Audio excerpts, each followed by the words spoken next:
As expected, the power of a Magus changes drastically in rank 6. Those who grasp laws can't even be measured by the AI chip. AI chip, show what can be displayed, Lei Lin commanded, immediately discovering a drastic change in his stats. Lei Lin Farlier, rank 6 Warlock. Bloodline, Targaryen, rank 6. Estimated stats, Strength, 5750, Agility, 4690, Vitality, 8290, Spiritual Force, Magic Power, Soul Force. Comprehension of Laws, Devour, 99%. Ha! What a change!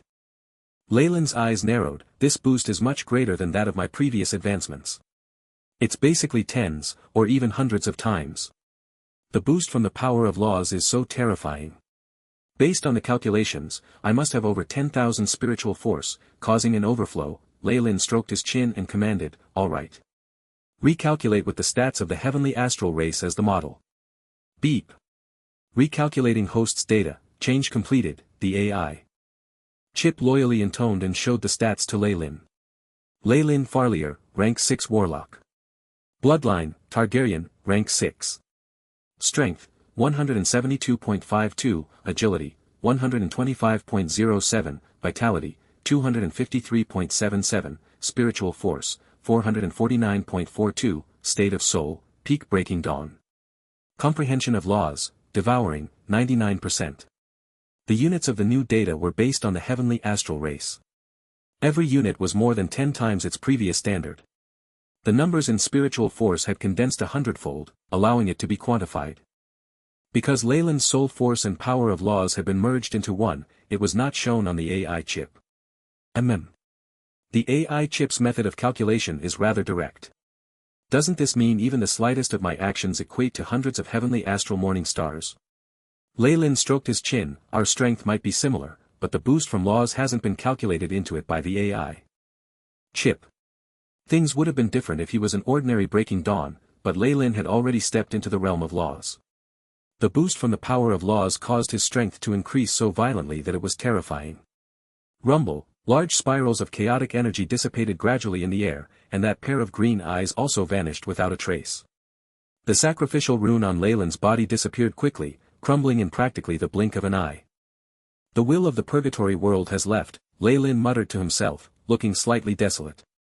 As he had already reached rank 6 and comprehended laws, the world will had sensed that Lei Lin had already surpassed many monarchs.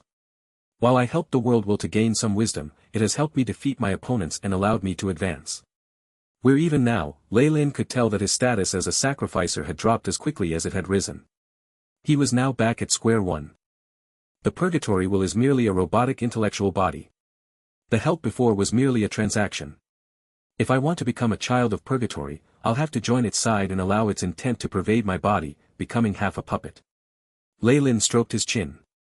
World wills were rational and unfeeling. Even if Lei Lin had helped it before, were he to reveal even the slightest intent to harm the purgatory world, it would still treat him as an enemy. Wills worked like artificial intelligences, programs with procedures programmed into them. While he could not influence such a thing with emotions, he would be safe against backstabbing. Settling the transaction once and for all was quick and convenient. This was unlike dignitaries like the nefarious Filthbird.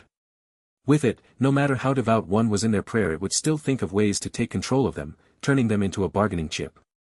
Something like that would never happen with the purgatory will. But my path is still that of magic, the path of truth.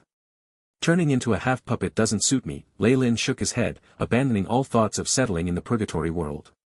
It wasn't just becoming a subordinate of the purgatory will, just the thought of the other dignitaries here left Lei Lin's scalp numb. Lei Lin may have grown close to rank 7, becoming an existence that was thousands of times stronger than before, but he was still no match for a rank 8. He might have seemed courageous and unstoppable, but that was because he had the cheat that was the purgatory world will. With the world will around, those rank 8s had to deal with its suppression. They would only have about 50% of their original strength, and on top of that they had to deal with Lei Lin, who had reached rank 7 as a sacrificer with it. That obviously made things dangerous. However, Lei Lin had depended entirely on an offering of the genetic clone of the ancient wisdom tree, which had given him great support from the purgatory will. In the future, he would not have an offering of that grade. If he were to meet with the Snake Dowager and duel fairly, even escaping could be difficult. I've awakened the will of the purgatory world. That's akin to finding an owner above those rank 8 existences who's constantly thinking about ways to expel them from the purgatory world. Lei Lin felt pins and needles on his scalp. In order to break through the bloodline shackles, he had roused the purgatory will from its slumber. That had had a great effect, but also thoroughly offended all the foreign dignitaries of the purgatory world. However, if the situation were to repeat itself, Lei Lin would still make the same choice. Still, staying in the purgatory world was now a very irrational thing.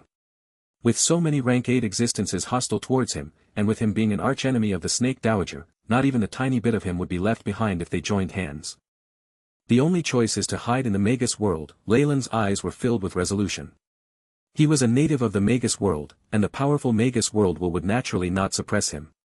If foreign beings like the Snake Dowager were to enter, the suppression would be more terrifying than in the purgatory world. After all, the Magus world was one of the 2 most powerful worlds. Weighing his options, Lei Lin was confident the rank 8 existences could reach the Magus world, but they would not be able to leave. Of course, there was a higher possibility that they would just give up. After all, they were no fools and would not seek death. All right. Since I have a bit of time left, I should wrap everything up and leave as soon as possible. Lei Lin's expression was rather urgent. Roar, woo! At this moment, the restrictions from the world will dissipated, and the world resumed its movement. Numerous gluttonous beasts roared at Lei Lin with an air of provocation. There was no lack of rank success among the beasts Beelzebub had nurtured. They had astutely sensed that if they could kill Lei Lin and steal his comprehension of laws, there would be a drastic transformation to their bodies. If they were alone, they might not have dared do this. Now, however, the many gluttonous beasts turned into a horde. Lei Lin could be a peak rank 6 on the surface, but with the horde and many rank success surrounding and attacking him, there was a slight possibility of him being killed. Kill him! Kill him!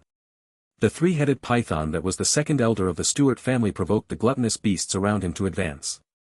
The earlier events had progressed too quickly, and on top of that there was a seal from the world will.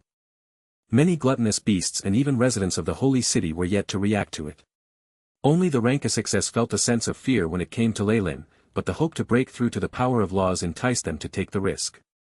Roar, the gluttonous snakes that were as enormous as mountains surrounded Lei Lin, accompanied by the terrifying zombified monsters. Is this clever? Lei Lin watched the 3-headed python hiding behind the berserk rank 6 beings, a slight smile on his face. Even an ordinary peak rank 6 would find trouble when attacked like this, no? It's a pity though.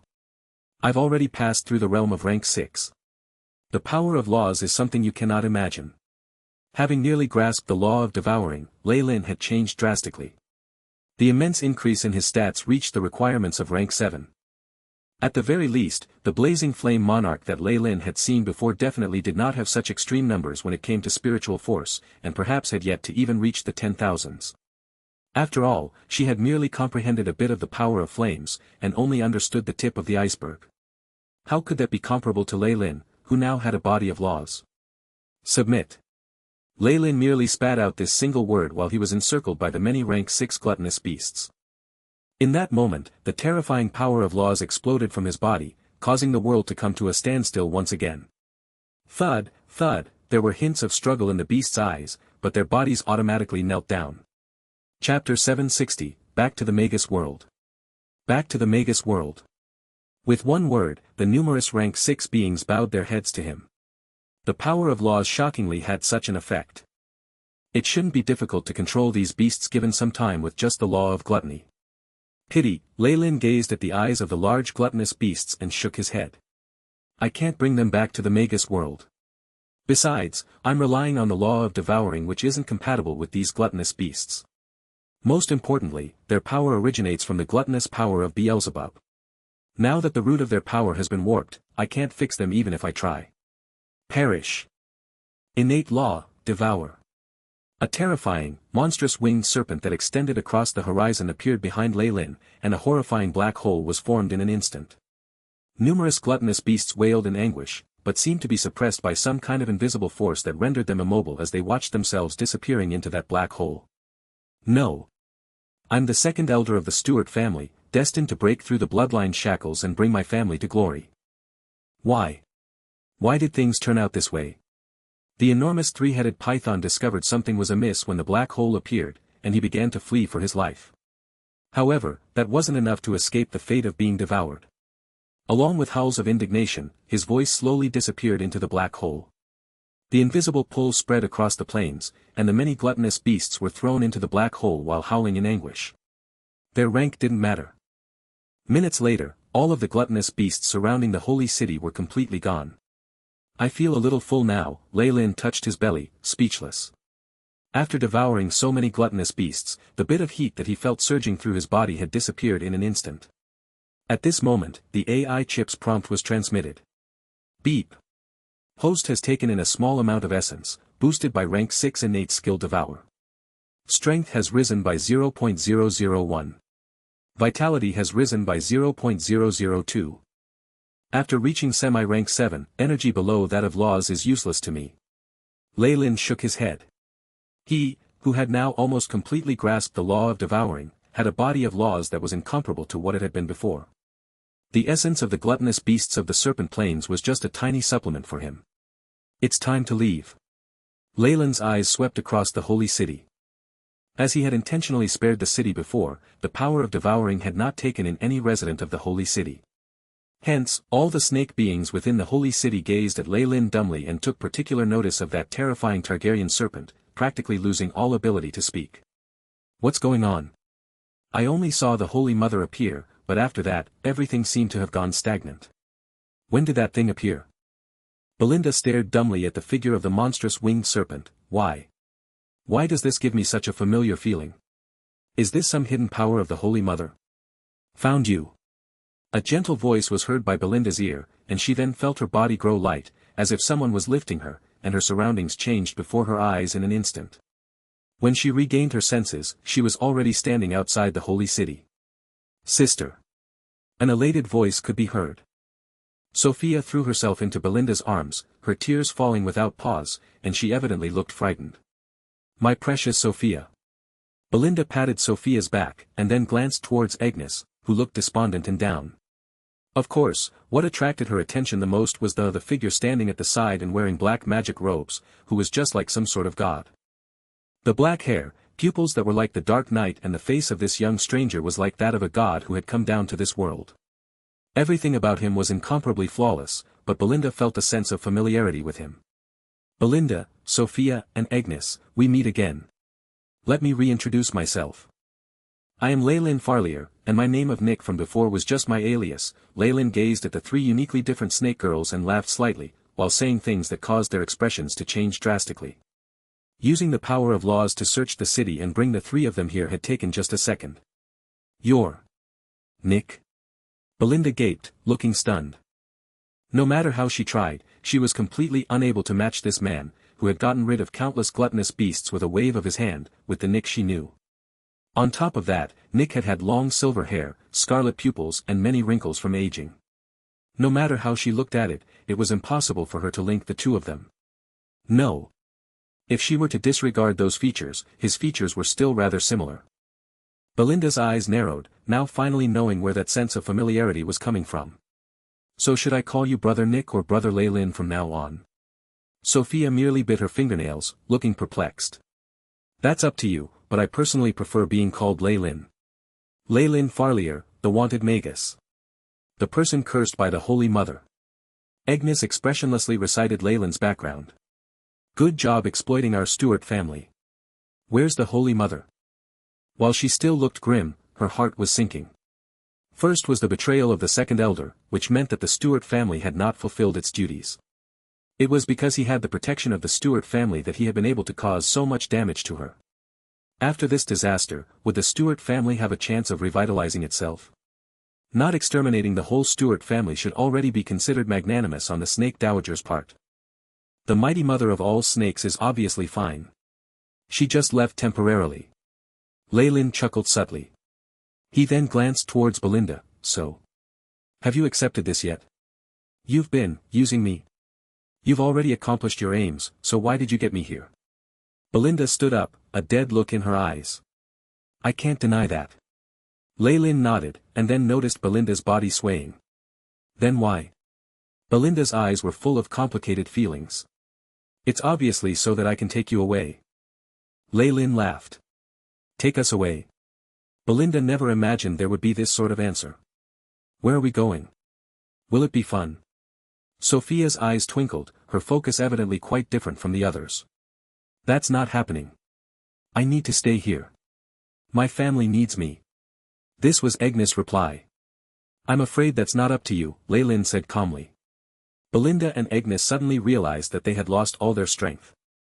Whether their elemental affinity or bloodline force or even power as a sacrificer, everything descended into stillness and could not be used at all. You can hate me, Belinda, but you must obey me and leave this world with me. Leylin sounded serene, but there was an intent there that could not be resisted. My actions here, how do I put it? I've completely offended the Snake Dowager. I'm obviously not afraid of her, but she might take her anger out on you guys. Hence, you'll need to leave the purgatory world. This reason is very applicable to Agnes' situation. Leylin stared at Agnes, who now looked dull. If not for the fact that she had taken care of Belinda and her sister, Leylin wouldn't even have cared whether she lived or died. However, the Snake Dowager would absolutely take out her anger on the Stewart family and they would be destroyed. This was a matter already set in stone, and if she were to stay behind, she was most likely doomed. Offending the Snake Dowager and having her anger taken out on us. Oh mighty dignitary! What have you done? Belinda was immediately stunned by these affairs, which were like that had only happened in legends. It's nothing. I just made her bleed a little and also tore her godly status apart. Leylin shrugged his shoulders. All right, enough idle talk. It's time to go. HSS, the enormous monstrous winged snake hissed and struck at the air, opening up a huge black hole. Leylin flew into the air and, bringing the other three along, abruptly entered the spatial pathway. Whoosh, many fresh flowers bloomed to full flower on the grassland, turning the area into a sea of flowers. The wind whistled and brushed past, sending petals flying as beautiful music was heard, as if the purgatory will was sending Leylin off. The snake beings in the holy city could only watch on cluelessly. The faith of some of them wavered, beginning to worship Leylin. This began the legend of a winged serpent dignitary, spreading in purgatory world. Pila. A terrifying spatial storm was formed, and much lightning formed an arched door. 4 figures traversed the lightning gate and descended to another place. The sky was dark and gloomy and gave a repressed feeling. The air was full of negative energy and earth-type elemental particles. The localization was rather successful. Though the astral plane coordinates long since stopped working, I'm not the same person I was before. Leylin surveyed his surroundings, finding that this was close to the laboratory from which he had traversed to the purgatory world, and he could not help but nod in satisfaction. An existence of laws could wander around in the astral plane, and he'd long since known of the Magus world's coordinates. There was no trouble in getting back. Powerful solidified soul force and the power of laws allowed Leylin to get a deeper understanding of the Magus world. Like a mother whose child who had been traveling had returned, the Magus world received Leylin with open arms without the least bit of suppression. The Magus world's will. Leylin closed his eyes, the figure of a Targaryen serpent emerging at his back, so it's already sunk into a slumber. However, Leylin glanced at the three whose auras had obviously become weaker. Even deep asleep, it still subconsciously rejects existences from other worlds and even causes fear amongst rank 8 existences. How powerful could the world will be at its peak condition? Chapter 761, King Arthur. King Arthur. Where is this? Belinda looked bewildered, the energy undulations on her body suppressed to below morning star. Sophia on the other hand was much weaker, and she did not change very much. Is this your original world? Agnes was no better, having almost fallen to morning star herself. The more powerful a world was, the more its residents would be suppressed in the Magus world. Since those like Sophia posed no threat, the suppression she faced was the weakest. Upon seeing this, Leylin looked to be deep in thought before he clapped his hands. Ladies, welcome to the Magus world. This is the first level of the underground world. I hope you like it. Now that their attention was on him, Leylin rubbed his nose. Now that you're here, you're free to do as you please. Of course, if you follow me, I'll take care of you. One more thing. I've already gotten married here. Still, although I have more than one wife already, I wouldn't mind having a few more. Oh, so brother Leylin is already married. Can Sophia meet the other sisters? Sophia spoke in a manner as if she knew Leylin well. While her disease had been healed, she was rather childlike in her everyday manners. Of course, while watching her crafty eyes, Leylin knew what she was thinking. You scoundrel. Belinda cursed once at him, but did not leave. Agnes watched her and followed expressionlessly. All right. So you're not planning to leave yet? Follow me for now. I'll teach you some general things about the Magus world and the language. Next, we'll visit the Arthur family and have you settled. Lei Lin laughed and brought the three snake girls along. While they were leaving, his eyes slanted towards the east, a hint of a smile within them. This was a place very far from Lei Lin's laboratory, in a huge kingdom's capital city. Many beast men, dwarves, elves and subterranean humans coexisted in peace, and the place seemed to be very prosperous. The aura from another world. A streak of black light burst out from a secret room in the capital of the Arthur kingdom. Flickering in the air a few times, it howled towards the heavens. The many defensive spell formations seemed not to notice the black ray of light, allowing it to enter without any resistance at all. King Arthur! King Arthur, many powerful beings exclaimed. Within the palace, a middle-aged man wearing a crown was completely shocked. Has the ancestor been awoken from his slumber? Have there been any major changes? An outsider from another world has invaded, and is even in our kingdom, said a fair, blond man within black light. His eyes were blue, and his features so sharp he seemed chiseled. He had an aura of hot-bloodedness and firmness. What is this faint feeling that makes my heart beat so quickly? A trace of concern surfaced in the white man's eyes, but he quickly drowned it out. As a peak-breaking dawn monarch, he was like a lightning flash. He was able to find Lei Lin's previous laboratory in the shortest time possible, and though it had already been abandoned, he was still able to discover a great many things. It's in the style of what is used in the central continent. There's an astral gate as well. Is it an existence from another world brought back by some magi? In that case, this person's strength, while he was bewildered, he heard a transmission.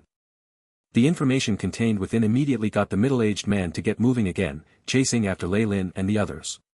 Brother Lei Lin, why are we suddenly stopping? Sophia was extremely curious about everything around her, and her questions had no end. We're waiting for someone. Lei Lin indifferently twitched his lips in a slight sneer. Friend or foe? Belinda got to the point. He isn't qualified to be either. Lei Lin waved his hand dismissively. Immediately after, a streak of dark light burst through the skies, and while it was heading closer the soul strength it emanated caused Agnes' expression to change. Rank 6, it's a rank 6. No, peak rank 6. As one who had been a rank 5 and a guard of the holy city, Agnes' knowledge and perception was clearly ahead of the two sisters. But then her face changed, and Agnes ridiculed herself with a wry laugh after taking a glance at the calm Lei Lin. Then again, what is a rank 6 to you? Even though she hadn't watched the terrifying battle between Lei Lin and the other dignitaries, she had seen Lei Lin devouring numerous rank 6 gluttonous beasts, and her mind had been completely blown. Revered Magus, my name is Arthur. I welcome you to the subterranean world. At this moment, the black ray arrived before Lei Lin and the others, revealing the figure of a fair middle-aged man. Arthur.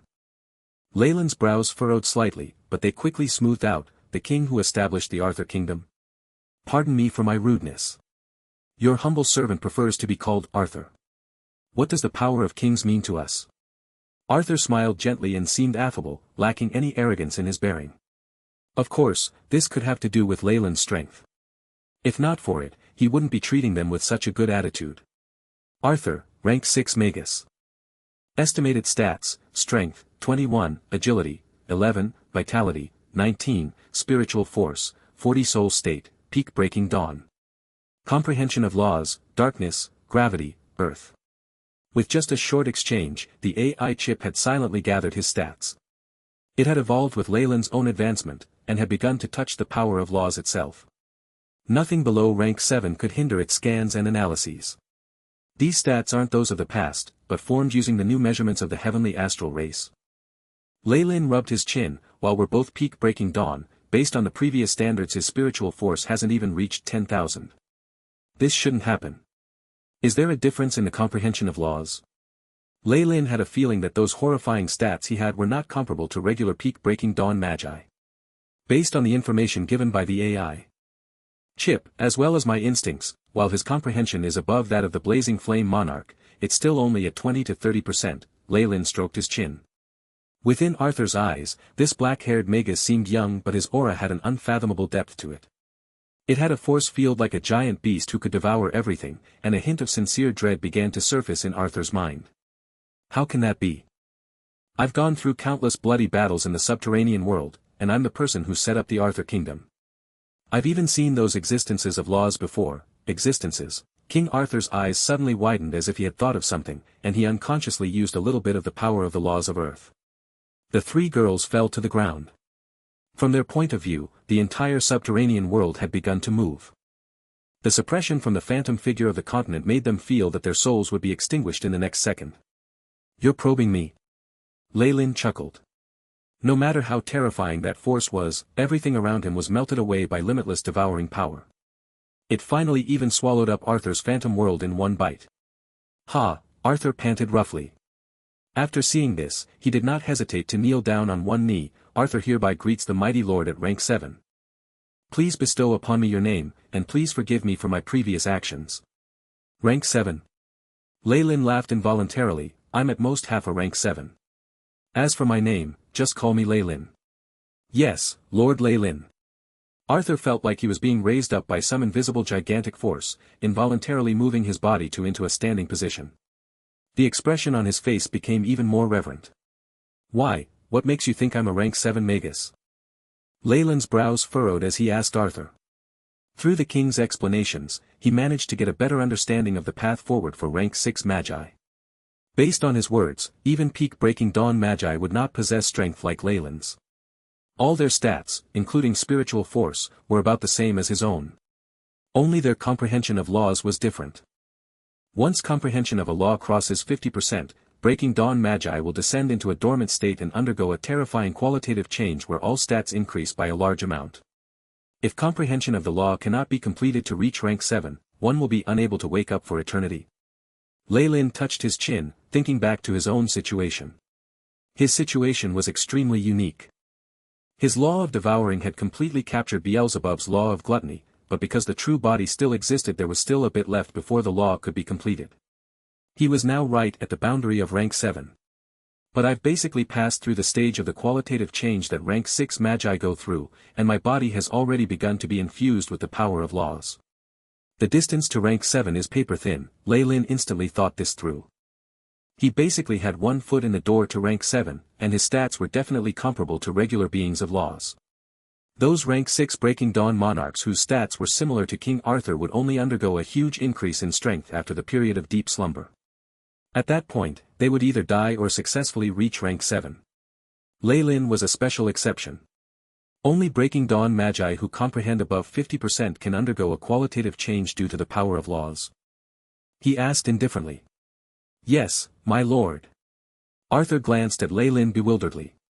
From his perspective, this person was definitely a rank 7 Magus of laws, but for some reason he couldn't understand he denied it. Whatever it was, treating him as respectfully as possible would never be the wrong decision. Though I really wish to enter rank 7, the realm of laws, the path of the comprehension of laws is too challenging. Thousands of years have passed, and I still have yet to reach that threshold.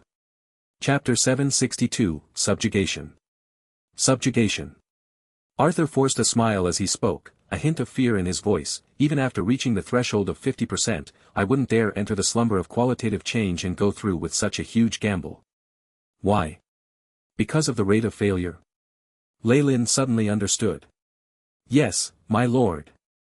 Terror was evident in Arthur's eyes. The Magi who sink into that stage of slumber will gradually reach their death in their sleep if they cannot completely comprehend the law. Ever since the ancient final war, I've never heard of anyone who has succeeded. In other words, no Magi have advanced to rank 7 since the ancient war. Lei stroked his chin, suddenly feeling like he had been extremely lucky. Though his method of advancing had been different from regular Magi, and it had also happened in another world, he had escaped some trouble. Yes. Arthur nodded grimly. Until today, the only existences of laws that I know are the Mother Core, Death's Sovereign King and all those monarchs who existed during the ancient era. They stay below the 7th level of the subterranean world and rarely show themselves. As expected, it's not that there aren't powerful existences protecting the Magus world. They're just staying in the subterranean world. Lei nodded, eyes glinting. He'd already suspected this. With the Magus world status, even after going through the ancient final war there should have been some rank 8 existences that still remained. Just a dormant world would not be enough to hinder those from other worlds who comprehended laws from spying on it.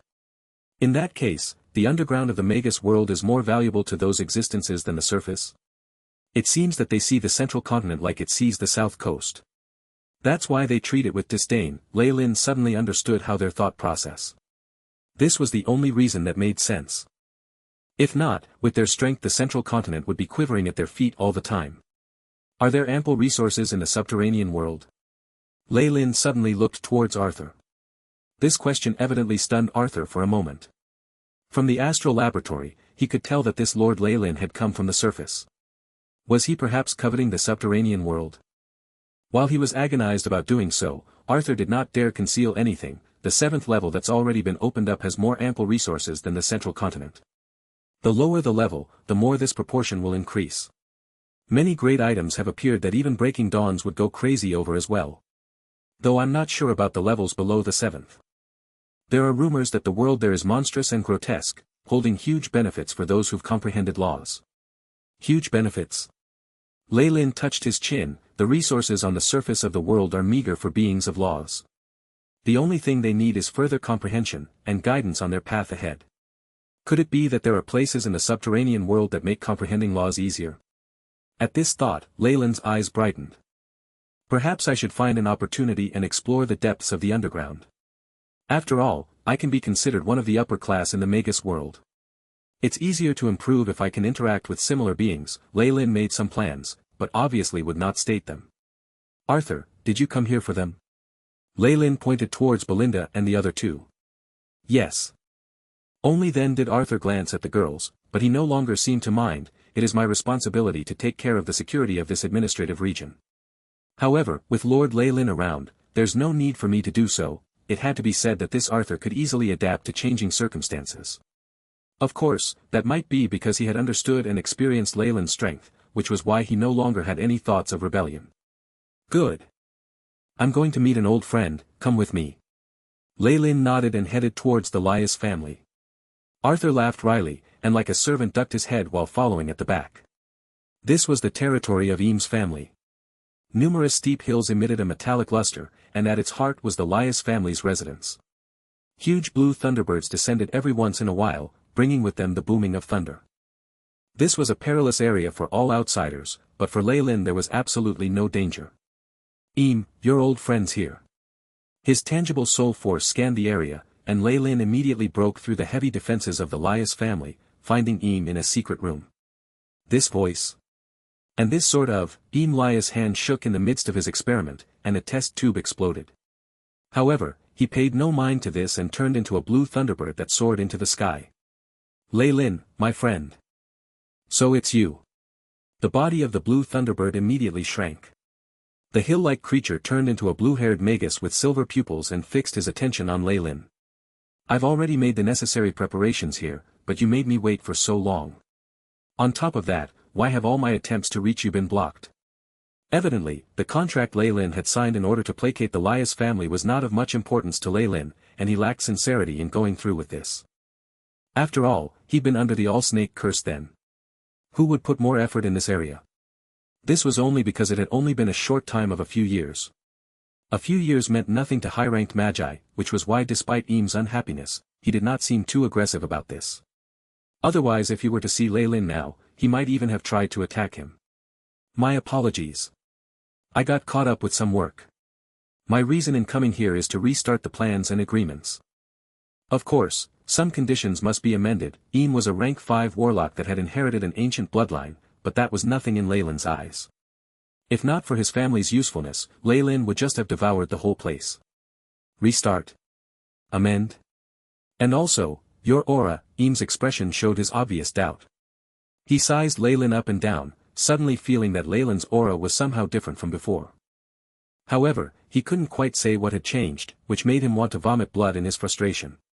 With Lei Lin's current strength, concealing his energy undulations was very easy, though he wouldn't need to do that usually. Just the slight change to his appearance, combined with the power of laws pervading his every move, had caused Eam to feel like his vision had been blurred.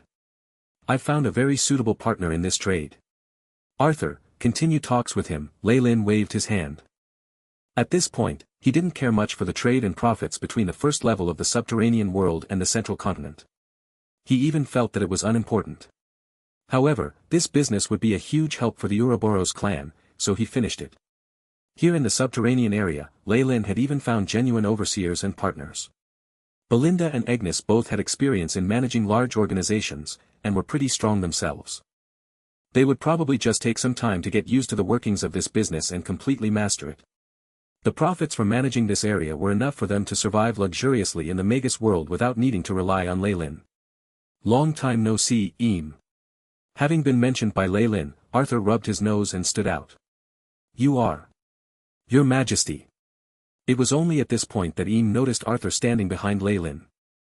Lei Lin did not emit much of an aura, but a body of laws naturally had a very powerful attractive force that caused Eam to completely disregard the people beside him. Your Majesty, why have you come here? Eam's mouth went wide open in his shock. As the person who had established the Arthur Kingdom, King Arthur's name had spread throughout the first level of the subterranean world. He was a peak rank 6 Breaking Dawn Magus whose battle prowess surpassed all others. It was his exceeding his peers that had allowed him to build the foundations of the kingdom. The glorious reputation of the name, King Arthur, was not gifted by anyone. Arthur had built it himself through trials of blood and fire. There was enough blood from high-ranked magi on his hands to dye his entire palace red. As the leader of the Laius family, Eam was King Arthur's vassal.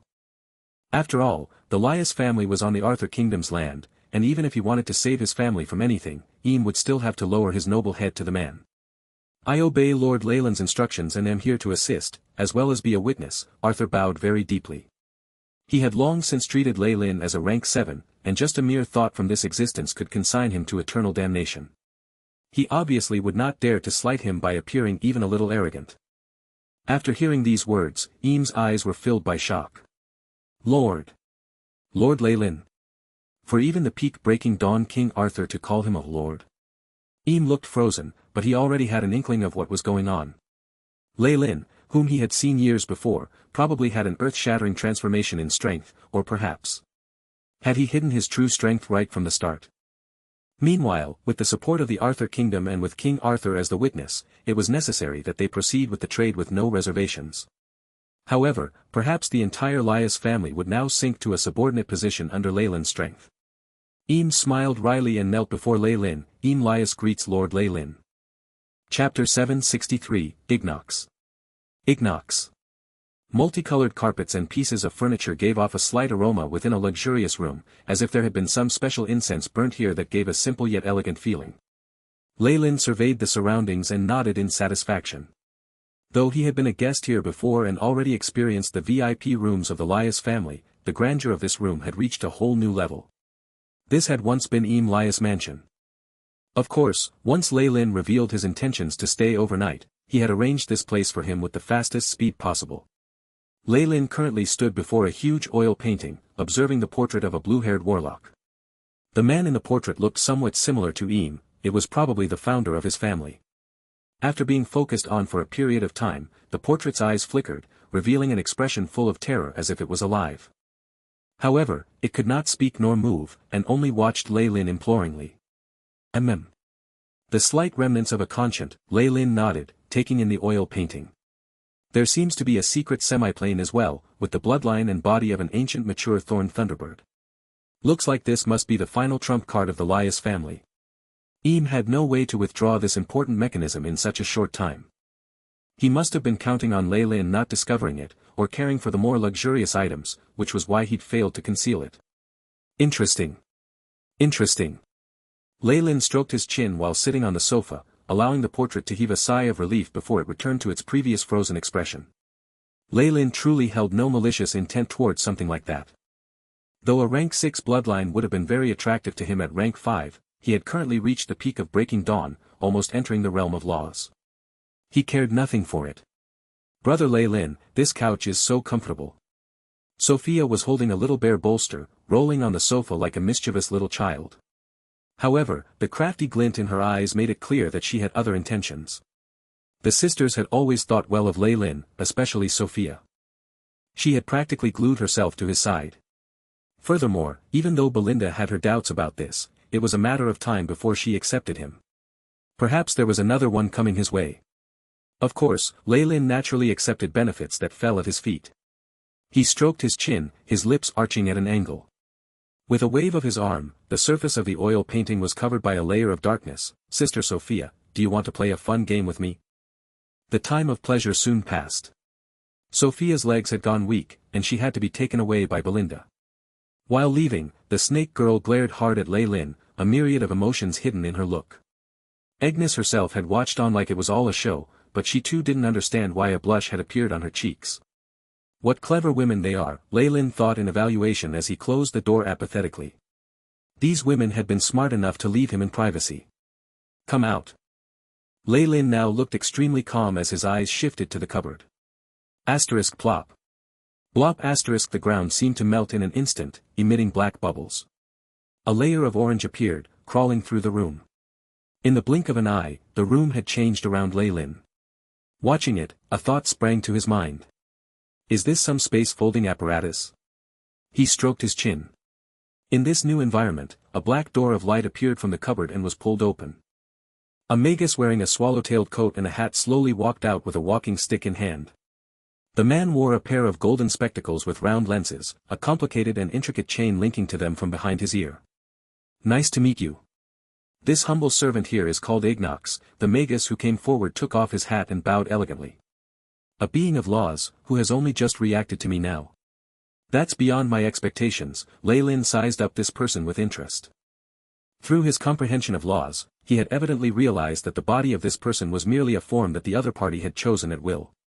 The main body, on the other hand, was merely a bundle of mist with a complicated black ring of light at the middle that had some unique rhythm, enveloped by the dense power of laws. A deep and dark aura emanated from it like a bottomless abyss, intimidating and overwhelming. This was a true rank 7 Magus, a being that had completely grasped a certain law. I am Lei Lin Farlier. Greetings, my lord. Lei Lin was not that surprised that this being had arrived. The sole force of those who comprehended laws could scan the entire central continent in an instant. Though it could not be used to scan every single ant on the ground, immense energy waves could not escape its detections. Lei Lin himself hadn't concealed the aura of his laws, something that allowed him to easily be sensed by others who had such ranks. This encounter was his goal, for better or worse, he was from the Magus world and he had to make contact with the original beings of laws there. TSK, the power to devour all mass, and such a terrifying bloodline force. I hadn't seen such a bloodline source before. Ignox's eyes showed his astonishment. Even without having passed through the boundaries to become an existence of laws, Mr. Lei Lin's strength isn't lacking at all when compared to us. Lei Lin accepted Ignox's flattering without hesitation. His body was now incomparably close to rank 7, and on top of the mysteries of his devouring law, his other abilities put him on par with a rank 7 law-wielding Magus.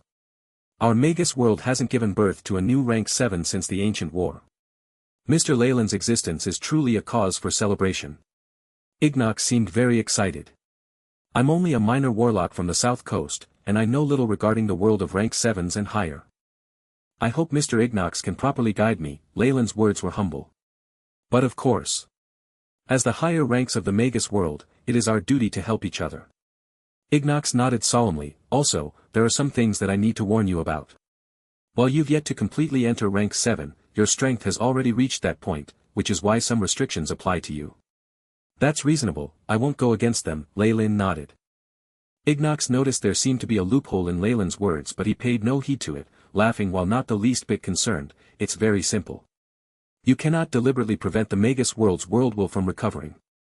Also, each of us has a fixed region whose defense we're in charge of, and you'll need to thwart the invasions of any beings of laws. For instance, I'm in charge of the 1st to 4th levels of the subterranean world. Other than that, even if you were to massacre a whole continent nobody will bother with you. Leon's eyes twinkled. Is the world will still dormant? Is it because of the ancient final war? Yes, the ancient final war. The dusk of the gods and the fall of the Magi's glory, Ignox narrated in a singing voice, a trace of fear in his words. What exactly happened during the ancient final war? Lei Lin asked urgently. You will find out the specific details soon enough. To sum it up, the two worlds fought in order to achieve the chance to reach rank 9, and a large number of existences of laws fell. While Ignox said this in a relaxed manner, Lei Lin could picture the mountains of corpses and seas of blood. Even at its peak the Magus world wouldn't have spawned an existence of laws in 1,000 years, but so many had died. After the war, our world will sank into a deep sleep. The combined conscience of the world of gods and the higher gods was the same. They even engaged their crystal system and prevented any outsiders from spying on them. Left behind, we first withdrew to the subterranean world, guarding the world will as close as we could while comprehending laws, Ignox said. Is the Magus world's will sleeping at the Earth's core? Leyland stroked his chin. The nearer the place is to the world will, the more conspicuous the laws become. The world origin force will also take care of Magi. It's no wonder that those existences of laws stay deep underground and won't come out.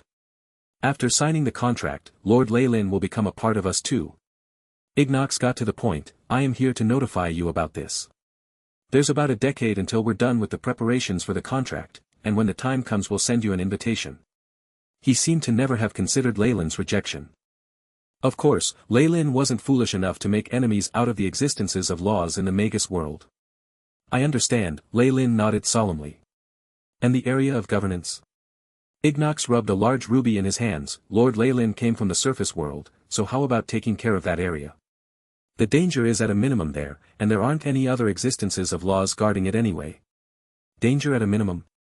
Leyland had no idea whether to laugh or cry at this point. Perhaps getting him to guard the surface was purely from Ignox's good intentions. Of course, this matched Leyland's plans, and so he agreed without hesitation, of course. With the important business done with, Ignox and Leyland continued to chat, his enriching and wide knowledge astounding Leyland. The important matters to be noted after reaching rank 7 were extremely beneficial to him. When he had to leave, Leyland felt reluctant to part with him. 1. He found it both funny and embarrassing. Chapter 764, Distribution. Distribution. Thank you for your magnificent hospitality, but I must be off. I look forward to my next meeting with you. Ignox waved at Leyland and entered the door of light in front of the cupboard. A great deal of rust vanished, and the room returned to what it had looked like before. The feeling of another space being connected here gradually dissipated. Leyland's eyes were filled with an inquisitive glint. This travel, is it an evolution of the laws he grasped? It seems rather effective when traveling between worlds and the astral plane. My lord, may we enter? Eames' voice was heard from behind the door. It had only been a short conversation, but that had taken up the whole night. Of course, for beings like Leyland this was nothing at all. Even laboring for 10 years without any rest would not give rise to feelings of exhaustion to someone with a law body. Is it an innate upgrade of the body itself, or just part of a sequence of transitions? Leyland gazed at his pale palm, looking lost in thought. He could sense that he was coming into a more powerful state, which was what he was aiming for anyway. Come in, shaking his head, he no longer dwelled on these matters. He ambled over to the sofa and took a seat while watching Eam, Arthur and the rest enter. I hope Lord Leyland had a good rest yesterday. Eam gave him a smile, trying to flatter him. For someone like him who was incomparably arrogant, making such an expression was difficult. His facial muscles even twitched uncoordinatedly. However, after learning from King Arthur that Leyland had already passed the realm of Breaking Dawn and reached rank 7, becoming a Magus of laws, Eam no longer had any arrogance left in him. That bit of bloodline and strength that he possessed was nothing at all in Leyland's eyes. The Lias family could only quiver under Leyland's gaze. Their life or death could be decided in just a mere second with a single thought from the warlock. It was natural to bend and try to curry favor with the strong when it came to the life or death of the family. He was the one in charge after all. It was okay, Leyland nodded, answering indifferently. If we can satisfy Lord Leyland with our service, then it will be an honor for the entire Lias family. Eam said with a smile. As a noble he had taken lessons in etiquette before, and while most things were long forgotten it hadn't taken long for him to master it again. All right, I'll tell you the arrangements for the passage and trade deal, Leyland said as he gesticulated. He'd long since gotten tired of hearing these words of flattery, but he had more important things to do than insult this family head. Please instruct us, Arthur and Eam immediately bowed respectfully. Belinda and Agnes nearby seemed despondent as they viewed this scene. No matter how they felt, being able to subdue a rank 5 bloodline warlock and a peak rank 6 monarch had already proved Leyland's incomparable strength. All right. I'm planning to open up a plane that serves as a passage for trade between the two sides. The supervisor here will be Eam, with Arthur assisting. Any questions? The Lord's will is our command. Eam and Arthur lowered their noble heads deferentially, and appeared exceptionally docile. They had no resistance towards Leyland. Good. Your reward shall be 30% of the net profits of the trade. Lei Lin did not hold back at all and disregarded the previous agreement. With his strength, the two of them would not even resist even if he got them to work without any benefits. 30% of the profits was already very kind of him. No, it wasn't quite kindness either. Lei Lin sincerely wanted to keep the trade here going, and as a huge source of revenue for his organization, it was necessary to give the two supervisors here some benefits that would motivate them to work harder. If not, if he put too much pressure on them, things would only work out in the short run. There would definitely be long-term problems. While Lei Lin would be able to suppress and pressure the others to keep control, was it necessary? His own organization would live well and eat well, while the scraps would be given to those outside. That was the way for things to maintain like this in the long run. Understood. Eam immediately agreed. While it was much lower than the previous agreement, he was already very satisfied. With such differences in their strength, how could they come to a fair agreement? The Lias family's benefits had shrunk by a large amount, and he would still need to share it with King Arthur. The other man would take most of the profits, but there were still benefits for himself.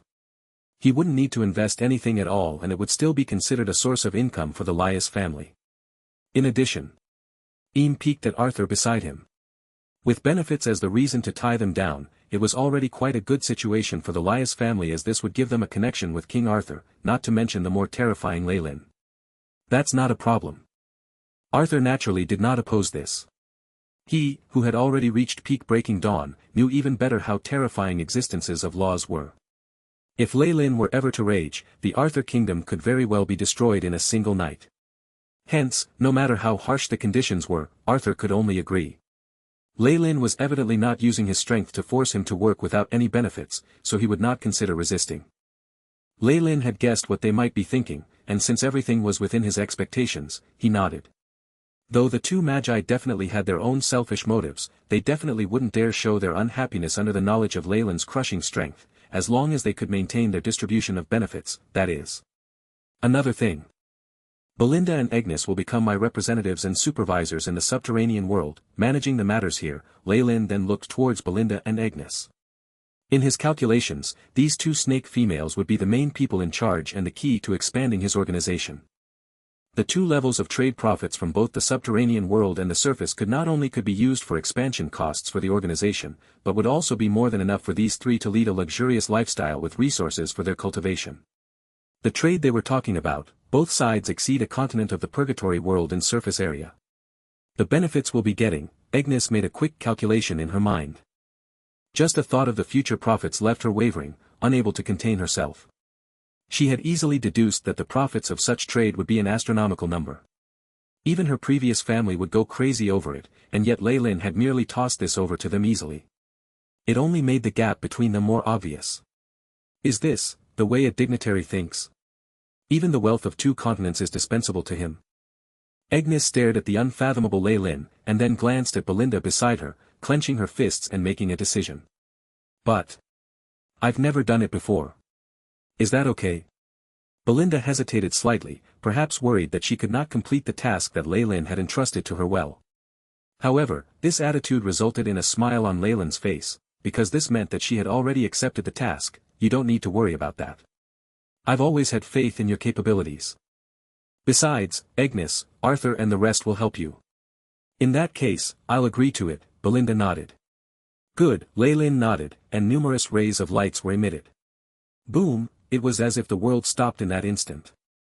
Even the most powerful amongst them, King Arthur, felt like he was a little boat in the vigorous, furious waves of the ocean, about to capsize at any moment.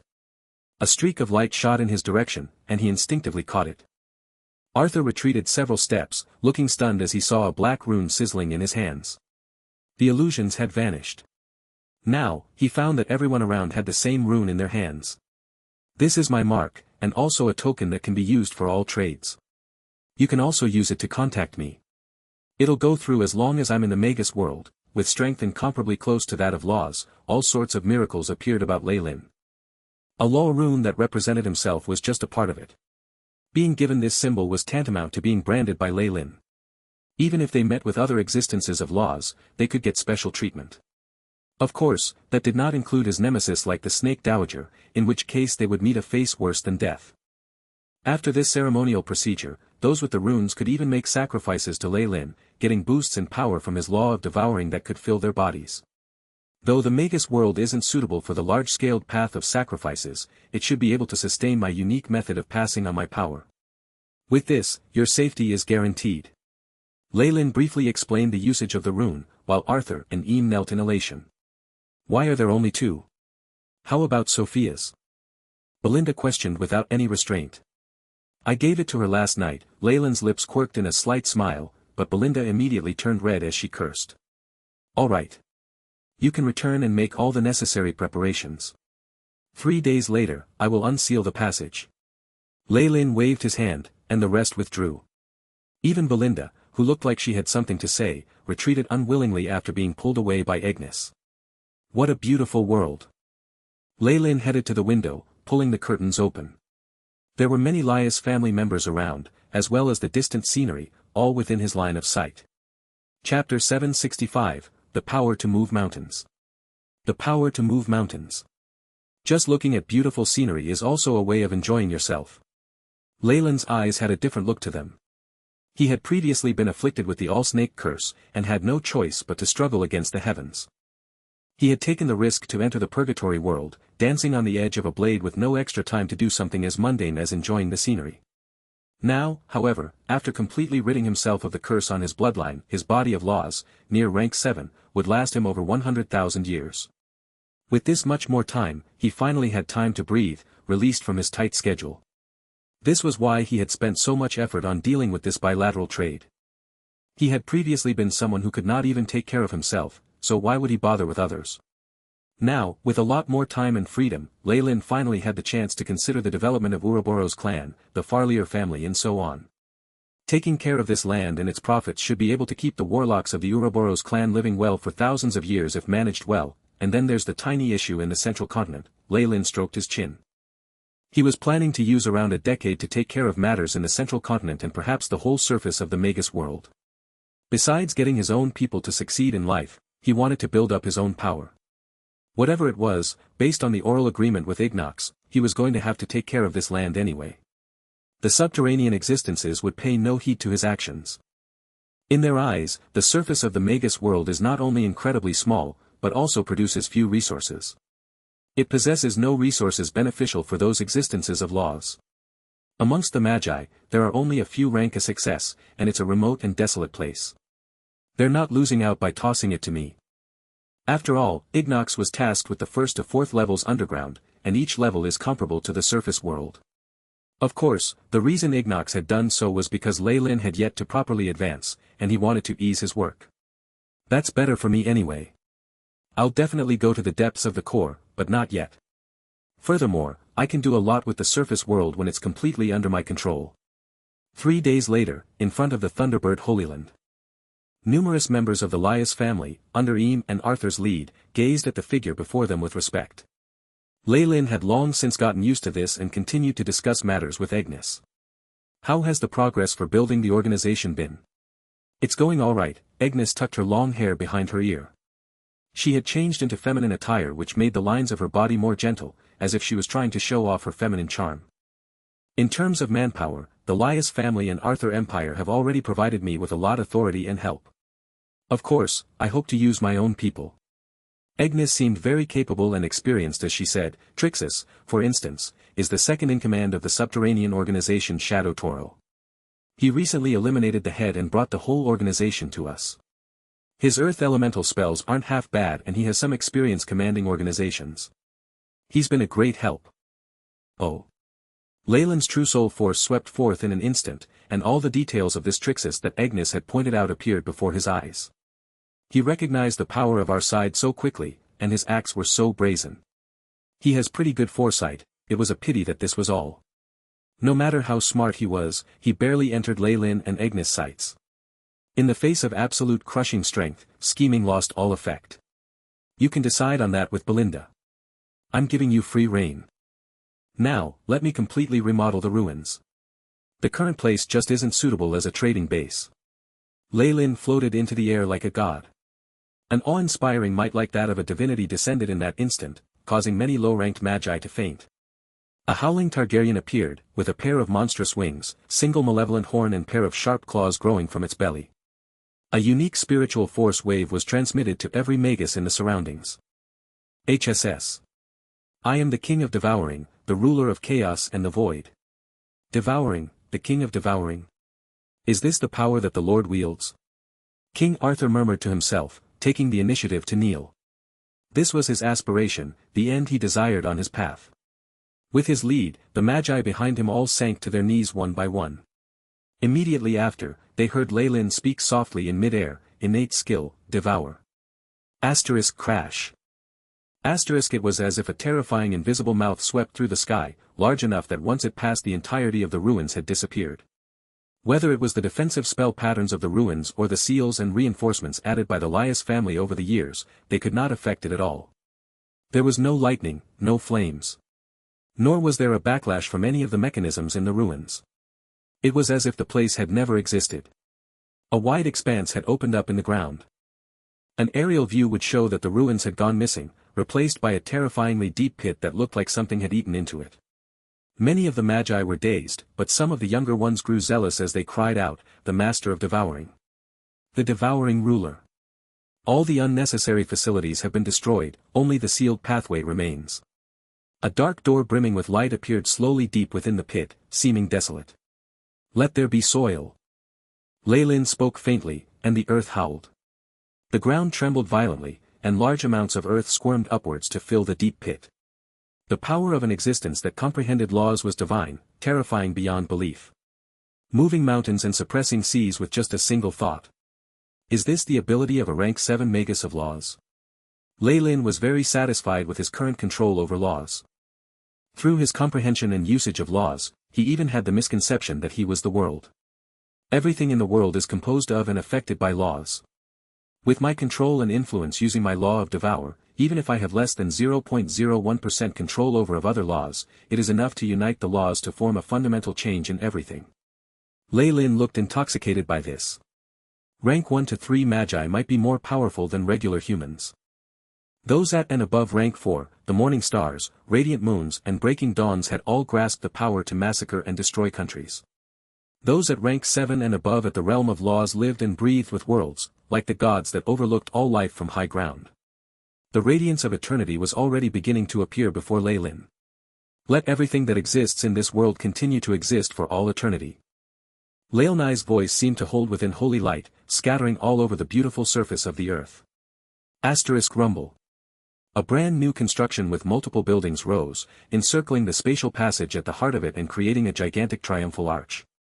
Numerous green stones flickered with dazzling lights on the construction.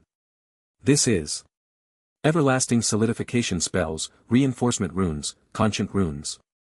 The effect from this combination is enough for all the buildings to last without corrosion for above 10,000 years. That's the effect of only one sentence from my lord. A white-haired Magus with thick presbyopic glasses twitched as if he had epilepsy, eyes even glimmering with tears of happiness. This is the pinnacle of magic, to be able to directly leverage the power of the original laws. All seals shall corrode, and only the passage between the two areas shall remain eternal. Walala, the arched door of light immediately emitted elegant and beautiful luster. The layers on the seal crumbled one after the other, and the door of light unceasingly expanded until it merged with the whole triumphal arch, emitting shining rays of light. The spatial passage that has been reinforced with my laws should be able to be maintained for thousands of years even if it works in overdrive every day. Blue rays flashed in Laylin's eyes, giving him this information in an instant.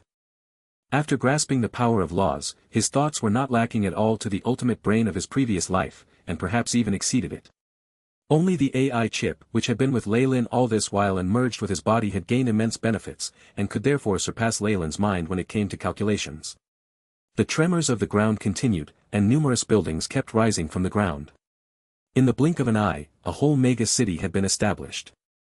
This area shall be the base of your organization, and the name. Let's call it Alabaster City. Laylin smiled at Belinda as he spoke, and saw the glint in her eyes. With Agnes' command, the many Magi before surged into the city, beginning more meticulous work and alterations, as well as any moving required. Laylin was accompanied by Belinda and Agnes and came to the heart of the spatial door. "You're not going back with me?" Laylin glanced at Belinda. This pair had already accepted him long ago, and even Agnes seemed to have an inclination to do so too. It was just a matter of time. No, I won't go. Don't you have a wife there?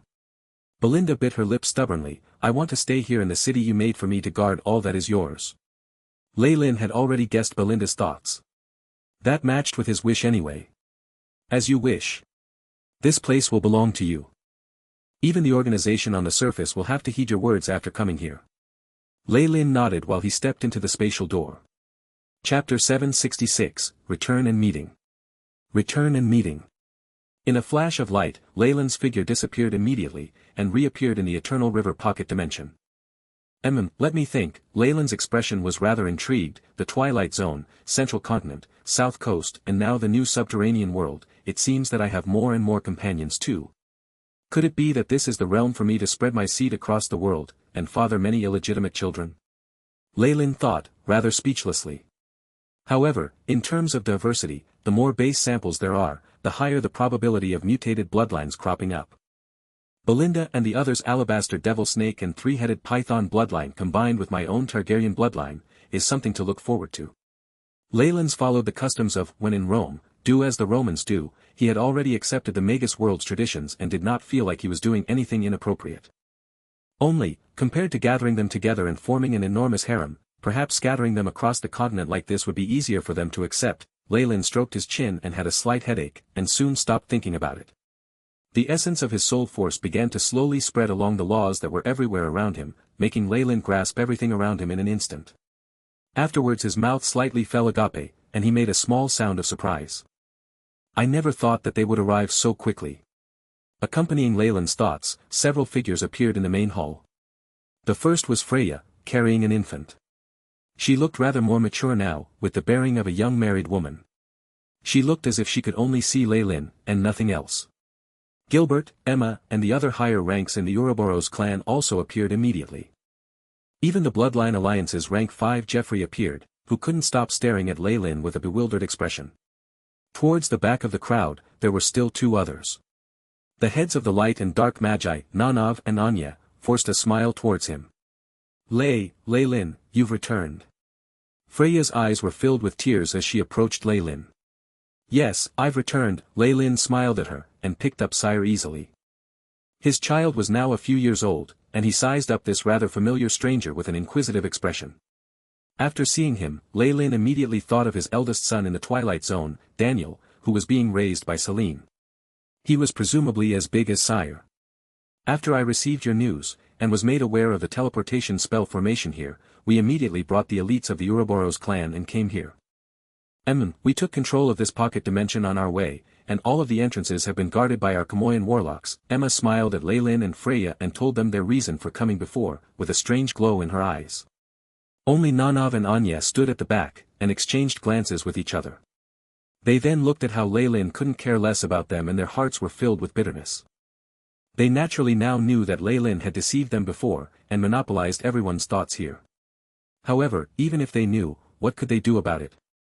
The Ouroboros clan's strength, although it wasn't particularly outstanding in the central continent, was still considered absolutely monstrous on the south coast.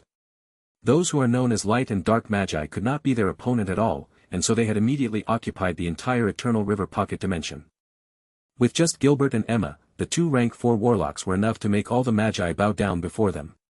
Especially once they knew Lei Lin was actually a rank 6 Breaking Dawn warlock, the highest ranked magi of the entire central continent. They didn't dare to breathe one word of complaint and dejectedly surrendered their benefits.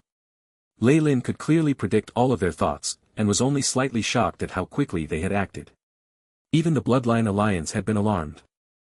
Lord Lei Lin. Was the earlier transmission real?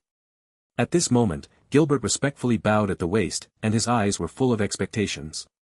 At the same time, Geoffrey, who had been silently standing at the side, nervously clenched his fist. Oh, so it was because of this. The declaration I made when I broke through to rank 6, all of you heard it as well. Lei Lin smiled a little. So you're saying that you have already broken through the bloodline shackles and entered the realm of Breaking Dawn? Geoffrey nervously swallowed hard and asked in a hoarse voice. Yes, I have already completely broken free of the bloodline shackles, and broken through to the Breaking Dawn throne. Lei Lin nodded. There was nothing in particular for him to deny. Also at the same time, he released a little of the imposing aura that he had been suppressing. With a loud hiss like the long warble of mountain rivers, an overwhelming, earth-shattering bloodline power with the essence of soul force swept across them. A projection of his true soul seemed to fill the room with the golden light of the sun, and rays of light seemed to pour down upon them. A powerful feeling of oppression could be felt, and only Freya and Sire at Leyland's side seemed completely unaware of it. Sire even opened his eyes widely, and seemed to try and grasp at the golden flames of soul force with his delicate, plump little hands. Naturally, the powerful flames of his soul was controlled by Leyland to be like an exquisitely gentle spring rain to Sire, and did not harm him in the slightest. The Emperor. The Bloodline Warlock Emperor. The Emperor of our Kamoyan Warlocks. Gilbert and Emma kneeled down, with a face seemingly full of tears. They had felt a hugely imposing aura from Leyland, which was far greater than the aura of a Kamoyan Serpent Emperor that he previously possessed. This kind of feeling was as if he was their entire universe, and also the progenitor of their bloodline. Freya nervously caught her husband's hand, as if she was afraid he would slip away if she wasn't careful. The illusion I saw earlier was true. You've really become the new progenitor of our bloodline. Yes, it's true. From now onwards, our Kamoyan warlocks have all completely escaped the Snake Dowager suppression. Leyland nodded as he stroked Sire's head. Our wish. Our Ouroboros clan, and all the Kamoyan warlocks' long-cherished wish has finally been realized, Emma said, while choking on her sobs. The Ouroboros clan was soaked in the tears of blood, one overwhelming suffering, that the overpowering bloodline shackles caused, and now they finally had someone who succeeded in breaking the curse. The inspiration and hope that this success brought was absolutely incomparable. Leyland now was in the position where even if he made preposterous commands, the entire Ouroboros clan would perhaps cheerfully accept them. As expected, a rank 6 warlock, the power of the Bloodline Emperor. No wonder I had no ability to resist when you willed us to move here, Jeffrey mumbled, but the fact is he had gone in the wrong direction. A normal Bloodline Emperor, even if he could easily murder rank 5 warlocks, could not render them entirely unresisting, and teleport them to places. Only those who were more powerful than Laws could do this sort of thing, but the scope of Jeffrey's knowledge was too weak, and he had never seen a more powerful bloodline.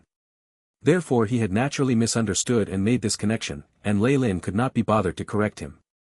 In any case, in their view it didn't matter whether it was a rank 6 bloodline warlock or a rank 7 with the power of Laws.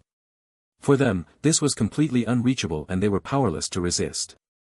According to the prophecies of legends old, the most powerful bloodline monarch has finally appeared. I didn't think that the prophesized one was you, and not Bevis. Jeffrey said, with a complicated expression on his face. So you're saying that you had heard what Gilbert and the others said about the Bloodline Manifesto, and specifically came over to check because of your suspicions.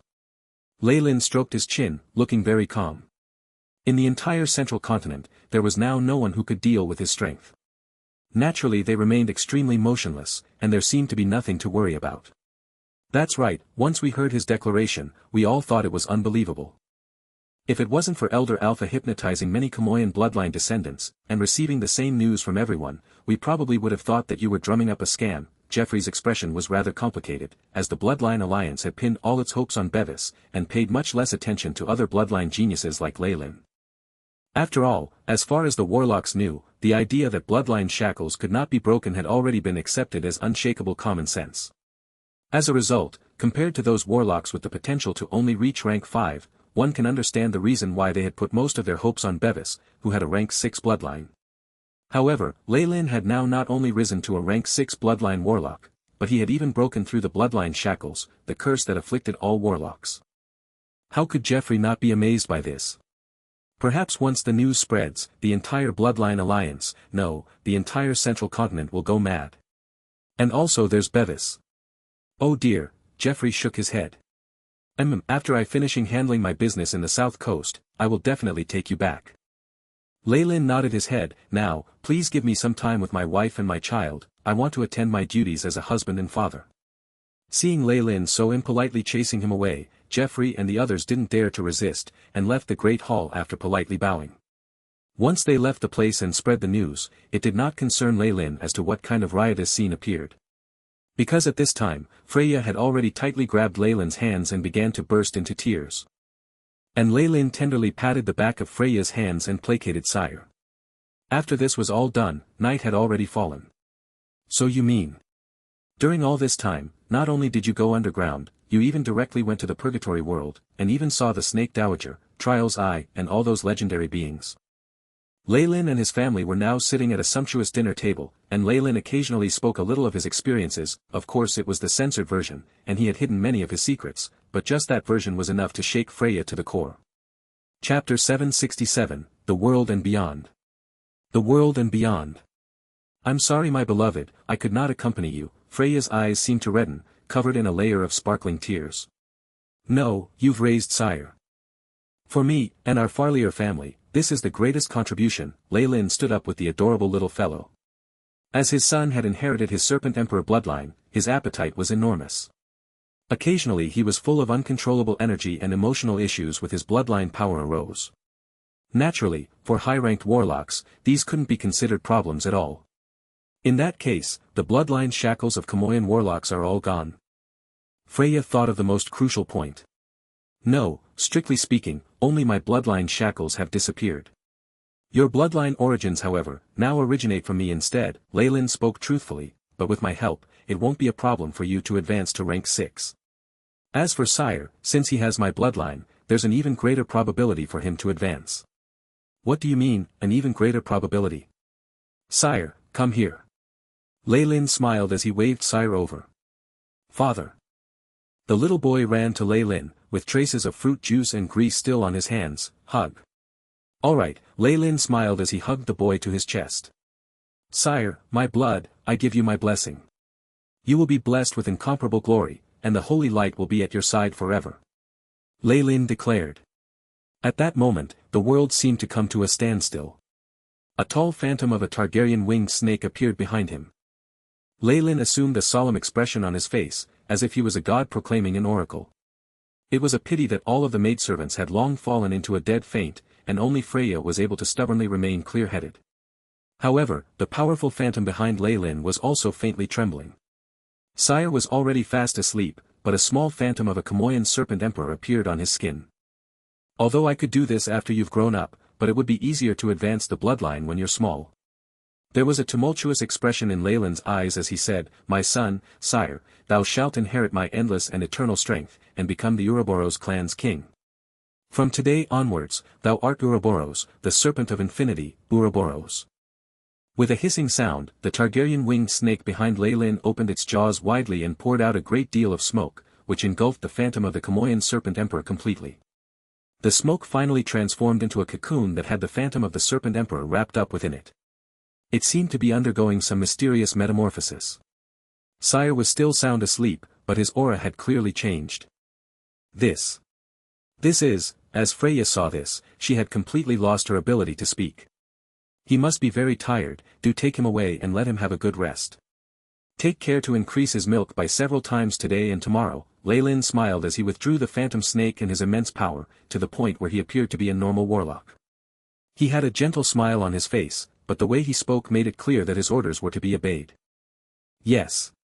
Of course, Freya absent-mindedly carried Sire away, and one could tell that she was mired in bewilderment and shock. The power that Lei Lin had shown was already beyond the mortal realm. Even the blazing flame monarch was infinitely inferior compared to him. After completing this, Lei Lin walked to the window alone. His gaze seemed to pass through the eternal river pocket dimension to the starry sky outside. Daniel, my eldest son. Lei Lin said in a low voice. His soul force exploded with power that seemed to surpass the laws of the world, and penetrated directly into the twilight zone.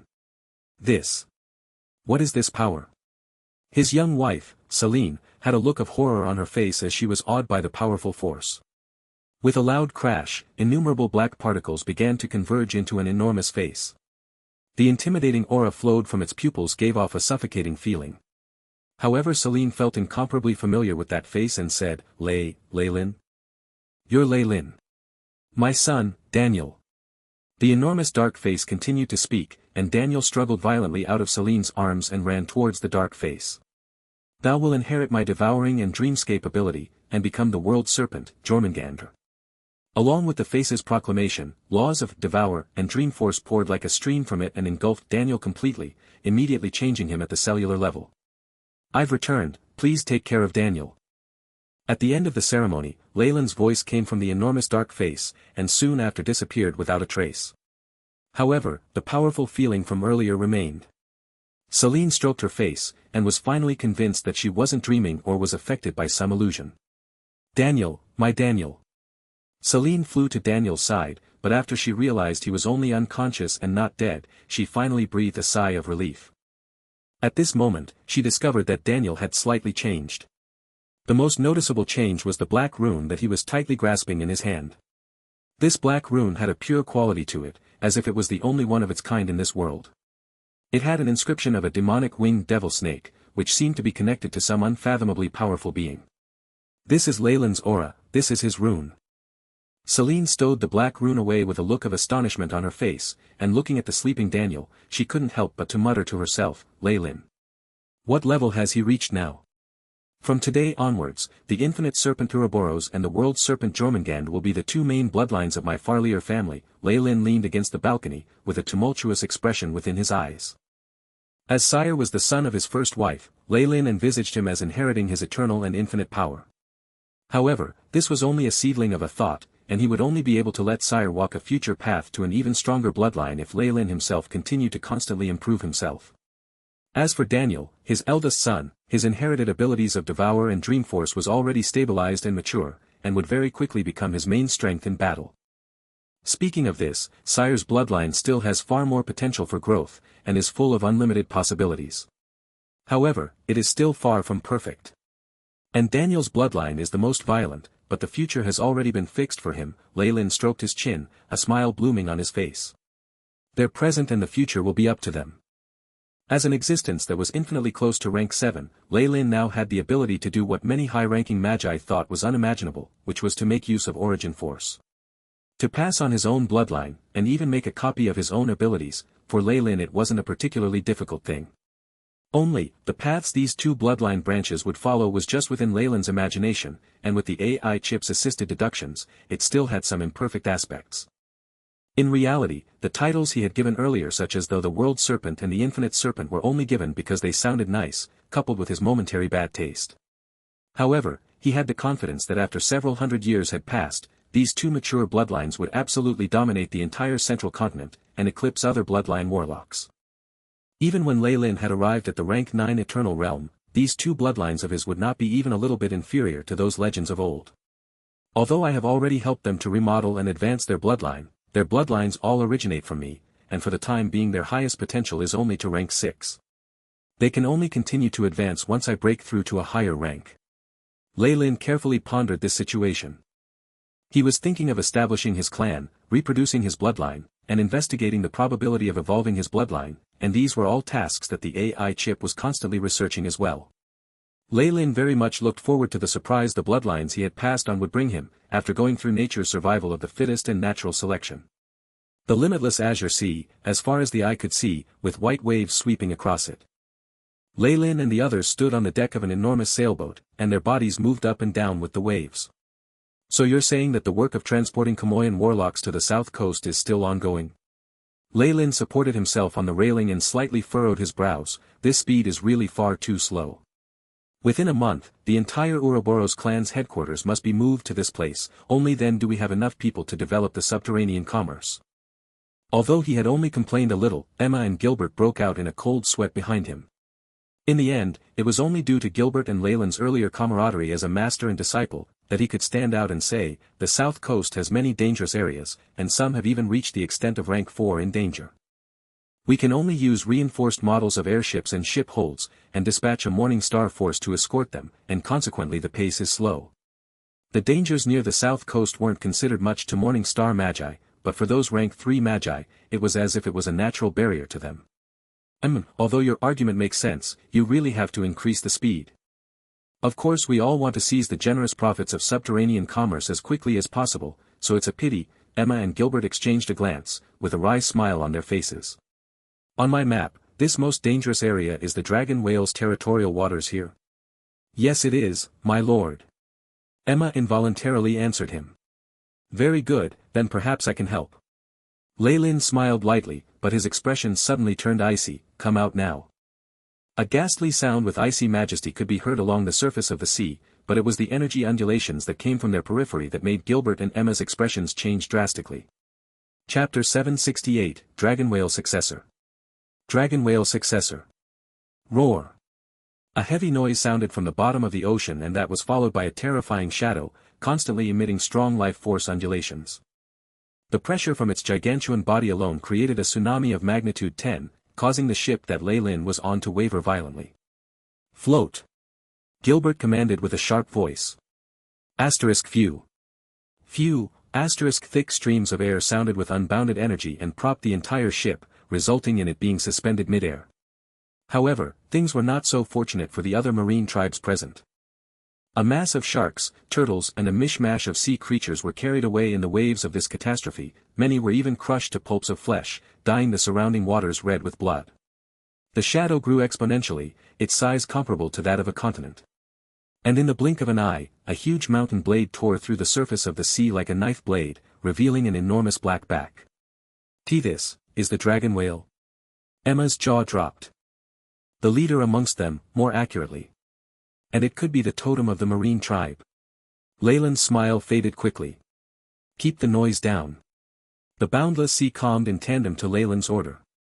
2 eyes the size of planets roamed in the deep sea, with beams of light projecting out of them. A phantom appeared, and it showed a middle-aged marine tribe man. Yulas is here to meet my lord. A rank 6 king of the dragon whales. His physical size is already equivalent to that of a small continent. Thank God only rank 4 dragon whale appeared instead of this one when we were previously moving. Gilbert's eyes narrowed and he immediately thought that he was hallucinating. What? He called Leyland my lord. Aren't they of the same rank? Moreover, a dragon whale with such an impressive size. Are you the one in charge of the dragon whale territorial waters, Yulas? Leyland readily asked. Yes my lord, as well as the neighboring few islets and the continent's marine tribe. This sole phantom called Yulas replied in a cute manner. Even the lowest ranked dragon whale could create great storms and waves in the south coast before, which led to great losses, and even Leyland had heard of it back when he was a rank 1 or rank 2 magi. Now however, not even the strongest dragon whale king was trash worth mentioning in his eyes. This form is abundant in bloodline force, and if I devour it, the most it will increase my constitution by is 0.003. Leyland's blue eyes flashed as he instantly got the answer, and the dragon whale king suddenly shivered underwater. It's too little, and I also still have other uses for it. Leyland inwardly shook his head and gave up on devouring the dragon whale. Yulas, I have something for you to do. A powerful force from Leyland, who possessed power over the creature's life or death, naturally began to speak to it. My lord, please command me, your humble servant will not refuse under any circumstances. For the same reason, after sensing Leyland's unfathomable power and knowing its life was in Leyland's hands, the dragon whale king answered with the utmost respect. Very good, I am the Ouroboros clan's elder, and should you see the flag of the Ouroboros clan hung on any transportation, you are not allowed to attack them, and must even protect them, do you understand? I will follow your command, almighty expert. I will also send my children as escorts for your ships. Yulas delightedly agreed. Very good, Leyland nodded. After he showed his intent to try to catch him, the enormous dragon whale disappeared from the ocean surface, as if it was being chased away by some powerful magic. For the south coast, the rank 6 dragon whale king is an undefeatable existence. Leyland stroked his chin and said, fortunately, it didn't pay much attention to the south coast in the past, or perhaps it had been dormant, otherwise the entire south coast could not endure its fury. Just the gathering of the dragon whale's children could isolate the south coast from the outside world, and if the dragon whale king itself personally attacked them, looking at its form, it could have easily devastated the entire continent. After all, although the south coast liked to toot its own horn as a continent, from the view of those magi from the central continent, it was only a slightly larger island. Did you hear that? Move everyone as soon as possible. I trust that there won't be any dangers from now on, Leyland said to the 2 Kamoyan warlocks after following the dragon whale king's departure with his eyes. You understood. Gilbert wiped the cold sweat from his brow. Just seeing Ulnaz from earlier made him feel fearful in his heart. And the person who could send a powerful dragon whale bending its knee, what rank had Leyland reached? Lord L. Leyland. Would it be possible for you to tell us your current rank? Geoffrey, who had been equally terrified, stood at the side. He was more powerful than Gilbert and the others, and was already a rank 5 Radiant Moon Warlock. However, because of this, he could understand the dragon whale's power even more. At the same time, he began to perceive Leyland's change. In any case, even if it was the entire central continent's strongest monarch, could not be on the same level as the rank 6 dragon whale king, and this gave Jeffrey an enormous shock. Me? I'm still a rank 6 warlock. Leyland smiled and hid nothing. How could this be? However, I am only half a step away from rank 7, the latter half of Leyland's sentence sent the warlocks on the deck into a sluggish state. 7. Rank 7. The rumored god, with the existence of laws. Jeffrey's eyes widened and his mouth gaped wide open, as if he was an enormous toad. He foolishly looked at Leyland as he entered the hold of the ship. Duke Gilbert. Duchess Emma. Please could you confirm if I imagine that? After a moment of great bafflement, only then did Jeffrey try his best to readjust his expression back into place, and involuntarily ask. I'm afraid that you didn't mishear, Your Royal Highness Prince Jeffrey. Gilbert and Emma exchanged a glance with a wry smile on their faces and said, however, we're already quickly getting used to it. Lord Leyland has always been good at creating hopes and miracles. Now even Gilbert would not dare to consider himself as Leyland's mentor anymore. After all, he was an existence that was reaching rank 7. Rank 7. What could it mean? In the ancient times, it would still be considered the position of a celebrated expert. The conqueror of many worlds, many native tribes could only tremble and weep. And now, the Ouroboros clan had the strength of this rank. Gilbert realized that he could only giggle at this thought, and Emma was also leaning towards it. Rank 7. Rank 7, ah. Bevis, Offa, your plans will all come to nothing. Jeffrey could only react to that after a long time, and suddenly sighed with a lonely expression on his face. No matter who it was, once they had dealt with Leyland for some time they would feel as if they had been struck a blow. Jeffrey had previously felt this several times, but this time it was an even more powerful blow. However, with Leyland, the springtime of our bloodline warlocks has arrived. After he had sighed, Jeffrey's eyes were filled with hope. Even if the central continent was currently filled with many monarch-ranked magi, to a semi-rank 7 they were as insignificant as ants. With just one slap, swathes of them would die. Jeffrey could already see the scene where bloodline warlocks would dominate the central continent. The enormous benefits that conquering the central continent would represent rendered their earlier schemes and all those things they had previously worked hard to defend seem ridiculous. Perhaps this was exactly what that lord wanted. Jeffrey looked in the direction of the ship's hold and secretly clenched his fist, an abnormal red flush appearing on his face. Under Leyland's operation, they had completed the long journey from the south coast to the central continent in the space of the few days. When Gilbert and the others had made this journey before, they had needed a few months.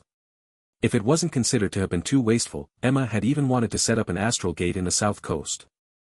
Passing through the astral gate and Morning Star Realm's hub and establishing a transportation spell formation that could cover the entire central continent was an important trump card to the bloodline warlocks.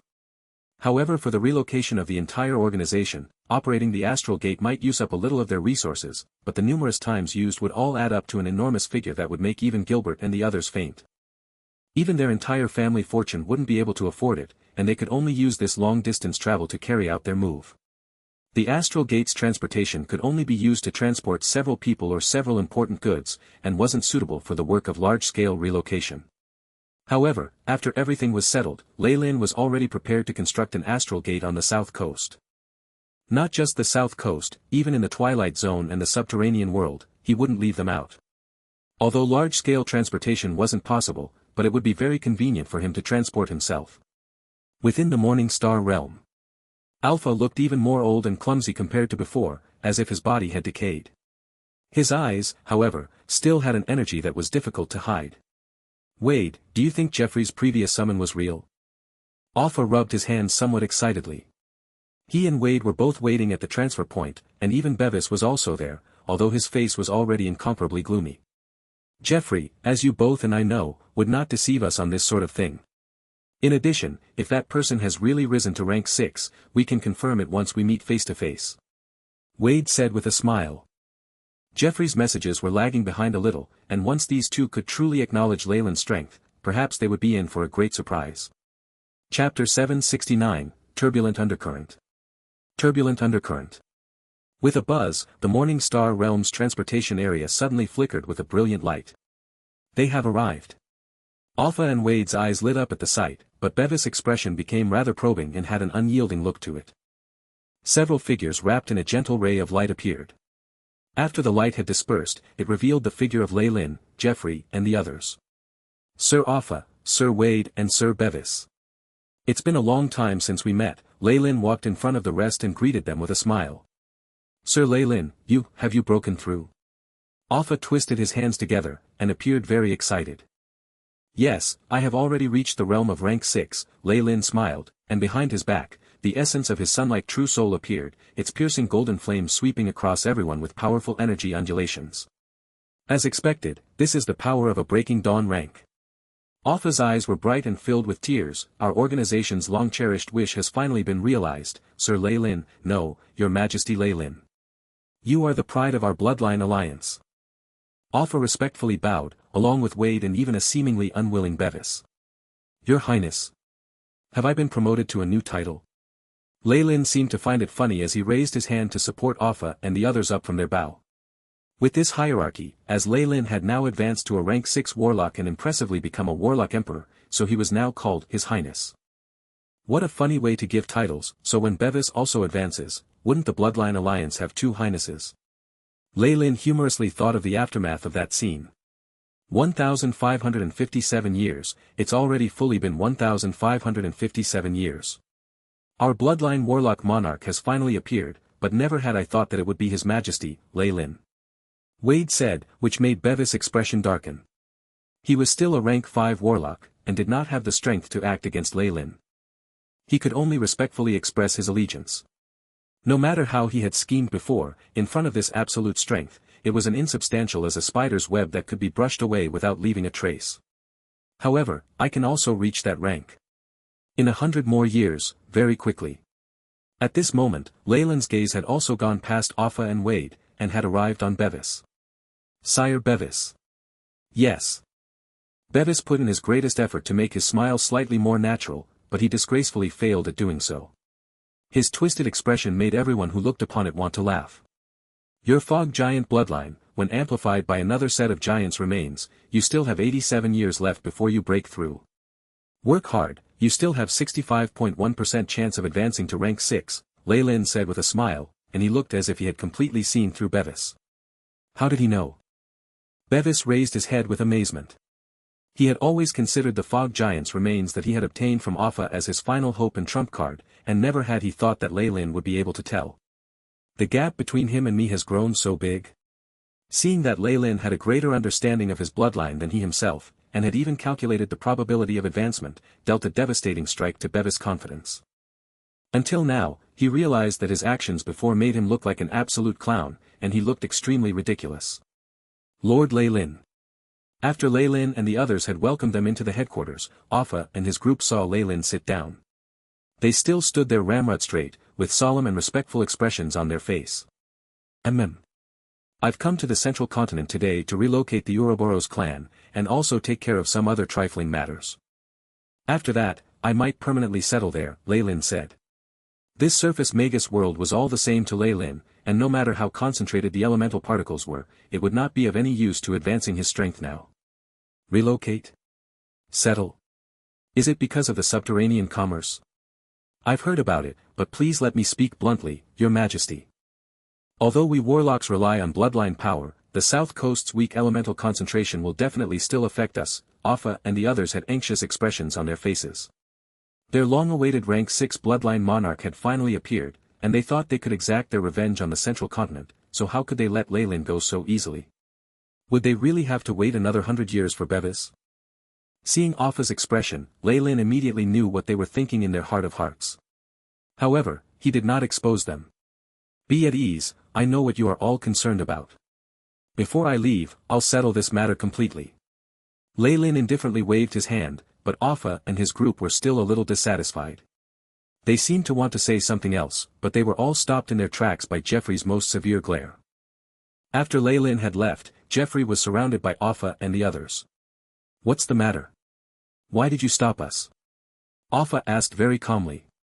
They had been comrades for a very long time, so he was very clear about how Jeffrey was as a person and knew that he definitely had his own considerations. The earlier situation shocked me a little too much, and the news from the distant continent was rather delayed, so I couldn't tell you all about the latest situation, Geoffrey said with a wry smile. Lord Lei Lin is not an average rank 6 monarch, he is the person that we must pin all our hopes on. Afterwards, the shocking news began to spread throughout the entire central continent. The Bloodline Union's warlock king, Lei Lin Farlier, had already stepped across the threshold of Breaking Dawn, and entered the realm of rank 6. After the Morning Star Space had verified this news, they immediately invited other organizations to attend Lei Lin's celebrations. Many powerful Magi organizations and even some monarchs had one by one expressed their intention to come themselves and meet with Lei Lin. In a short while, the entire phosphorescent swamp once again became the gathering point of the central continent, and it seemed like all the Magi were discussing this matter, and how it would affect the central continent. Sky City, the Drifting Garden. What? The parchment in Wire's hands dropped to the floor. How is this possible? He's already advanced to rank 6, and reached the same status as the Monarch of the Skies. How long has he taken? The Monarch of the Skies has already accepted Lei Lin's invitation, and will definitely personally attend. This news is very trustworthy. This is reality, you must get used to it and accept it, my child. A middle-aged Magi that looked rather similar to Wire's helplessly said. He knew, of course, how great the shock this news would pose to a genius like Wire's. His small achievements were nothing compared to Lei Lin. That terrifying fellow, speed at advancing made all the central continent's geniuses despair and crumble. Being born in the same century as him is your greatest misfortune but also your greatest fortune. I hope you can step out from his shadow. The middle-aged man looked at Wire's with undisguised concern in his eyes. I want to go as well, I want to see exactly how far the gap is between me and him. Wire's gnashed his teeth, with an obstinate expression all over his face. Ah, you, the middle-aged man helplessly sighed. The reconstruction of Duz City had happened. Under the Blazing Flame Monarch's direction, many slaves put out their utmost effort and had completely rebuilt from the original ruins in the shortest period of time. The sacred flame had been relit, to represent the Blazing Flame Monarch's strength and might. Inside the city, within a giant sphere of flames, the golden blaze's boiling hot temperature had the power to melt the surrounding buildings. This phenomenon continued for nearly a few hours, and afterwards a slender figure emerged from the flames. The person was wrapped in a red cloak, and had a small crown of flame upon their head. It turned out to be Melinda, who was now the Blazing Flame Monarch. Over the years, after consuming so many precious materials and the power of dreamscape elven stones, finally I have mended my soul to 80% of its original self. The present Melinda had not only regrown a new arm, her aura had also reached the stage of rank 6. Lei Lin Farlier. You really have given me a huge shock. Melinda's expression was very complicated. She had previously been able to take revenge thanks to Lei Lin's help. However, he had attacked at the most crucial point and made her suffer enormous losses. Only now had she been able to recover. He's already broken through to rank 6. How interesting. Even Bloodline Shackles and the Snake Dowager couldn't stop him.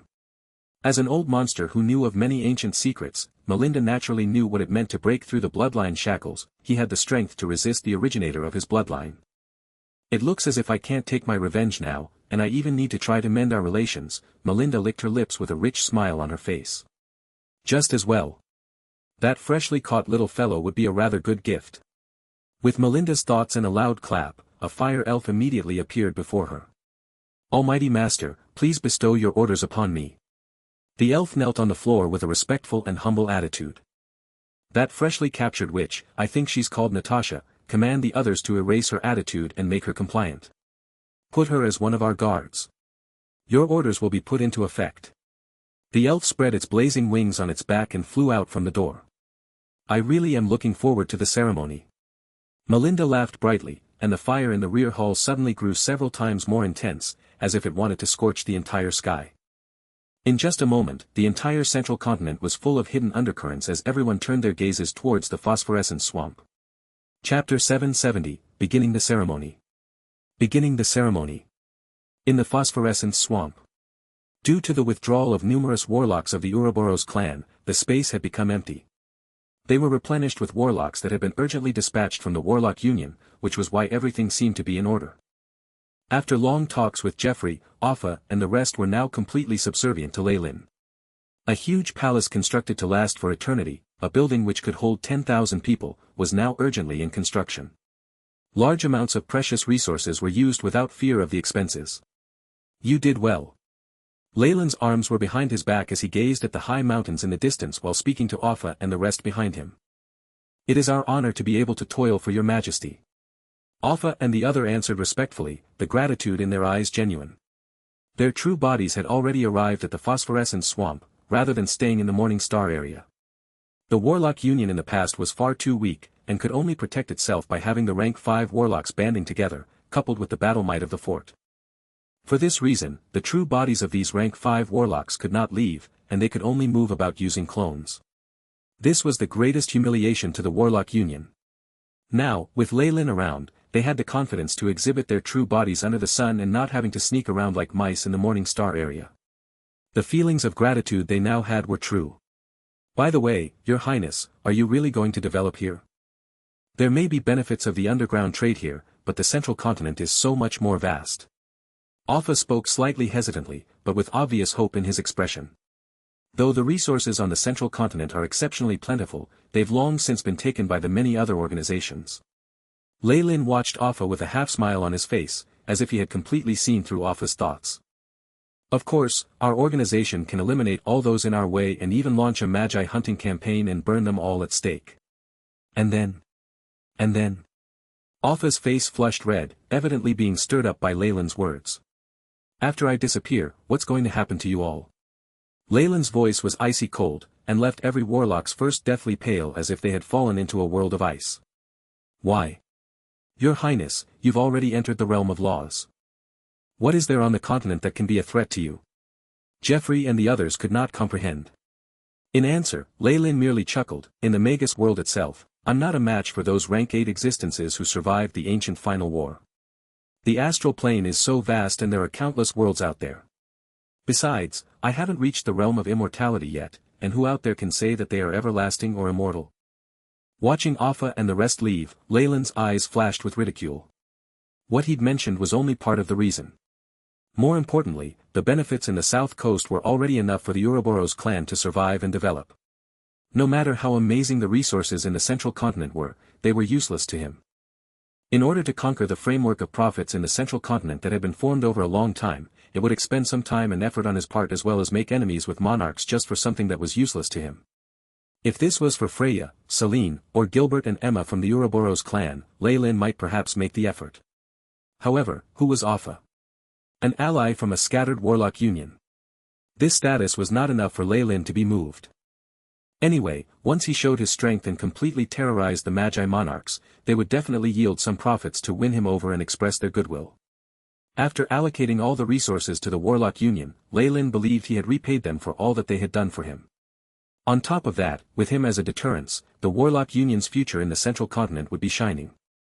At the very least, those so-called anti-warlock campaigns would no longer appear out in the open. With these, Leyland felt he'd done enough for the Warlock Union.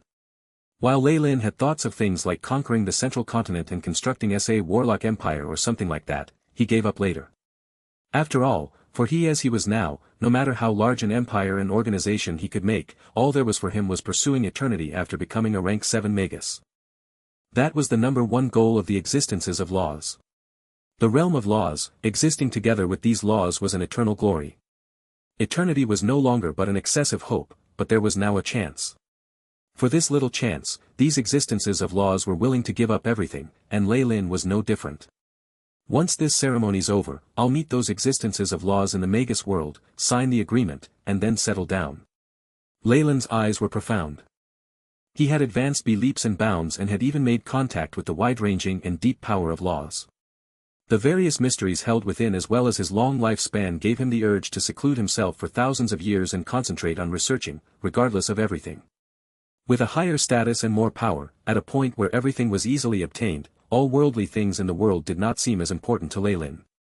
It must be the same for those other laws of existences. A giant airship has been discovered. The symbol says that it's from Sky City, an organization with a first-class invitation.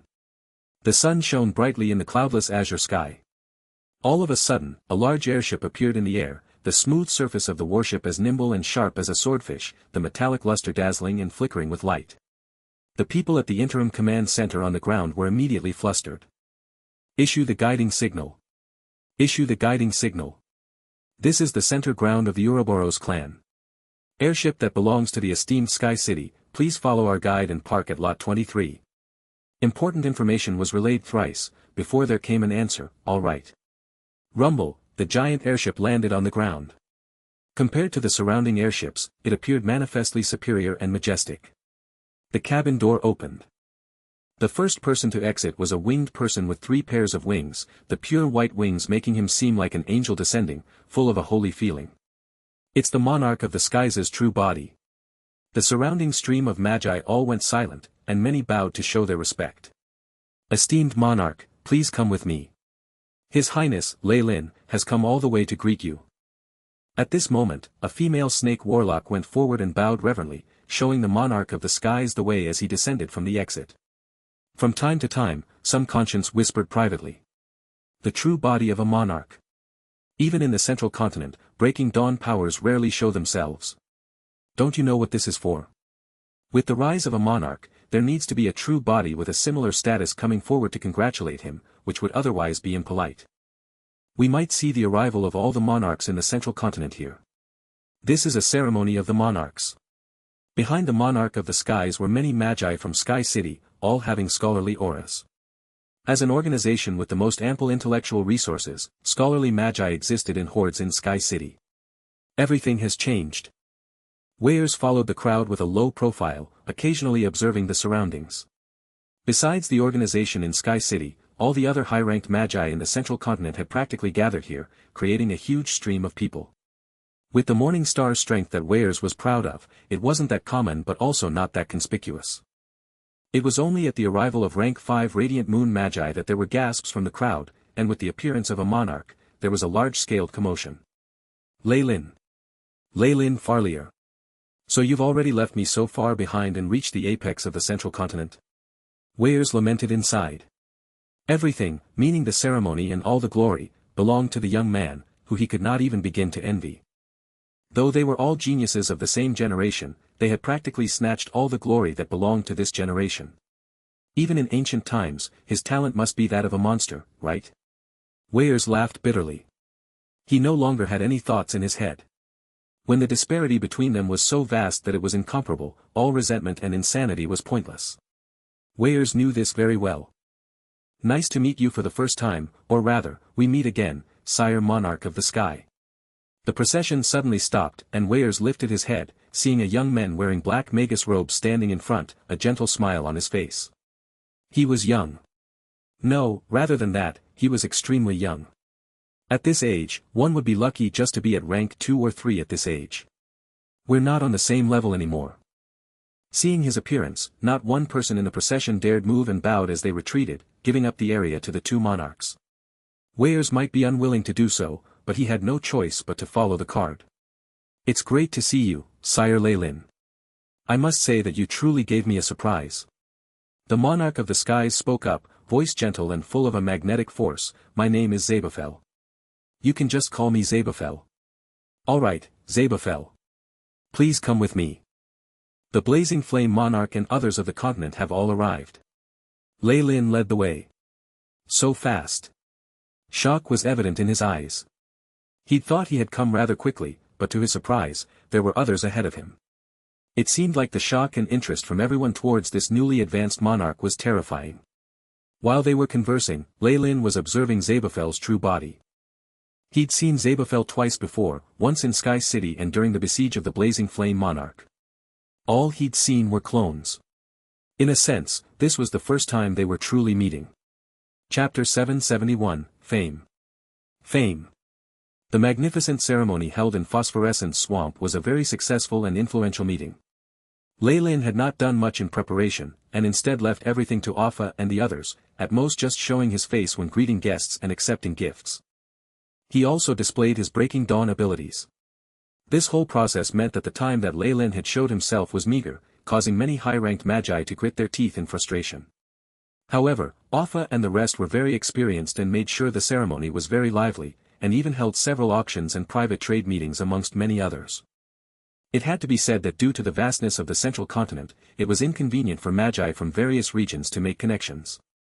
They could interact and exchange services through this ceremony, which was definitely a nice surprise for them. Even centuries later, there were still magi who still constantly recalled this ceremony. Of course, the higher-ups in large organizations were focused on something else. While Lei Lin had not shown himself often, the rank 6 Breaking Dawn strength that he showed, the solidified soul flames, were definitely not fake. This meant that the prophecy that had been circulating for a long time regarding the most powerful bloodline monarch amongst warlocks had been realized. Many magi had complicated feelings towards the rise of warlock organizations, and there were plenty who were dissatisfied. However, before they could join forces or plot something, Lei Lin did something unthinkable. Under the fervent stares of the audience, Lei Lin requested a battle with the Breaking Dawn monarchs. This wasn't just a one-on-one match.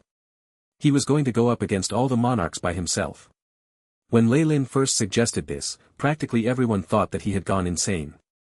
Even as a warlock with a boost from his bloodline, how could a rank 6 warlock who had recently advanced be a match for the many Breaking Dawn monarchs? There were even many magi who believed that the monarchs wouldn't accept Lei Lin's proposal and felt that this was an insult. However, the way things progressed shocked them. For some reason, the Breaking Dawn magi actually agreed.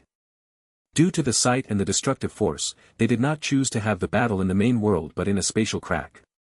This prevented many low-ranked magi from looking in, and the bare minimum to enter was raised to rank 4, Morning Star magi. The battle ended quickly, and practically the moment the rank 2 and 3 magi began to get anxious in their wait, numerous high-ranked magi returned from the spatial crack. However, they all looked extremely pale, and some even began to mutter under their breaths, as if they were under shock. The few Radiant Moon and even monarchs had the same expression, followed by Lei Lin, who looked carefree. The results were obvious. The shock this gave to all the magi was terrifying beyond relief. Lei Lin had confronted all of the monarchs alone and actually achieved victory, and in such a short time at that, and with such ease. Numerous magi exchanged gazes, having a feeling that there would soon be a drastic change to the central continent. After this, while many Morning Star magi did not dare breathe even a word of this, there were quite a number who had watched the battle and had close friends or family they shared this with. The details of the battle gradually leaked. From what they had said, Lord Lei Lin had displayed extraordinary strength from the very beginning. Whether Morning Star, Radiant Moon or even Breaking Dawn monarchs could only quiver before his energy undulations. The moment they fought, the monarchs all lost at one go and even received injuries of varying degrees. No. Perhaps before they had even fought, they had already been defeated. Such an unimaginable and outrageous matter immediately caused much suspicion, but when rumors spread but nobody going against the rumors, the central continent descended into a deathly silence. The only change was that even in private discussions, those magi did not dare even mention Lei Lin's name and instead replaced it with the Bloodline Monarch. Lei Lin's fame thus spread at a startling speed, and the Bloodline Warlock Union took advantage of this, thus developing largely. Of course, that is what happened in the future. For Lei Lin, the ceremony was extremely boring. The precious gifts the organizations offered to him to show their goodwill were nothing to him. For the battle against the monarchs, he had merely emitted less than 1% of the aura of his main body, but these monarchs could not even withstand it. All of this caused Lei Lin's interest to wane. After the hasty ending, he surprisingly got enough time to do as he pleased. Within the extravagant palace, Lei Lin was now making some coffee. Whether it was the grinding of the coffee beans or the later procedures, everything happened smoothly and there was a certain beauty to his actions. There was even a unique charm and order to everything that lingered in one's memories. Hee. Weyers seems to be rather shocked. Melinda was clad in a fox-skin coat, a fox tail around her neck while she sized Lei Lin up and down with interest. That little guy. Lei Lin chuckled, and then shook his head. Now, any talents or the like were nothing to him. Melinda sipped at the coffee and then put the cup down, looking serious. Though she had already overestimated Lei Lin, the terrifying strength he exhibited still exceeded her expectations. Even what he had shown could very well be the tip of the iceberg. Melinda straightened her back slightly, looking glum. Lord Lei Lin, have you already touched upon the realm of laws? Yes. Lei Lin nodded, hearing Melinda's sharp intake shortly after. As an old freak that had lived for a long time, Melinda was definitely aware of the terror of laws. Lei Lin was definitely not one of those who liked to brag, yet were inexperienced and narrow-minded. Instead, he had probably entered a deeper realm, which had resulted in such a terrifying change. No wonder, Melinda forced out a laugh, no wonder it was effortless for you to deal with us. Lei Lin glanced at her. In his opinion, Melinda was also a crafty person with origins even more mysterious than the other monarchs, and seemed to know many ancient secrets. She had not expended much effort this time either, and even any backlashes or injuries might be all for show. Well then, what are your future plans? Are you going to unify the central continent? She asked nervously. She had already made her mind up anyway. If Lei Lin had a wish, she would be the first to show her sincerity. The terror that were the existences of laws were impossible to be stopped by a rank 6 Magus like her who had only made slight progress on the flame law. With his will, the whole central continent could only tremble in fear and obey. Melinda was sure of that. No, I've never considered that. Lei Lin first stared at Melinda, and only when she began to squirm in unease that he chuckled in answer. I've no interest in the central continent.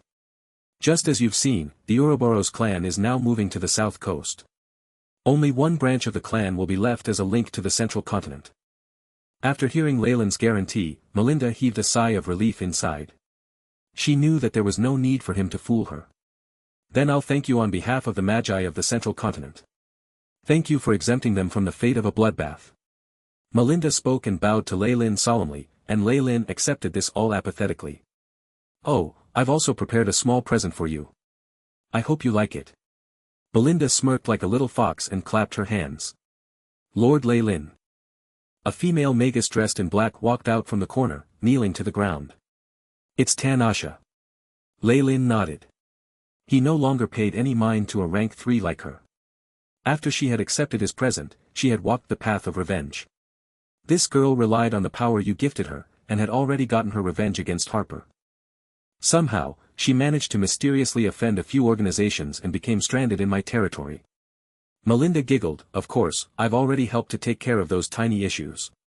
Lei Lin answered, Tan-Asha, you're right in time. We're planning to move. Look for Mistress Freya. She'll settle you in. Surprisingly, Lei Lin felt nothing as he watched Tan-Asha leave deferentially. With just a thought, there were large numbers of rank 4, 5 or even 6 who would hastily come over to run errands for him. This rank 3 subordinate was now hardly enough. Of course, she was one of his people, and he would naturally give her a way out. Thank you for the matter with Tan-Asha. I'm rather interested in the soul-splitting technique you mentioned before, and I've had some other thoughts regarding it. I hope to discuss it with you.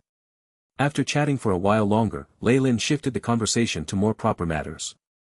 This was the real reason he was meeting Melinda. Methods to split the soul into two. If my lord is interested in such a dangerous technique, I will naturally present everything I know. While Melinda was astonished, she still agreed easily. Chapter 772, Soul-Splitting Experiment. Soul-Splitting Experiment. Beep. Database on soul-splitting methods completed. Renamed as True Soul-Splitting Technique. Watching Melinda leave after giving him what he'd wanted, Lei Lin heard the AI chip's response and touched his chin. He had taken advantage of Melinda and obtained her soul-splitting techniques. This time, with an in-depth discussion to fill up the gaps, he had made much progress. This technique was extremely important for Lei Lin, to the point that it would affect with how he would grow in the future. Having taken care of the issue of the technique, Lei Lin was in a great mood and took care of the hidden damage to Melinda's soul, much to her gratitude. The procedures to splitting the true soul have been completely deduced. It has a very high success rate, so next is how to control the other half of the true soul. Lei Lin touched his chin, sinking into deep thought. While the soul-splitting technique that Melinda had provided was very feasible, there was also a huge issue, the inability to control the clone's true soul. Even the blazing flame monarch herself had ruined herself with this, and was later destroyed by Melinda, who was later formed and took over by force. Lei Lin had no wish to be met with a situation like a soul betraying him, and hence had to nip this issue in the bud. At this moment, Gilbert and the rest had walked in, accompanied by Offa and others who had complicated expressions on their faces. Your Majesty, the preparations for the tidying up and moving of the Ouroboros clan are complete. While Lei Lin had shown immense strength and supported them, the fact that they would leave the central continent and develop in the south coast was something they were uncomfortable with. However, Lei Lin's fame was more than enough for the Warlock Union to take care of itself. Hence, it couldn't be helped that they had complicated feelings regarding this. Alright then, let's move as soon as we can. Lei Lin was very calm, and he even seemed rather relieved. The reason he had taken the time to do something so senseless was because of the favors and debts he owed. Once everything was done, he would be able to focus entirely on the search for eternity. Soon enough, another bomb was dropped on the central continent. The most powerful monarch, the monarch of blood who had suppressed many other monarchs single-handedly, had moved the Ouroboros clan far away from the central continent, to a desolate place lacking in magi. Leyland Farlier had moved to the south coast. While the Warlock Union had done all it could to conceal this fact at the beginning, in this situation where the entire organization was moving it could not really be hidden. The bloodline warlocks who were only just making themselves known could only howl in grief, and temporarily reign in their arrogance. Meanwhile, with the development of the Warlock Union the safety of the many bloodline warlocks was not an issue. They even expanded their reach in the central continent. In the end, it would develop into the largest organization in the central continent, one that would continue for a long time. Of course, this had nothing to do with Leyland. Even if he found out about it, he would think nothing of it. After settling the Ouroboros clan in the south coast and hosting an underground trade, Leyland completely released his hold over everything. Other than accompanying Freya and tending to Sire, most of his time was spent in the laboratories. The Ouroboros clan's strength was more than enough to suppress the south coast. With the added development of the underground trade, they got back on track and expanded their power quickly. After going through with all this, Leyland could finally be at ease. He turned his attention back to his interests. Deep underground, in a laboratory with an unknown location. Begin test number 2419. Leyland's voice sounded, and the AI chip's robotic prompt showed. Beep. Beginning experiment. Recording data. From behind a huge glass wall, Leyland was now watching the two bodies he had nurtured. Both had the unique characteristics of the subterranean race, and what was more shocking was their illusory faces, which made them look like they were wearing translucent masks. Electric current constantly surged through them under Leyland's orders, and on the back of the guinea pigs were numerous transparent tubes that wiggled about, pouring a myriad of unknown fluids in different colors into them. Ugh, Kiki, the two experimental bodies both displayed different behavior. Their flesh was twitching as if tiny rats were burrowing under their skin, and meaty tumors kept rolling and turning on their bodies. They looked disgusting and terrifying. What attracted the most attention was their faces, where that layer of an illusory soul mask had become even more dazzling, and their expressions grew even more complex. Targets are operating well. No signs of rejection, the AI chip loyally intoned, initiating attempt to remotely control targets. Strands of translucent threads drooped down, attached to the phantom figure of a six-legged golden spider at the very end. The translucent threads first spread over the face of an experimental body, the many legs probing its face and causing it to writhe in intense pain before it moved on to the next. Gulu. Gulu. After the translucent threads connected with the other experimental body, its body suddenly began to twitch vigorously. Beginning soul resonance. Experimental body number 2 is convulsing. Soul waves are fluctuating violently. Continue. Adjust the ratio of the second potion mixture and the third life-strengthening essence such that they're 5 units fewer than before. Leyland looked grave. Initiating adjustment. Target's waves are now trending toward stability. Have I succeeded? Watching the interior of the lab that had become quiet, a look of anticipation appeared in his eyes. However, his expression soon changed. Along with yells and an intense explosion, the two experimental bodies self-detonated, sending blood and filth spraying onto the glass walls. Targets have died. Souls have been extinguished. Experiment failed. The cold voice caused Leyland to sigh. I failed again. Is it an issue with the Vitri spider? Perhaps I should use a better adhesive next time. After his experiment failed, Leyland readjusted his mood and began to record the results of his experiments. HM. Immediately after, with the raise of his eyebrow, he put down the pen in his hands. It's been 10 years. He muttered to himself, suddenly disappearing from a laboratory and arriving at another space. Lord Ignox, long time no see.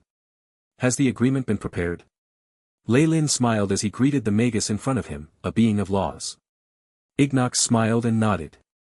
Yes, Lord Leyland. As well, a lot of our comrades are extremely excited after learning about your existence, they couldn't suppress their desire to meet you. Then let's go. I only hold deep admiration for those ancient and powerful beings. A hint of intelligence shone in Leyland's eyes, and the two of them turned into light and vanished. While on the way, Leyland transmitted a message, also, Lord Ignox, about the trade with the underground world. After all, he had to let the protector of the first few levels of the subterranean world know about it. That? It's not an issue. If you like, I can even gift you the first level. Surprisingly, Ignox did not seem to mind. For existences of laws like them, the benefits of trade that only affected the first level were pointless and such a thing would not offend them at all. Then I'm relieved. Also, making use of this opportunity, Lei Lin began to chat again.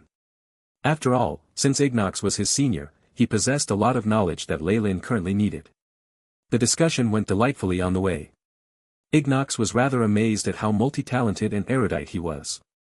After all, as an existence of laws who had recently advanced, Lei Lin's expansive and profound knowledge far surpassed his peers. As they conversed, they kept going deeper and deeper into the subterranean world. They ended up breaking through the 7th level, and entered a dark and unknown space. Based on what I know from my previous world, we should already have reached the core. This, Lei Lin sized up his surroundings. The void and darkness were like the unknown layers within the universe, holding the mysterious world will within them. The closer he got, the more Lei Lin could sense the existence of the world will. While it was weak and slumbering, just the natural power it emitted startled him. Welcome to the deepest region of the underground, as well as where the higher-ups of the Magus world reside. Ignox had completely lost his human form and transformed into an unknown existence. Laws, Lei Lin shut his eyes. Here, he could clearly sense the existence of a multitude of laws, and some were even explicitly conspicuous. The environment here was much better than the surface of the Magus world. Beep. Traces of destroyed spacetime pathways discovered. World origin force is being dispersed. The AI chip prompted at this moment. Is this shattered world core left behind from the ancient final war? Lei Lin now knew why all the rank 8 existences stayed here. With laws being exposed and the origin power of the world emanating from it, the attraction it held for all these existences was incomparable to anything else. If it were him, he would definitely stay here all the time as well. Chapter 773, Path. Path. Welcome, newly advanced comrade. A streak of boiling hot light suddenly rose from the darkness, and Lei Lin seemed to see flames from the core of the earth. This is the Mother Core, the strongest amongst us. Ignox introduced at the side. A few other powerful conscience descended as his voice sounded. This is the Death Sovereign King. This is the Abyss Master. Many rank 8s, some who were said to only exist in ancient legends or myths and some Lei Lin had yet to even hear of began to show themselves. Hello, everyone. Lei Lin greeted them. A huge phantom Targaryen appeared from behind him, and the power of devouring twined around it. What an interesting fellow. He actually grasps the power of devouring. This path is very difficult. Do you still remember that bubbly teapot 320,000 years ago? He seemed to have walked the same path then. You're a descendant of the snake dowager yet broke through your shackles. Congratulations. The many existences began to discuss amongst themselves or express their goodwill. Just the transmissions from their minds was enough for those breaking dawns from before to explode and die. Silence. With the voice of the Mother Core, the many conscience quietened down. First, let us welcome Lei Lin Farlier, our newest comrade. It was evident that the Mother Core was the most powerful here, and many existences of law let her take the lead. The agreement has been prepared. You can take a look. An ordinary board of soil flew out from the core and landed in front of Lei Lin, an agreement written out using the words of laws. Lei Lin took a look. The conditions were broad, stating that as a member of the Magus world he had to take initiative to safeguard the Magus world and prevent foreigners from invading. In return, he would be able to comprehend a few years' worth of the power of laws here every century, and even have the chance to absorb some of the world origin force. There's a limit to the world's origin force. Even existences of laws can't absorb it from the world without any limits, or else everything would be ruined.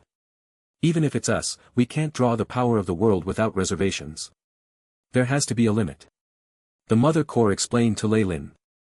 It's fine by me. Lei Lin naturally knew the reasoning behind this. He nodded, and a black Targaryen seal appeared at the end of the soil board. The soil board crumbled in an instant, and seemed to draw the attention of the world will, sending threads of mysterious force pouring in. With the great Magus world will as a witness, I hereby announce the signing of the contract. The Mother Core's voice was grim, and the rest of the other existences roared and yelled. Welcome, kid. Ever since the ancient battle, we haven't had new blood in a long time. It was obvious that after signing the agreement, these guys now truly treated him as one of their own. After conversing with them, Lei Lin first comprehended some of the world laws that the Mother Core had exhibited, and also absorbed a portion of the origin force before leaving the area guided by Ignox. Please rest assured, my friend. Right as they were leaving, Ignox seemed friendly and gentle. I'll find a way for you to solve the issue of controlling a split true soul. Thanks a ton, I'll leave it to you. Lei Lin nodded gratefully. This sort of high-ranked soul technique would require a lot of time even with research and help from the AI chip. His only other choice was to employ the help of other existences of laws. Actually, regular clones should already be enough for us. Why are you trying to do something as dangerous as split your true soul? Ignox bit his lip and began to advise him. I know. Clones are very useful, but the connection with the host body cannot be broken off. There's also a huge issue, Lei Lin answered. Lei Lin could naturally make clones like that of the Trials Eye or the nefarious Filthbird right now. Perhaps those could not even be called clones, just a projection of his strength. And as an existence of laws, Lei Lin knew very clearly the weakness of such projections. Once the connection is broken, the projection is useless and can't be controlled again. Alright. I'll take care of this. With the wisdom library passed down in the family through generations, I believe I should get a result in the next 3 centuries. Ignox stared at Lei Lin meaningfully, his astute gaze almost piercing through Lei Lin's mind and seeing through his plans. Well then, I'll be off, my lord. Lei Lin bowed slightly, turning into a streak of black light and disappearing. He left Ignox standing in place, looking deep in thought. True soul splitting. Perhaps even the Mother Core would not dare attempt something like this. Interesting, Ignox mumbled to himself, a mysterious smile quirking about his lips. He turned into a bundle of mist and, as if he had merged with the world, completely disappeared. The speed of an existence of laws was unimaginable. With just a bit of time, Lei Lin was back in his laboratory.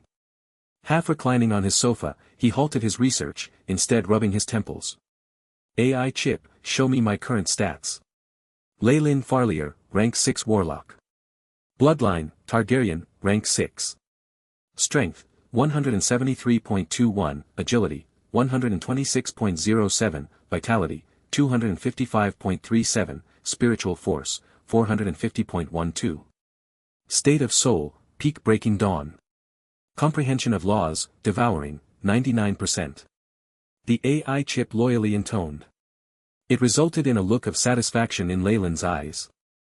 Just taking in a bit of the world origin force allowed my vitality to grow so much. Advancing a full unit was extremely troublesome at the level of an existence of laws. All the energy Lei Lin had devoured from his massacres couldn't raise his vitality by such a degree, but all his stats had now grown. World origin force is truly the best supplement for existences of laws. Lei Lin stroked his chin. He thought back to the Magus world before the ancient war. Numerous higher-ups of the Magus world were enthusiastic about invading other worlds and seizing their world origins.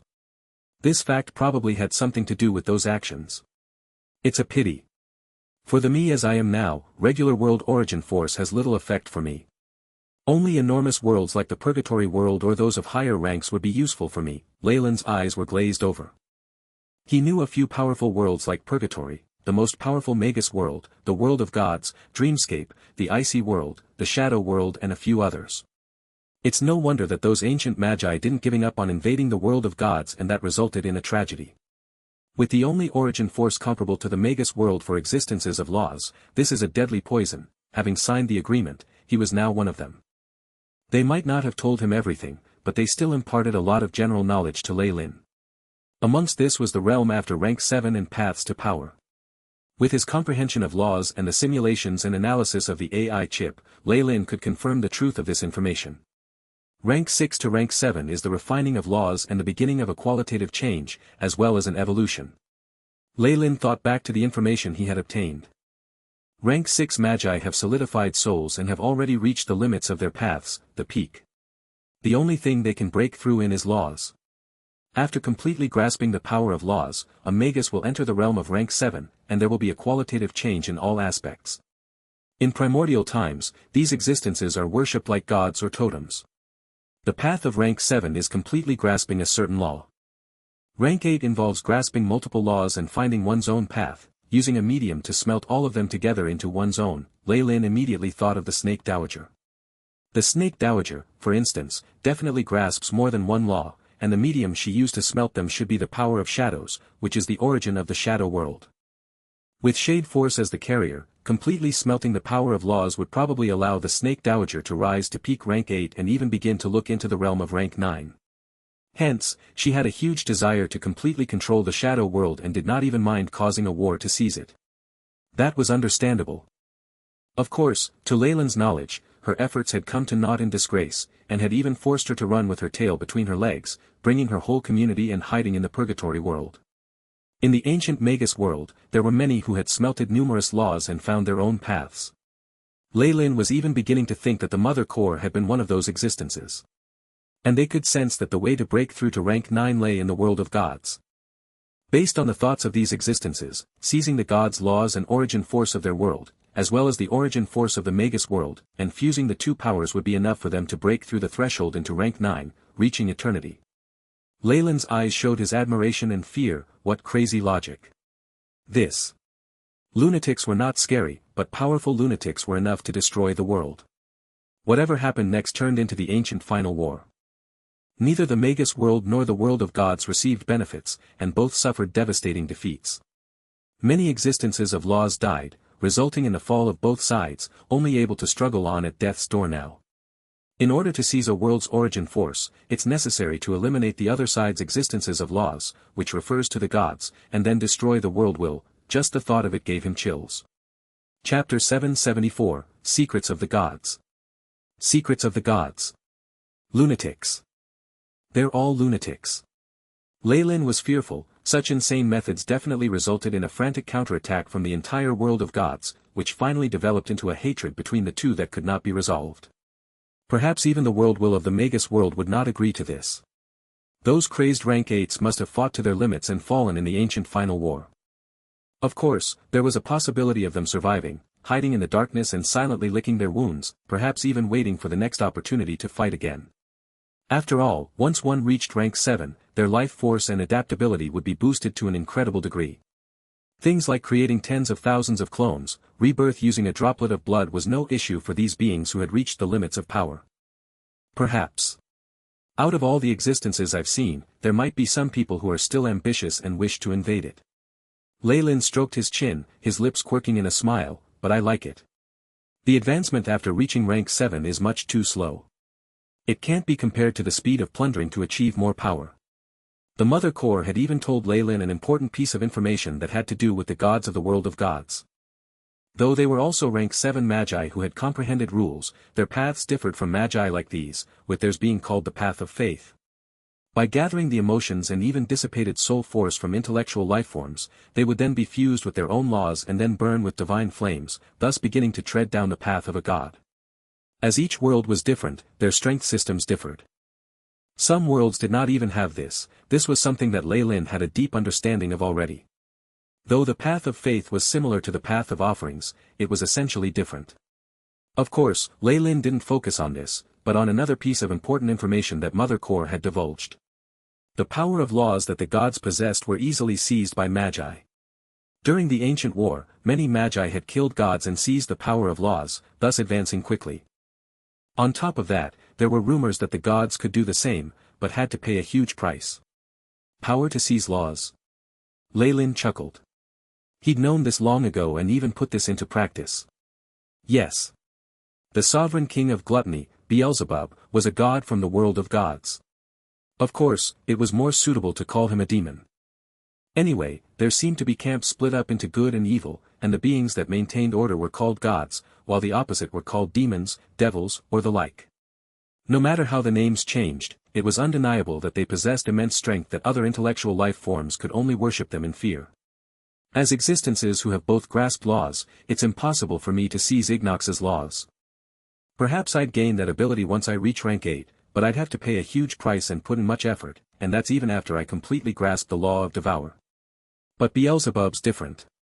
In my previous advancement, the process seemed much too easy even with the aid of the purgatory world will and my previous plans. He came from the world of gods, and the fact that his power of laws was so easily seized was one of the reasons why Leyland had targeted him. If not, Leyland could focus on just the Snake Dowager, but stripping her of her laws would be an impossible task.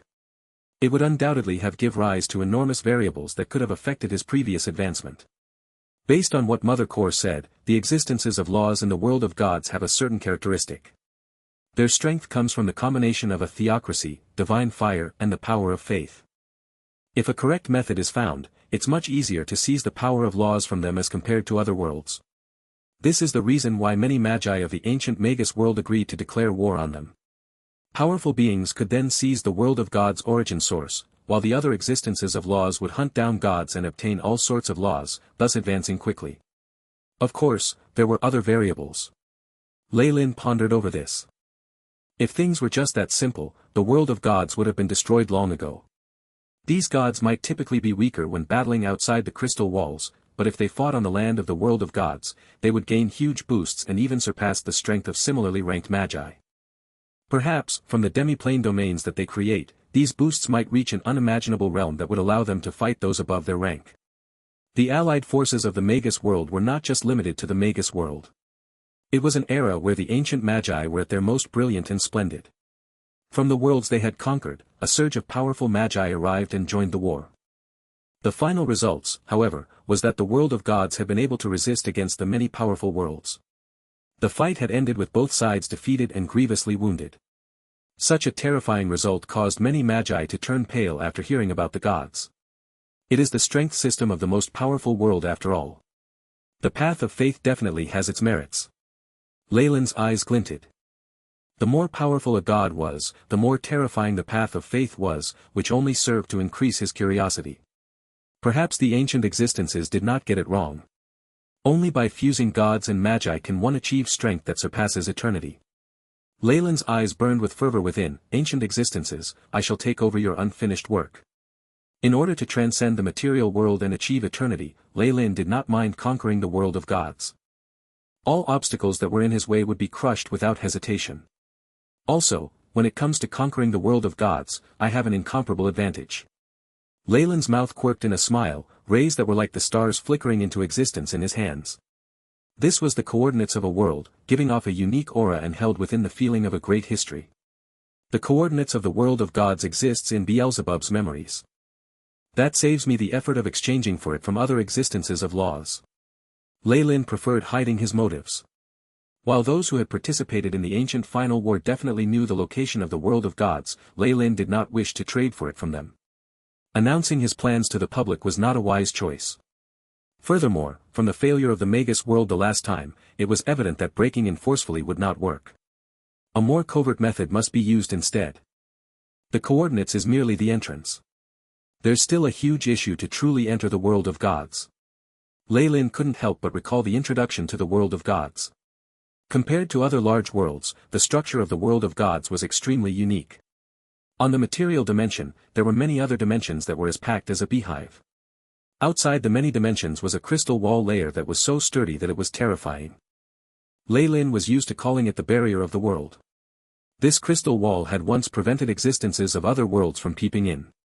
After the ancient war, the world of gods had even consciously reinforced the crystal wall, the resulting isolating power making it such that even if the ancient magi were to reappear, they would still be unable to penetrate it. Of course, once the crystal wall was attacked, there would be a backlash and hostility from the world of gods. Lei Lin did not think that it would be difficult for those remaining or newly advanced gods to take care of him. No matter how powerful he might be, he was still incomparable to those gods who had survived the ancient war. Of course, this referred to his current situation. Things might change in the future. In short, the coordinates of the world of gods is not an issue. The problem is how to break through the defensive crystal wall. And when it comes to this, I have a great teacher. Lei Lin chuckled. A way to cleverly break through the crystal wall must be something the other existences of laws were working on fervently. However, until now, nothing had borne fruit or else the ancient war would have erupted once again. The crystal wall was like a city under siege. People might want to enter from the outside, while the people within wanted to leave. Evidently, the sovereign king of gluttony, Mr. Beelzebub, had succeeded. He had obviously grasped the loopholes of the crystal wall and bypassed the power of isolation, arriving outside. He'd gone through a series of activities, including some investments and disseminating faith. He had been in hiding and, while he had been extinguished a few times while entering other worlds, no magi had realized his true identity and only took him for an existence from another world. However, no matter how carefully Beelzebub had hidden his identity, Lei Lin had him on the palm of his hand and turned his plans into a tragedy. Not only did he turn into a stepping stone for Lei Lin to advance, most of the power of his laws had been seized, causing his main body to be either grievously wounded or in a deep sleep. Even the way in and out of the world of gods was now known by Lei Lin, becoming an accomplice to his own fall.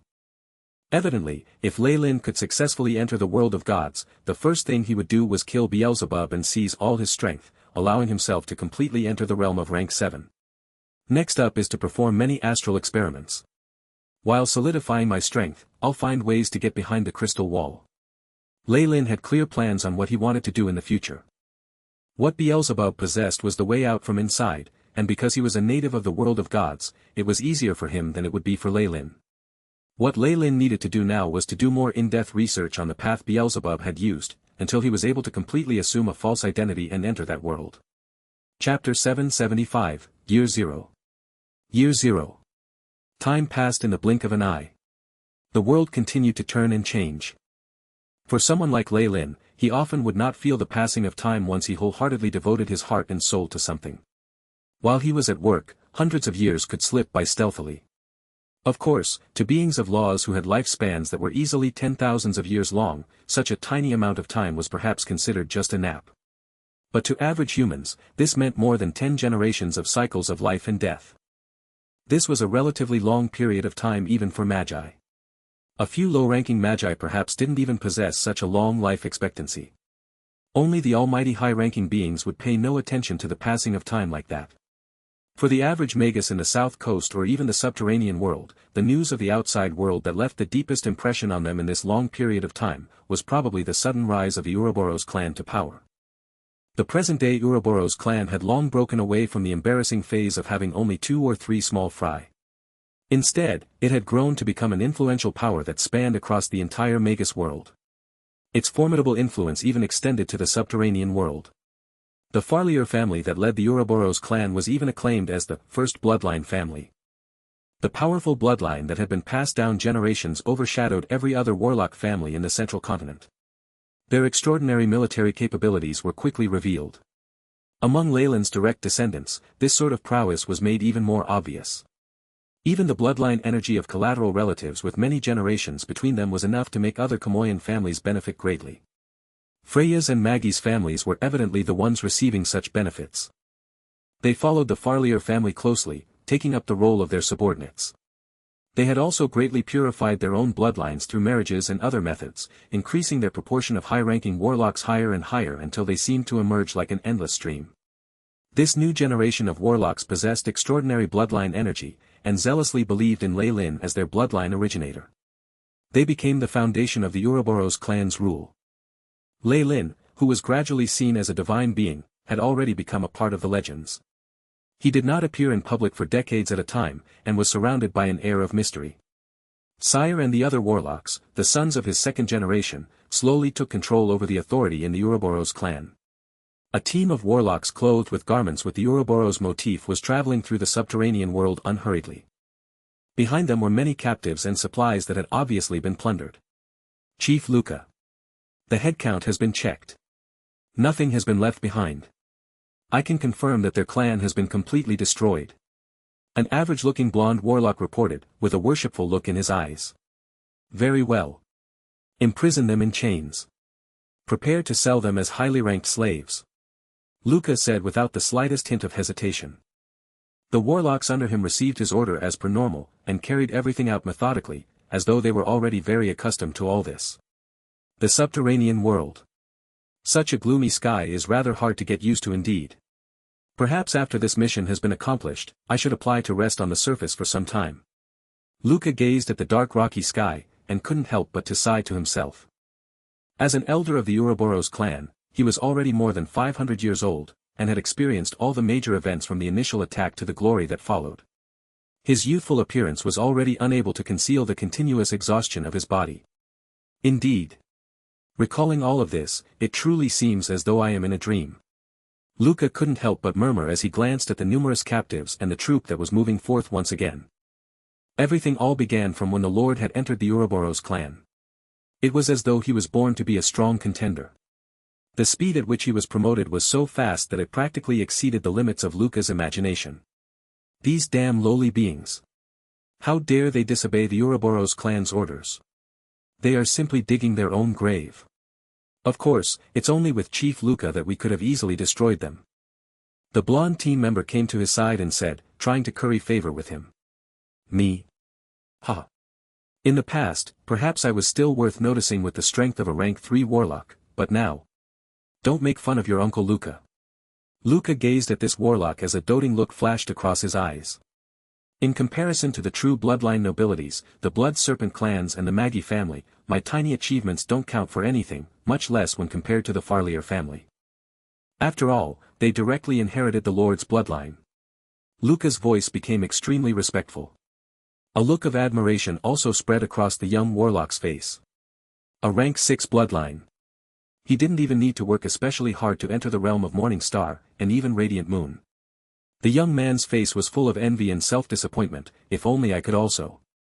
Lookard. Stop those unrealistic fantasies of yours. Lord Lei-Lin didn't have an outstanding bloodline in his early days, yet he made it to his current level all the same. Luca's tone turned rather stern. Now, what you need to do is to look after the order. Yes, Chief. Seeing how Luca spoke so harshly and with a serious expression, the young warlock immediately saluted him and ran to the back of the troop. This chap is really. Luca shook his head, with a helpless expression in his eyes. The rise of the Farlier family and the families of their subordinates was definitely a huge blow to the original bloodline nobilities. Of course, under the crushing suppression of absolute strength, these bloodline nobilities didn't even dare to let out a fart. They accepted the Farlier's family unconditional authority with complete sincerity.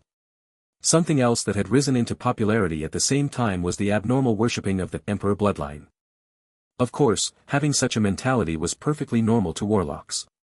It was a pity that the Farlier family's control over their bloodlines had always been very strict. There were few cases of the bloodline outflowing to other families. To date, only a scarce number of the original bloodline nobilities managed to obtain that special privilege. A great many of the older nobilities had already predicted that the rising emperor bloodline would shuffle the cards on the table. They were willing to pay any price in order to obtain the new and powerful bloodline. Of course, they didn't entirely dare to actually plot to seize the bloodline. Currying favor with the Farlier family and even the other subordinate families at all costs was their fundamental policy. At the same time, anyone who tried to illegally covet for the Farlier family's bloodline was bound to face a bloody death in their hands. Sigh. Although Lookard's bloodline is considered rich, it's nothing compared to the Emperor bloodline. Besides, with our family's status, having the bloodline spread to us would only happen far away in the indefinite future. The slight thought of those noble descendants who followed like flies behind the ladies of the Farlier family all day long made Luca's scalp prickle with pins and needles. He hadn't had the heart to tell his junior this cruel reality, afraid that he would become discouraged. Sigh. Hopefully Lady Luck will smile upon that silly boy, and let him be favored by one of the young ladies of the Farlier family. Even if he's marrying into her family, it's still acceptable. Luca couldn't help but begin to let his imagination run wild. He then laughed involuntarily. Forget it, I think it would be more realistic to think about my earnings that the captures this round will bring me. Those in power in the Farlier family certainly were informed about this contradictory situation. However, the proliferation of a bloodline was originally a highly serious matter, and it would take time. Thus, the only thing they could do now was to constantly develop new ways to gain benefits and challenge that contradiction. Although deep in his heart, Luca was not satisfied with his family not obtaining the new bloodline, he was clearly attracted to the profits he was about to gain. Once it was confirmed that his profits from this round was enough for him to accumulate a certain value of contribution points, he would be able to even exchange them for precious materials for his dash towards the crystal phase. Luca's face was wreathed in smiles. This is the advantage of having control over the transaction channel. Who would have thought that I, Luca, would actually have the opportunity to advance to rank 3 crystal phase? The profits that the Ouroboros clan gained from the bilateral trade were considerably high. The result of this was the plentiful resources for training and cultivation. This alleviated the contradiction to a certain extent. Take note, we're about to reach the city of Alabaster. Luca's voice made the entire troop turn restless. Even he himself couldn't help but look forward to it. The channel of the city of Alabaster was of great importance, and was practically the lifeline of the entire trade industry. Thus, the level of security was at its highest, and it was also the most bustling part of the city. Although the exchanges between the subterranean world and at the surface had penetrated their society, both parties have never found a channel more convenient and faster than this one. Therefore, it further highlighted the importance of the location of the city of Alabaster. While the astral gate could resolve the problem of only being able to transport important supplies and people within a smaller distance range, it would definitely suffer losses if huge amounts of trading content was involved. Until now, the entire subterranean world had already came to a common understanding: whoever seized control of the city of Alabaster would reap enormous profits. Under the temptation of such great benefits, perhaps the other underground powers who originally conducted the trading processes and were infringed on had never given up on lusting after the city of Alabaster. Although they absolutely did not dare to launch a direct attack, they carried out many other little tricks. The city of Alabaster loathed such powers who were like rats in the dark gutters. The moment they were discovered, they were sentenced to the firmest form of repression and annihilation. But as long as the Ouroboros clan continued to exploit the subterranean world, one would imagine that such resistance would not be lacking. This time, Luca was precisely acting under orders to eliminate one of the smaller powers by force. Those superior overlords and the profiteers were not in the least bit afraid of these insignificant little pests. Their stance was unusually unanimous, which was a resolute decision to destroy them. In the face of such overwhelming strength, no matter how determined and solemn the defending party was, their final outcome was death. Luca glanced at the line of captives behind him, the corners of his mouth twisting into a look of utter disdain. Chapter 776, Ouroboros. Ouroboros. The fight for profits and the crushing repression that came with it was bloody and merciless. Luca didn't seem to sympathize with these captives even in the slightest bit. Perhaps those warlocks of the new generation would have their doubts. However, having experienced the turmoil in the central continent, the hostility of the Magus world and the glory afterwards, Luca definitely wouldn't entertain such a mentality. When we've arrived at the city of Alabaster and delivered our task, everyone can have a good rest. Luca yelled loudly, leading to his men joyously echoing his words. It was interjected by cries of fear from the captives. This scene was rather amusing. Also, everyone knows the rules, right? You don't need me to say anything. Luca then shot a fierce look across the people behind him. There was an exceptionally distinct hint of warning in his eyes. The other warlocks instantly turned sluggish. Lucard, on the other hand, forced a smile. Please rest assured. Everyone absolutely will not show disrespect to the three madams of the city of Alabaster. Very well. Luca was clear of the situation at hand. Although he knew that many of the warlocks were reluctant to comply, his facial expression turned gentle. While the city of Alabaster was under the control of Lord Leyland's subordinates, it was obvious that freedom was maintained to a certain extent. Not only was there no mutual interference between the Ouroboros clan and the city of Alabaster, Lord Leyland also had his own staff that only took orders from the Lord himself. They had a firm control over the other end of the bilateral trade. If not for the newly formed organization which didn't have much manpower, Luca and the rest wouldn't be doing such missions like exterminating people. Even so, before entering the subterranean world, these warlocks had been ordered repeatedly that it was necessary for them to comply to the commands from the city of Alabaster. They were not allowed to violate them. As for the fellows who daringly attempted to go against these instructions, their bones had already been turned to ashes. Only their soul was left behind in the endless prison in the city of Alabaster, full of remorse. Of course, there seemed to be some secret rumor going around that this situation had in some unclear connection to Lord Leyland and those three madams. Although he was already quite convinced of it deep in his heart, it was evident that Luca would not publicly announce it even till his death. The vast cityscape of the city of Alabaster gradually started to appear ahead of the troop. The everlasting radiance at the top of the structures was exceptionally gorgeous and dazzling, and had an extremely special feel to it. Rumor has it that the city of Alabaster was established in an instant when the Lord fully put his powerful Magus abilities to use. It received blessings from the Lord himself, and now has an everlasting quality. As he watched streams of people enter, as well as the envious and stunned expression on the face of the young lads in the troop, Luca felt a sense of pride that couldn't be put into words. No matter how many times I've seen it, it's really so hard to believe. Lucard came to Luca's side, his eyes filled with admiration. The ability to move mountains and suppress the seas was something that he could only look up to. Just touching the boundary of that sort of strength in his remaining years was hardly even possible. The city of underground commerce, Alabaster. Luca's voice had a rare hint of agitation in it. When we've delivered our task, we'll be able to go home. Go home. Go home. The many youngsters cheered together. Bah! At this moment, the sound of a frivolous spit could be heard amongst the cheers, and was exceptionally ear-piercing. Luca glanced over to see where the sound came from. It was from a young Magus with a distinct aura of someone highborn. Only noble magi or had such a special feel to them. I remember you. You're the first wife's son of the family we destroyed this time. You're rumored to possess a noble bloodline, and you're the most highly ranked slave here. You bunch of damned invaders. The mighty underground Magus alliance will not let you off. Although there were wounds on the young Magus' face, and his body was bound by forbidden magic chains, he still raised his head stubbornly. The underground Magus alliance. That disordered resistance organization. Luca felt like laughing. I'm sorry, your wishes won't come true. Everything is witnessed by the almighty mother of the abyss. The youngster was evidently very resolute. The look on his face made Luca furrow his brows. This sort of firm resolution was not because he was rooted to his beliefs, but stemmed from a confidence in some kind of trump card. Then. Can you tell me what makes you so confident in that? Luca asked inquisitively. In such a circumstance, he was simply unable to see any possibility in the tables turning. This fellow was about to sold as a slave, and would just be adopted as a boy toy at best by some highly ranked Magus who took a fancy to his appearance and bloodline. However, Luca didn't mind chatting with him for a while more. You'll see.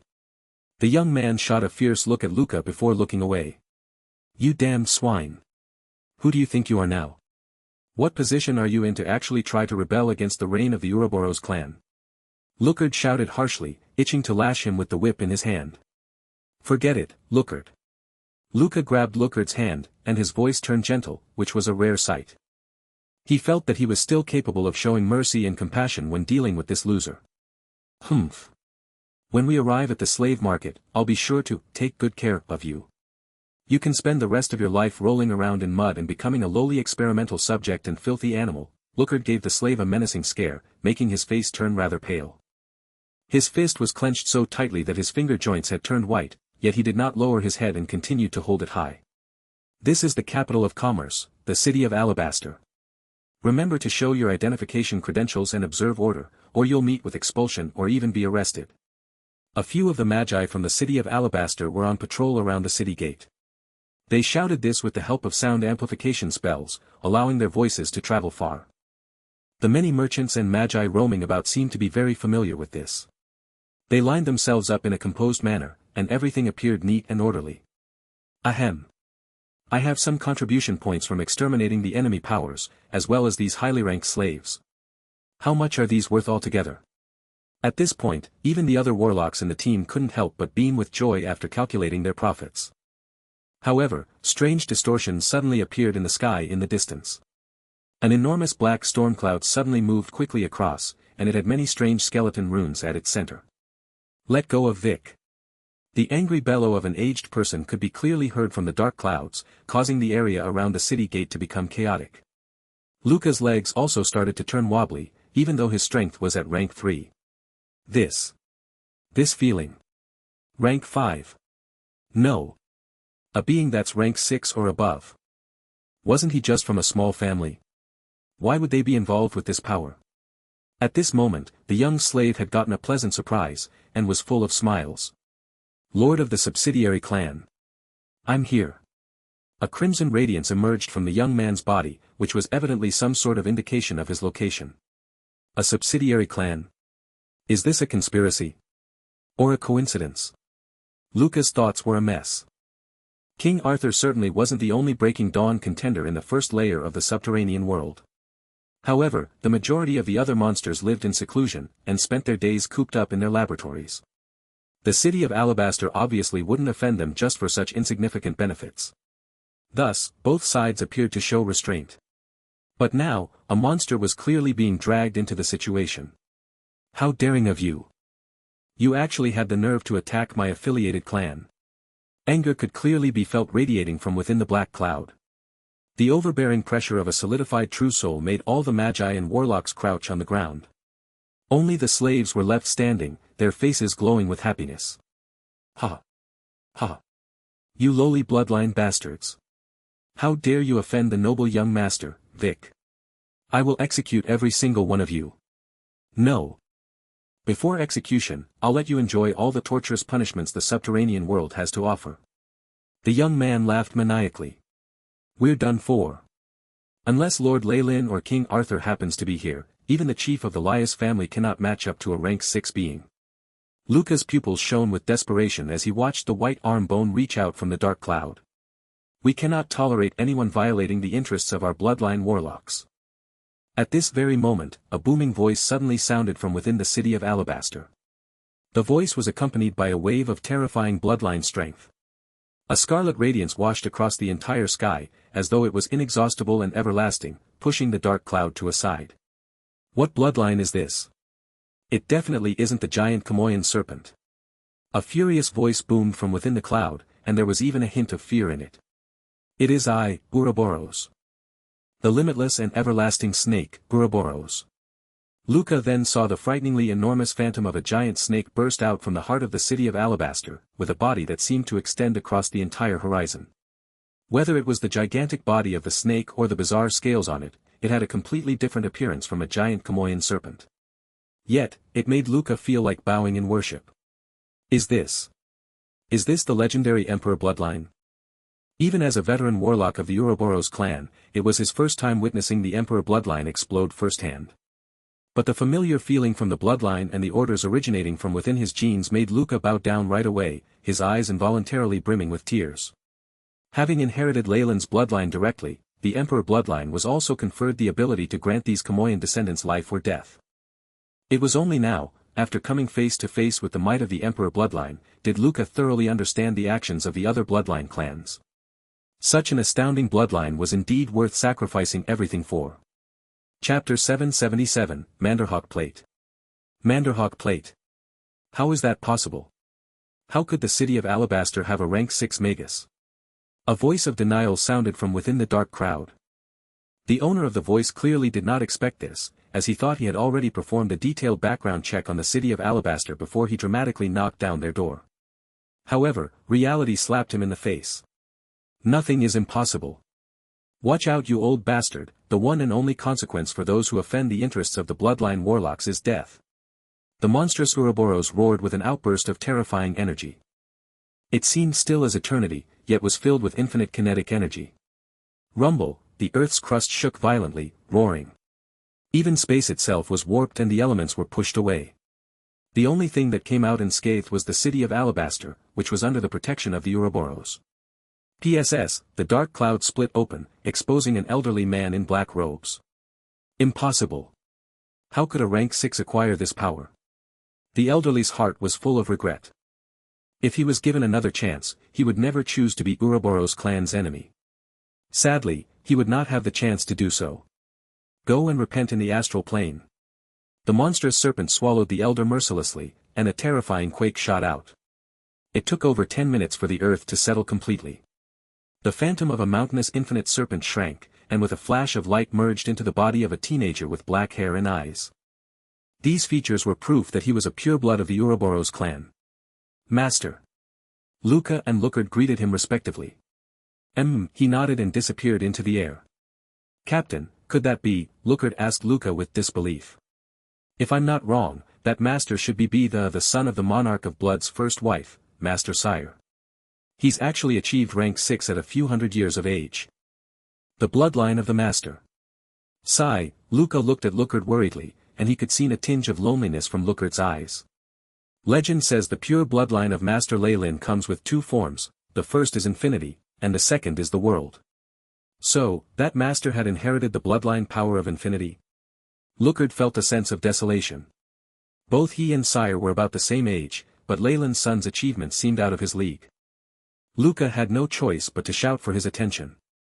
Let's stop thinking about that, hurry up and escort all the captives in. No worries, Cap. No matter what bloodline they've inherited, it's good for the clan. Lucard bowed to him with full respect, and soon started to manage the crowd. Many of the captives were chased inside, while the arrogant teenage captive was totally dumbfounded, stuck in place. Needless to say, the fight caused a sensation. However, Sire just flew straight back into the heart of the city. Aunt Agnes. A noblewoman with elegant hair stood in the living room, the perfect image of a nobility. Congratulations, little sire.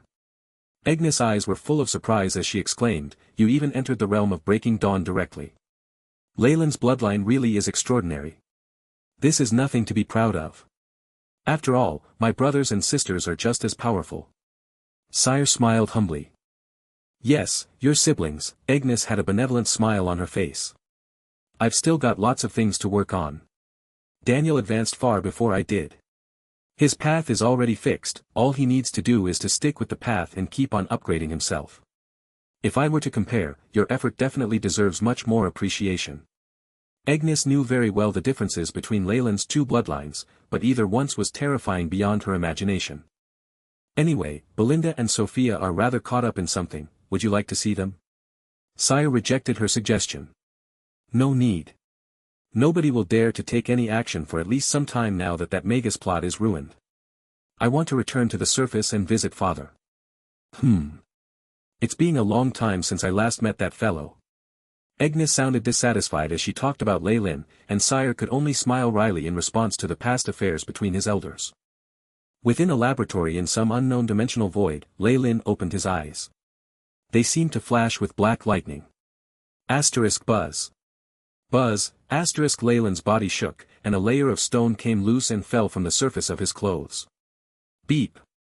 The analysis of the world of God's apparatus has been completed. Time spent, 67 years and 13 months. The AI chip's voice faithfully reminded him. It's been over 60 years.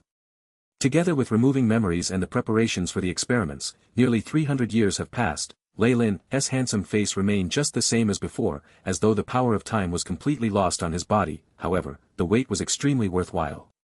I managed to gather the required data. Leyland was deep in thought. When he swallowed Beelzebub, the power of laws he'd gained had caused great agitation and chaos to his own memories.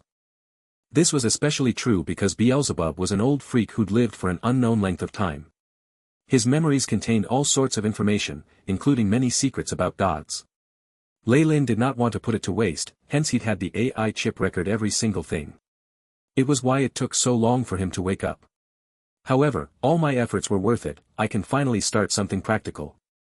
Leyland came to an astral gate with an excited expression on his face. This specific astral gate was incomparably enormous. On top of that, there were many strange runes on it that included Leyland's personal comprehensions of the power of laws. Gods. An ancient yet dazzling light shot from Leyland's hand, merging into the huge stone gate. Buzz. Buzz, the entire gate shook violently, and there were even some strange energy undulations in the laboratory. With his powerful soul force, Leyland connected to the entire astral plane in a moment. The vast sea of stars which were as old as history washed over Leyland's own soul force. This feeling was rather different than his previous experiences. If not for his near rank 7 soul force, the destructive power of the astral plane would have completely erased him. The splendid nebulae seemed to ebb and flow continuously, distorting numerous rings of stars. It was like Leyland's body was a huge black hole, engulfing everything around him. This kind of extreme long-distance projection serves to be a great challenge for the soul force of a Magus. Leyland remained calm, his soul force seemingly indestructible. He sat and watched the galaxies flow away before him.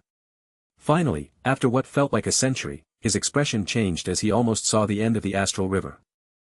Such a special feeling, a simple premonition had Leyland sighing with exclamation, the Magus world and world of gods are like oceans at opposite ends of a galaxy. No wonder those ancient magi were still attached to this universe. In spite of his vast database, Leyland was still awed by the marvelous scenery in front of him after the indescribable sensation faded. There was a dense crystalline wall in front of him, shimmering like a well-constructed beehive. In the astral river, it looked magnificent and infinite. Within the crystal wall was a radiant light, the light of the gods. Ugh! Leyland's body trembled, and a phantom Targaryen appeared immediately, its slit eyes filled with desire and familiarity. The world of gods. The world origin force of such a powerful foreign world would be so great. Not to mention the law of devouring originates from here. Leyland appeared to be rather calm despite every single cell in his body longing for it. Deep in his heart, he maintained his cold determination. This crystal wall system. Leyland's soul force encircled around the huge crystal wall, feeling the immeasurable depths of its power. The culmination of the world's origin force, and there's also the conscience of gods there. Leyland's expression turned more solemn the more he sensed, it stubbornly rejects everything from outside, and has blocked all connections from the outside world. It's as solid as steel, and just as unyielding. With a simple probe Leyland understood clearly that even the creator of this system couldn't destroy it, of that he was pretty sure. It's impossible to break through such a system, the only way is to use Beelzebub's method to smuggle myself in. Beelzebub only needed to leave the world of gods, and he was a native himself. It'll be much more difficult for me. It's only expected that I had to spend 300 years of simulation to find a safe method of passing through. Manderhawk plate. Layers of virtual light gathered in Leyland's palm, forming a circular disc. On the disc were peculiar patterns, especially the huge chipped edge, and it looked like it was bitten off by some unknown creature. In the memories of Beelzebub, this was the key to secretly pass through the crystal wall system. The main material plane in the world of gods also had strong isolating power, it's hard even for the gods to transfer their powers. It was the same for Beelzebub who was located at the ninth of hell. Leyland recalled this bit of information that the AI chip had organized. Chapter 778, Exploring the World of Gods.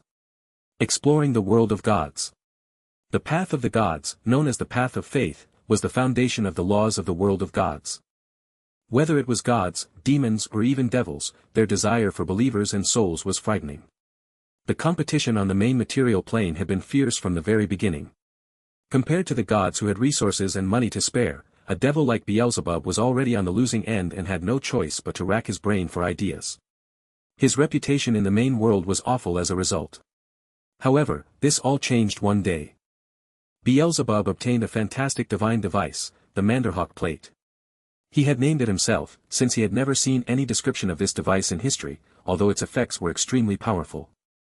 This Manderhawk plate had the miraculous effect of reducing the suppressive effects of a world boundary. In other words, if Beelzebub wanted to transmit his godly power to the main material plane and would normally be taxed 90% of his power, the Manderhawk plate would reduce the amount he needed to pay to 10% or even fewer. This consumption was much cheaper and convenient for him as compared to the gods of that realm. Because of this advantage, Beelzebub had been able to develop and flourish in the main world, gathering large amounts of the power of faith and souls, establishing his status in hell in one fell swoop. Of course, the gods were no fools. After a period of investigation, they had banded together and complete purge of the organization that worshipped him. Evidently, Beelzebub who resisted the many gods alone had no choice but to get lost. Not only did all the resources he had amassed in the main material plane disappear, with only a few followers slipping past the net and on their last legs, he wasn't doing well in hell either, where he was suppressed by the other hell's sovereign kings. Thankfully, the secret of the Manderhawk plate had not been leaked, or else there was no way he could settle this matter so easily. Even after all this, Beelzebub was already paranoid and did not dare take any more action in the main material plane. He, who had the Manderhawk plate, set his sights on areas outside the world of gods. In the limitless astral plane, there were many intellectual beings. The power of faith they could generate was a huge temptation for him, and it was even better because no gods or other enemies could notice this. After a period of experiments, Beelzebub succeeded. Of course, after that, he had been unlucky enough to meet Leyland. His main body was probably grievously injured and now in a deep sleep, and he could even die if he was unlucky. After all, hell was not a peaceful place. The power to extinguish the barriers between worlds, the glowing disk arrived at the periphery of the crystal wall, where numerous runes were flickering. It seemed to attract some existence within the wall, which made the area surrounding the wall soften. This made Leyland wonder if this situation would spread to the rest of the wall. No. This isn't from a flaw in the laws. This was a way out left behind from the very beginning, set up during the design process. With Leyland's foresight, he immediately saw how extraordinary the Manderhawk plate was. Based on Beelzebub's thoughts, the Manderhawk plate could very well be an imitation of the most powerful deity device in the world of gods, the clay plate of destiny. This is very possible. Perhaps this plate might even be a part of the clay plate of destiny. Leyland's eyes burned with fervor. What he had in his hands was obviously not the real Manderhawk plate, or else he would long have been able to enter the world of gods. Why would he have needed to go through all this trouble? The shining plate in Leyland's hands was merely a specific device made by the AI. Chip from Beelzebub's memories, as well as the precise calculations down with knowledge on the equipment of the world of gods. With data from experiments on the real thing, as well as long periods of observing and doing research to imitate it, Lei Lin had great confidence in this imitation. Things were as expected. Under the rays of the fake Manderhawk plate, the region of the crystal wall here was already beginning to melt, revealing a large passageway. It was this easy. Lei Lin furrowed his brows, but still separated a thread of a soul seed, which disappeared into the pathway. Get lost.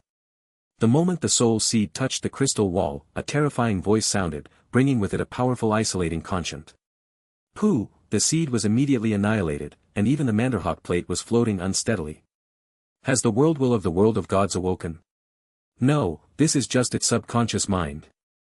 This extent is just. Instantly, Lei Lin knew what had happened. This was an instinctive reaction of the crystal wall, which repelled souls like Lei Lin who tried to enter.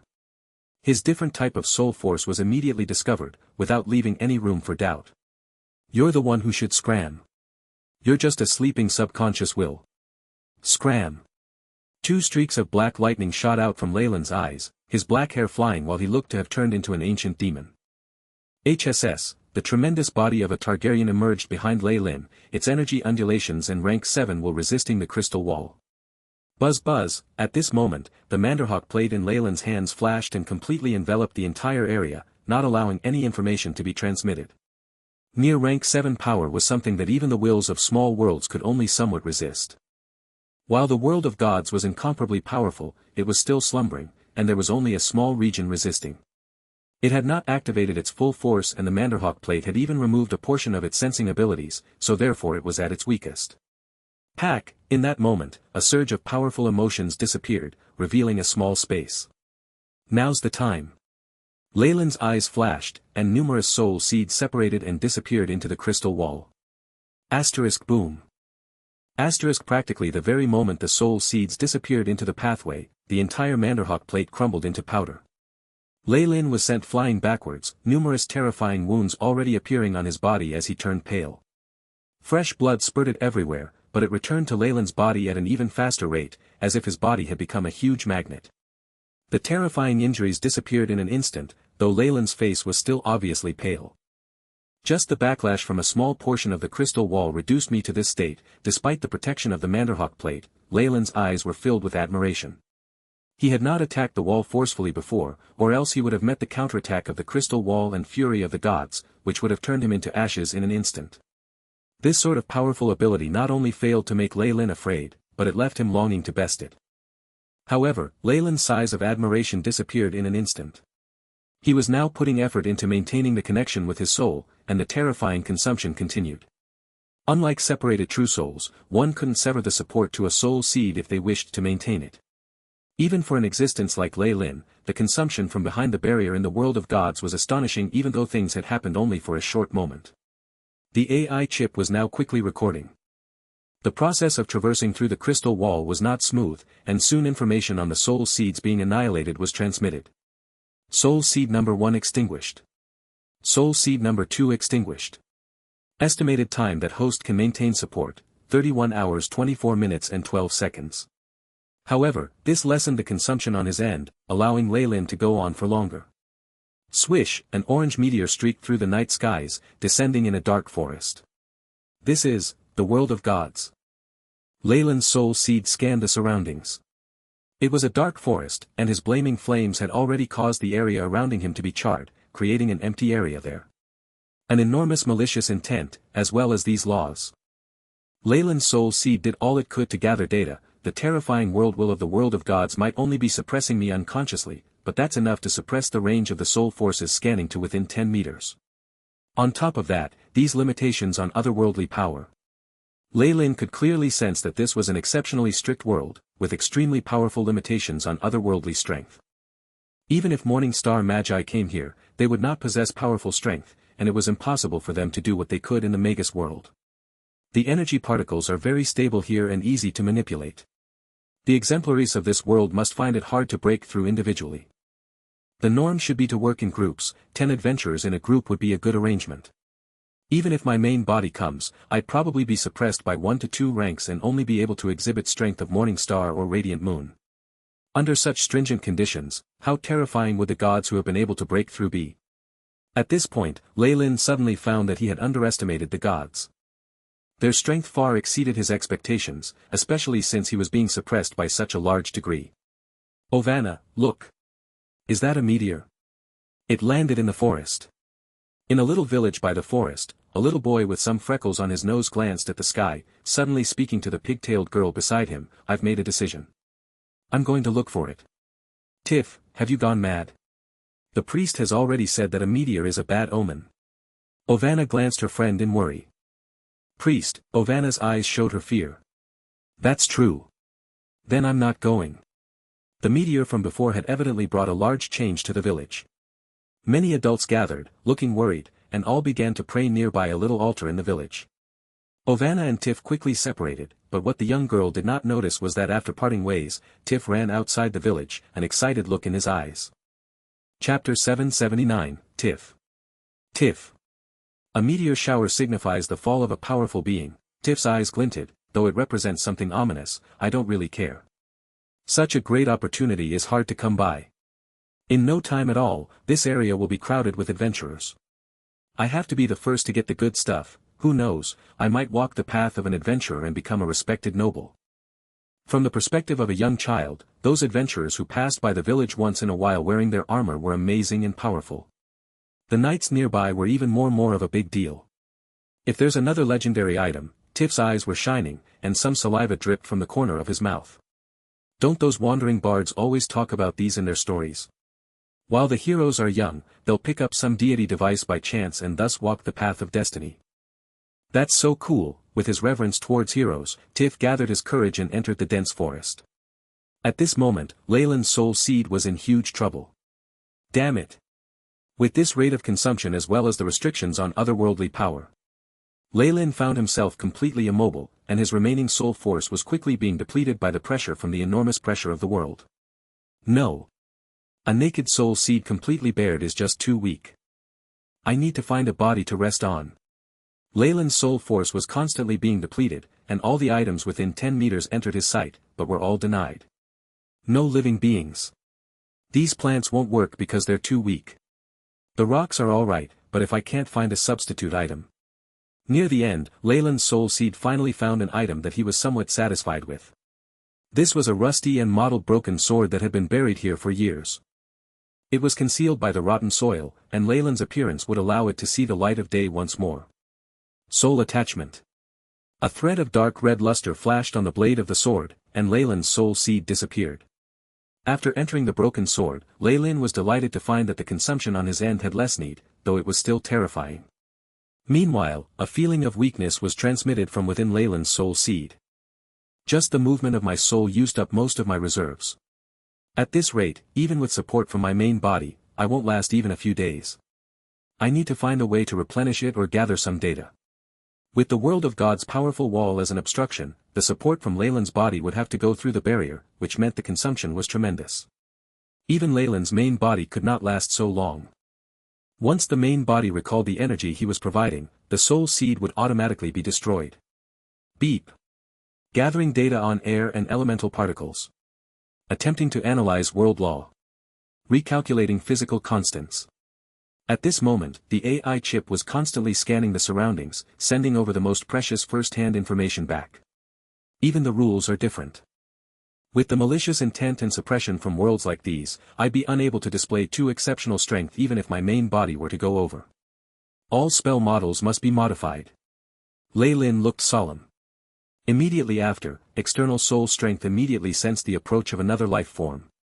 In the senses of his soul force, the area around him in the forest was rustling. Following which, a boy with a head of fiery red hair made his way in from the grass. He wore linen clothing that looked tattered and had traces of being mended, showing that his family situation was not very good. In his eyes, Leyland saw fear and anticipation. Is this an intellectual life form of this world? It's the same as in Beelzebub's memories and no different from ordinary humans. With Beelzebub's memory database, Leyland was not completely clueless about the world of gods. From his appearance, he should be a child from a village nearby, or I could make use of him. It's not bad to gather intel on the lowest level of the social hierarchy and the format of their organizations. At this thought, Leyland immediately decided his actions. This should be where the meteor landed. Hick. It was already night. The cool moonlight fell through the treetops, and the dark forest was whistling with cold winds. The temperature had evidently fallen quite a bit, and Tiff could not help but wrap his arms around himself. The fear of the future as well as the dark surroundings in the forest left him fearful. Bugu, bugu. Two bird calls were heard from the treetops, immediately causing Tiff to jump like a cat that had its tail stepped on. Who is it? Who's there? The youngster's sharp voice pierced through the skies, alarming a few black birds. The sound of flapping wings was heard, followed by dark figures that disappeared into the skies. Ha! Tiff found that his heart was beating as hard as it ever could, to the point that it might even jump out from his throat. Mighty goddess of the spring waters, please bless me. Let me complete this expedition and find those hidden treasures. Tiff swears that he will go to your church and make contributions later. Tiff's hands were now clasped together as he prayed. He believed in the goddess of the spring waters, which was the main religion of the village. Though she was a new god and lacked much strength, it was for this reason that she was very generous to her followers, and therefore the prime selection for the peasants in poverty-stricken areas. After praying, nothing happened, but Tiff was now more courageous.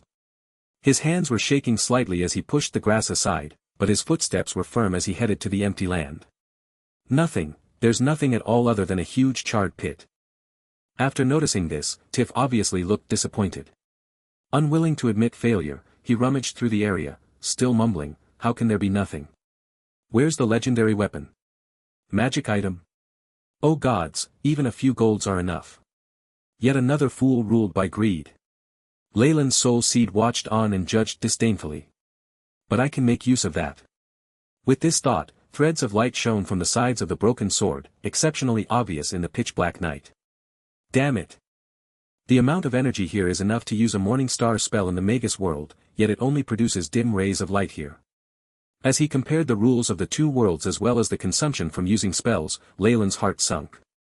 With this consumption, the soul seed would not be able to cause any fatal damage to this life form even with Leyland's main body supporting energy. With the reserves of my soul force, I can't even use the most fundamental intellectual life form bewitchment. However, metallic items are still quite valuable here. Especially for a boy full of fantasies, a broken blade can still attract his attention. Leyland judged. As expected, after noticing the light, Tiff's eyes brightened as he arrived before the broken blade from before. He expended much effort, pushing aside the soil and rocks and used his filthy hands to run his hands over the blade, allowing it to see the light of day again. The rays seemed to have been produced from this sword. Tiff was rather confident of this, but as he observed the rusted sword as well as the signs of corrosion on the hilt, he was less sure now. However, even if this broken sword wasn't any magic artifact, it was still very attractive to Tiff. After all, boys had a passion for weapons from the depths of their heart, especially for boys like Tiff who had many fantasies. Blacksmith Uncle Glan could buy it. This is worth at least 3 coppers. No, 5. Tiff held this broken sword in satisfaction, the heaviness making him feel extremely pleased. The sword with only half its original length was much lighter, but Tiff's attempts at a few moves still failed. I've made my decision. Even if Uncle Glan gives me 5 coppers, I won't sell this. Tiff nodded surely and kept his spoils well, humming nursery rhymes as he returned near the village. Of course, the price of exploring on his own was being taught a lesson by his father, and he was also given a stern warning not to enter the forest again. Tiff did not care about this at all. While his ass was smarting with pain, he cleverly kept the spoils from his adventure amongst some firewood. If not, he knew very well that his father would definitely sell off this sword and turn it into a few cups of cheap rum mixed with water, pouring into his stomach and completely disappearing. This was the key to Tiff's life as an adventurer. How could it be squandered away so easily? This couldn't be allowed, even if it was for his father's sake. The boy made his decision. With this thought in mind, the boy contentedly entered dreamland while daydreaming about being an adventurer and hero, while the surging darkness in the outside world never once stopped. With orders by the mighty oracle, purge this place of heresy. At some point, a group of knights had already encircled the village. Their metallic armor as well as the runes unique to a church was intimidating. This was the church of a god, and was also the army of the church. It represented a god's will and was not to be disobeyed. Chapter 780, Encirclement and Repentance. Encirclement and Repentance. The oracle said this place has been polluted by a foreign force. A purge is necessary. At the middle of the group of knights was an old man wearing the attire of a bishop, looking devout and pious. He seemed extremely stern. "Lord Bishop, we have completely surrounded the area." A knight reported respectfully after urging his horse over. He was chiseled, his features as sharp as a knife. "Good. Divine Core, be prepared to coordinate with each other. Don't let even a single heretic escape." The bishop waved his hand. Numerous youthful and resolute priests dressed in white ceremonial clothing followed behind him, followed by the groups of knights in an orderly manner. A serious crisis immediately enveloped the little town, but the residents did not notice at all. An exemplary polluted by the power of other laws, though his detection abilities were largely limited, Lei Lin still sensed the people surrounding the village. It was a pity that there was nothing he could do.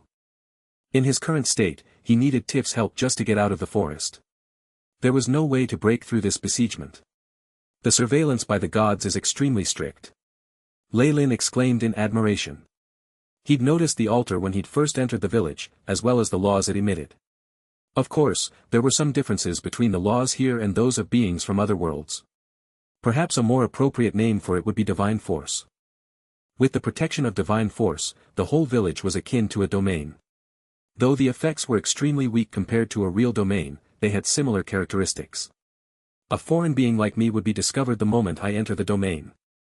Lei Lin sighed, unless I find an area where the truly faithless gather or evade places with altars or shrines, there's nowhere for me to hide when I'm in this form. It's a pity that it's impossible. In Beelzebub's memories, practically all intellectual beings of the world of gods had faith in various gods. Here, being faithless was very frightening. Even those followers of another religion or those who had faith in the devils were treated better than the faithless. It was rumored that after death, the souls of the faithless were not accepted by any gods, and could only howl and wail as they were crucified while alive. Faith in the gods spreads like numerous nodes throughout the world of gods. Each follower's soul will be branded by the gods. Here, massacres were obviously not forbidden. However, all research done on souls were seen as a blasphemy to the gods, and those discovered doing so would be burnt at the stake. It was fine to kill the followers of the gods, but if he tried to influence their souls in the slightest degree, the gods would notice in an instant. The fury of having one's child touched by someone else was definitely enough to induce fury from the gods. The souls of priests, deity officials, devout followers and sacred warriors must definitely not be touched, or else their god will be provoked and surely won't take this lying down. This was the most important lesson Lei Lin had learned from Beelzebub's memories. In other words, in the world of gods, it's impossible to massacre and devour souls in order to quickly regain strength. If I do that, there'd be something like a tracker on me, and I'd be discovered by the gods no matter where I go. Of course, in a foreign world, my soul strength isn't much. I won't be able to escape. After determining the situation, Lei Lin strangely felt relaxed. He was only a soul seed at this point, and it being exterminated would not really affect the main body much. He could make use of this opportunity to gather more data. Come at me, sacrificers to the gods. A streak of dark red flashed from the broken sword, with a bloodthirsty radiance. The sounds of the neighing of horses, high-pitched roars, the blood-curdling screams and profound pleas for help. Tiff used the back of his hand which was cleaner and rubbed his eyes, and then yawned.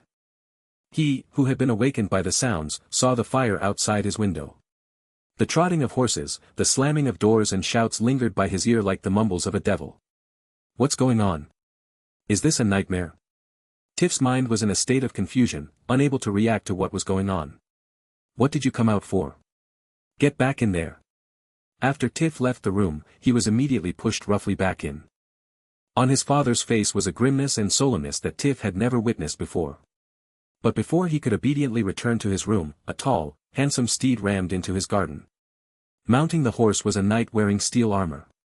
The luxurious armor made out of steel rendered Tiff speechless, for this usually belonged to lords who were knights or some family heirloom belonging to nobility, such as barons.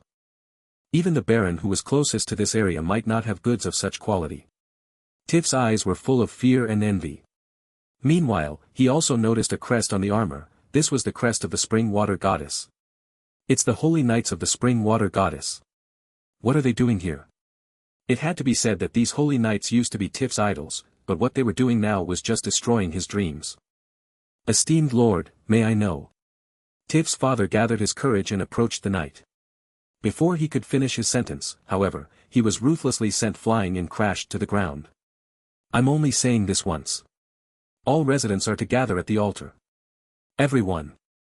The knight burst through Tiff's front door, and what followed was the sound of trunks and boxes being rummaged through. Tiff's mother, brothers and sisters were chased out. Following his father and the rest of his family, Tiff left through the front door and headed to the heart of the village to gather. It was only at this point that Tiff noticed, stunned, that the other villagers had been expelled from their homes and, flowed like a stream to converge at the center of the village. What's going on?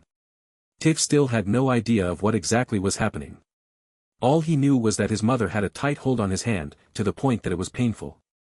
In front of him was his father, whose expression was dark and full of uneasiness. Even when the famine had happened for the past few years, and when the tax officers had come to the village, Tiff had not seen such an expression on his father's face before. The many villagers gathered like herded sheep. The knights raised their torches and surrounded them, shining brightly in the night sky. Around the knights were also many priests. Their clothes were even more extravagant than the priest he had seen previously in the village. To make it simple, all of them must be amazing people. Cough cough, cough cough, the solemn atmosphere as well as the arrival of the deity officials and knights caused Tiff to begin to feel fear, though he had no reason why. Lord Bishop, all the villagers have gathered. This is the village chief. A knight with golden patterns on his armor tossed an old man who was trembling hard before the bishop. Lord Bishop, our Khan village has always been piously worshipping the spring water goddess and never dared go against her. From Tiff's perspective, this village chief who was usually very capable was like a baby here, weeping and sniffing in front of the old bishop. The god has taught us to treat every follower with love. The old bishop kindly helped the village chief up and even bent to his knees to help brush off the soil, immediately giving rise to feelings of gratitude from the chief. The reason I'm here is because I was instructed by the god to purge this area of foreign forces. After the chief calmed down, the bishop expressed his purpose in coming here. For some reason, Tiff saw his father's body swaying and almost crumpling to the ground. Even his mother was beginning to sob quietly, and the surrounding villagers looked as if the world was ending. It was only a long time later that Tiff knew that the gods were very brutal when it came to dealing with foreign forces. Even the commoners in the area that were affected had terrible, miserable conclusions to their lives. Of course, he was a mere child now. All he knew was that after the bishop who seemed very influential spoke, the many villagers, including the chief himself, went limp and fell to the ground, unable to even plead. O mighty spring water goddess, your humble servants piously offer sacrifices to you. Please open your godly eyes and differentiate the foreign force here. In front of the altar in the little village, the bishop devoutly prayed. Immediately after, milky white rays of light surged from the altar, bringing with it a holy, clean luster. Come here one by one so we can separate you. The god will not misidentify anyone. The old bishop announced. Immediately after, those knights began to grab hold of the villages, pressing them down under the altar and forcing them to kneel and repent. The villagers were forced to go through with this ceremony under the altar one after another, and the rays of light on the altar stayed white. Next. The old bishop looked ruthless, as if nothing in the world was worth him frowning or hesitating over. The holy knights were like demons, only knowing to complete their tasks robotically. Finally, it was Tiff's family's turn. First was his father and sister, and then Tiff. Tiff knelt on the cool ground, feeling very uncomfortable. Quick, repent. A tremendous force could be felt on his back, and he had no choice but to bend down. Mighty spring water goddess, BYNX, you are the god of all spring waters, and also the stars in the sky, the one who loves us like a mother. I confess to you. Chapter 781, Eruption. Eruption. Tiff was muddle-headed as he prayed, but he'd already performed this ceremony of repentance in the past. Even if he stammered over his words, there were generally no mistakes. It can't be. We found it. However, Tiff found that the aura in his surroundings had changed afterwards. The gazes gathered on him were like those of wolves, causing every hair on his body to stand on end in his nervousness. What's going on? Tiff raised his head, stunned. He immediately saw that the milky white lights from the altar had turned a demonic dark red. Foreign force. Tiff felt his neck being grasped, and his entire body was yanked into the air. The old bishop in front of him now looked incomparably sinister. He could faintly see his father wailing before he was struck to the ground. Now even the villagers isolated his family members, keeping away from them like they had the plague. No. Once more, please try it once more. My Tiff definitely would not blaspheme against the goddess. The cries lingered in Tiff's ears, but the grasp on his neck was becoming increasingly tight, to the point that he was feeling suffocated. At this moment, the palm released its hold on him, and long-awaited fresh air poured into his windpipe. Tears and mucus flowed out of him. Say it, heretic. How did you go against the teachings of the goddess? The bishop's brows furrowed slightly at the sight of this heretic. This heretic's strength was much too weak and was incomparable to the powerful blasphemers from before. Such a small threat would not have warranted the goddess descending and commanding them to act. Truth spell. A dot of golden light flew from the bishop's hands, disappearing into Tiff's forehead. Following which, Tiff found his mouth beginning to move involuntarily, answering all of the bishop's questions. Tiff's life had been very normal to the point that it was boring. When he was asked about the exploration earlier in the day, the bishop's breathing evidently became rougher. Quick, surround the kitchen at the back of this home. A tremendous force flew out, and Tiff felt like his body was floating high up in the clouds before falling into a gigantic iron hoop, making his whole body ache everywhere.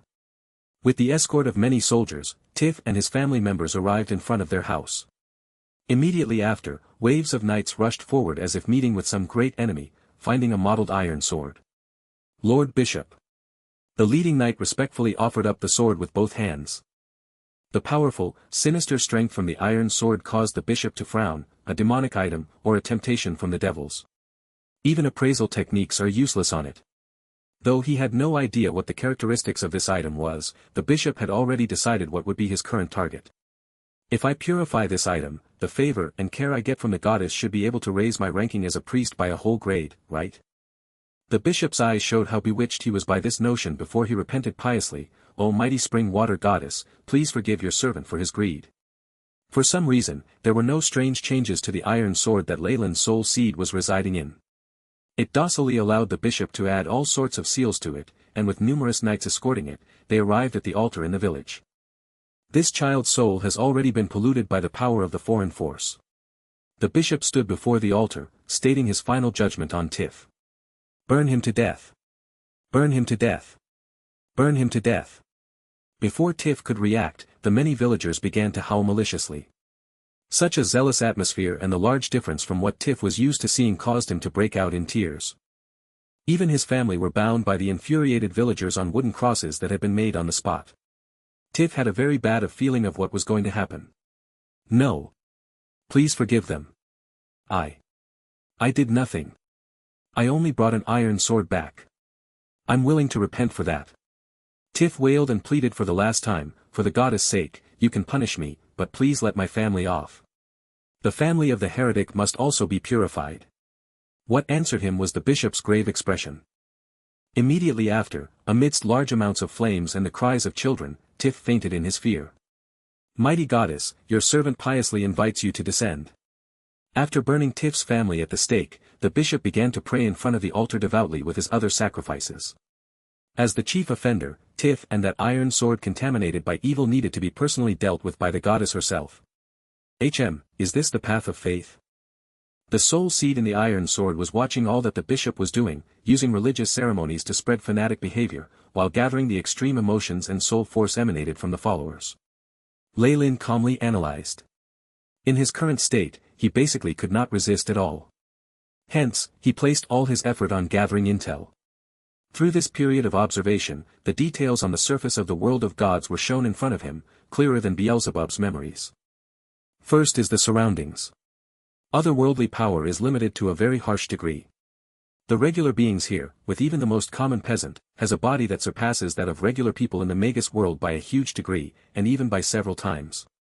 And then, we have the priests and knights here. Leyland could clearly sense the strength of another existence's laws from the priests. Though this path was very similar to Purgatory World's path of offerings, there were still differences. The chief difference was that the usage of the power of faith was very wide-ranging. Just the slight disturbance he had caused had allowed Leyland to see so many of these so-called priests. The number of people here were obviously gathered only from the surrounding regions. If power was to be poured into all of the priests there were, the many dignitaries of Purgatory World would go bankrupt, and yet it was a simple matter for the gods here. Furthermore, there were differences when compared with the trade of equivalent exchange of the path of offerings. The sacrificers here all thought themselves to be the servants of the gods and believed they had very low statuses. This situation aroused Leyland's interest, urging him to find out more. Furthermore, as there are too many, the gods can't focus on every single one of their followers, unless they are invited to do so or if there are blasphemous souls. Leyland watched the bishop that began to pray, the feeling of an existence of laws descending beginning to tingle in the area. I need to do something. He made his decision, and then placed his focus on Tiff. Leyland, whose body was now but a broken sword, had no way to resist. He needed some sort of medium. Come to think of it, this guy was rather suitable. Blood and fire. And then there were the malicious smiles from the villagers, knights and priest. This was what Tiff saw in his dreams. The heavy feeling of being suppressed was like a huge mountain, destroying this child's soul. In this situation, manipulating Tiff was just too easy for Leyland. Hey kid, do you want to take revenge? Many flames shot out all of a sudden, converging into a huge face that stared at Tiff. Of course. No matter what you are, whether a demon or devil, it's fine even if you want my soul. Please give me the strength to take revenge. Tiff began to weep in his dreams as he knelt. How astute. I like it. The flaming human face smiled evilly, turning into a gigantic blazing winged serpent that disappeared into Tiff's body. Remember. My godly name is Kukulkan, the feathered serpent Kukulkan. Your soul, flesh and everything shall, from here on, belong to me. A voice sounded in Tiff's mind, and immediately after, he felt as if his body was lit with flames, and felt like it was burning. What's going on? This kid's body is burning. The clamor around him caused Tiff to open his eyes once more, but the charred crosses not too far away only resulted in tears of disappointment. The boiling hot feeling did not dissipate as Tiff stared at his palm. This was no longer like a human. Strangely enough, there were scales with flames around, looking like a palm of vengeance that had come straight from hell. So, it wasn't a dream. Tiff mumbled. At this moment, the bishop and knights were startled by Tiff's appearance. From their point of view, he had suddenly been enveloped by a layer of fire, turning into some demonic thing that had come from hell. Kill him. Holy radiance flickered from the bodies of a few knights as they brandished their large swords and charged towards him. Ah, Tiff yelled, and the seals on the broken sword that Leyland had attached himself to crumbled, and then fell into his hands. Die. The broken sword slashed and created a few mysterious red streaks. Immediately after, the knights' bodies fissured, with blood and innards flying everywhere alongside the horrified cries of the villagers. As if there was a limitless amount of strength being poured into from the hilt of the broken sword, Tiff was like a death god as he reaped the lives of the surrounding knights. His life rays have gotten more powerful. He's at least comparable to a level 15 officer. Goddess BNX, how is this possible? Goddess, please bless us. The many knights and deity officials yelled in fury. However, Tiff cared nothing at all for things like this. His mind had already been filled with the thirst for revenge. One after another, the enemies were destroyed under his bloody red field of vision, which then focused on the bishop. Let's end this with a final experiment. Innate ability, devour. With Leyland's will, Tiff's arm grabbed onto the bishop's shoulders. Following which, his flesh began to melt at a visible rate. Chapter 782, A Call from Dreamscape. A call from Dreamscape. The goddess will not let you off. The bishop said as he put up his final struggle. His face was filled with the fanatic expression of someone who had died for a good cause. Leyland simply did not give a hoot about all of this. Well. The transformation efficiency of his flesh is not bad. His divine force is also rather decent. Next up, the soul, the most important part. However, when the broken sword came into contact with the bishop's soul, the situation changed drastically. You actually have the cheek to profane my soul. The excruciating pain from somewhere deep within his soul made the bishop come to his senses. A mix of despair and resolution surfaced on his face. Almighty goddess. Your devotee sincerely offers his own life, and longs for your arrival. Divine art, deity's descent. The powerful counterattack made Tiff take many steps back in succession. The summoning ceremony that had been interrupted resumed, now moving very quickly. After all, the bishop had been working himself before, but now the goddess only needed to take the initiative to descend. Indeed. The soul of a devotee is a forbidden zone. Leyland gave a forced laugh, and immediately sent a command to Tiff's brain, telling him to go far away and leave the iron sword with the soul seed behind. My power has almost been used up. Leaving now is useless, so I might as well contribute whatever strength I have left. The broken sword suddenly turned scarlet. Molten iron started to dissolve and finally formed the outline of a humongous devil. The badly damaged demonic wings, gigantic compound eyes, the devilish hand which had 6 fingers on it, and even the law of gluttony it grasped was all identical to the sovereign king of gluttony. After all, I also control Beelzebub's power of gluttony. Passing off as him will be far too easy. Lei Lin took control over the body of devil and looked over at the bishop in front of him, just that he was now lifeless. Yet, his body floated eerily in midair. A powerful conscience was being implanted in the bishop's body, filling him with some sort of divine sensation. Soon after, Lei Lin saw a pair of golden pupils. Now, Lei Lin did not dare to actually meet the other party face to face, or his flaws would definitely be seen. At the very moment when the spring water goddess descended, he suddenly manipulated the body of the devil to explode spontaneously. Asterisk boom boom. Asterisk the scorching flames, along with the power of laws, completely wiped this tiny village from existence. Even the residents in the neighboring towns could see the orange sky in the distance. In the entire Khan village, not a single soul survived except for Tiff. This incident was determined to be caused by the invasion of a devil. Through facilitation by the Spring Water Goddess Church, a new round of exercises took place across the entire central continent to root out heresies. Of course, all of this didn't have any relation to Lei Lin. Crash, the huge door of the astral gate disintegrated inch by inch. Lei Lin sat on the ground, his face as white as a sheet. Weakness spread across every part of his body. Ever since he had transformed into a law's being, such a feeling was already very rare. The world of gods is indeed incomparably powerful. A mere force that wouldn't even be able to support the soul for a day almost led to excessive depletion, and endangered my origin. Lei Lin smiled bitterly. Moreover, this experiment has proven that any other force is extremely conspicuous in the world of gods. It simply cannot be concealed, and the consumption is way too high, which is disproportionate to the benefits. There was a profound look in Lei Lin's eyes. The suppression and hostility in the world of gods is something that even I am incapable of resisting against in my current state. In that case, it seems that the best method at present would be to walk the old path. After this experiment, Lei Lin had already made up his mind. In the world of gods, it was necessary to adopt a brand new format, which would be different from his former expeditions in the other worlds.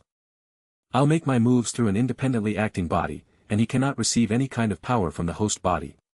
Also, it's necessary for him to grow entirely based on the laws of the world of gods. Lei Lin stroked his chin. When he matures to a certain level, at least rank 7, then we can coordinate and work together to break through the crystal wall shackles.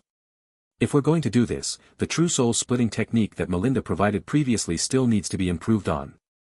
Additionally, the method to maintain control over the body must be experimented as soon as possible. A multitude of ideas emerged from Lei Lin's mind, and was arranged according to the level of importance.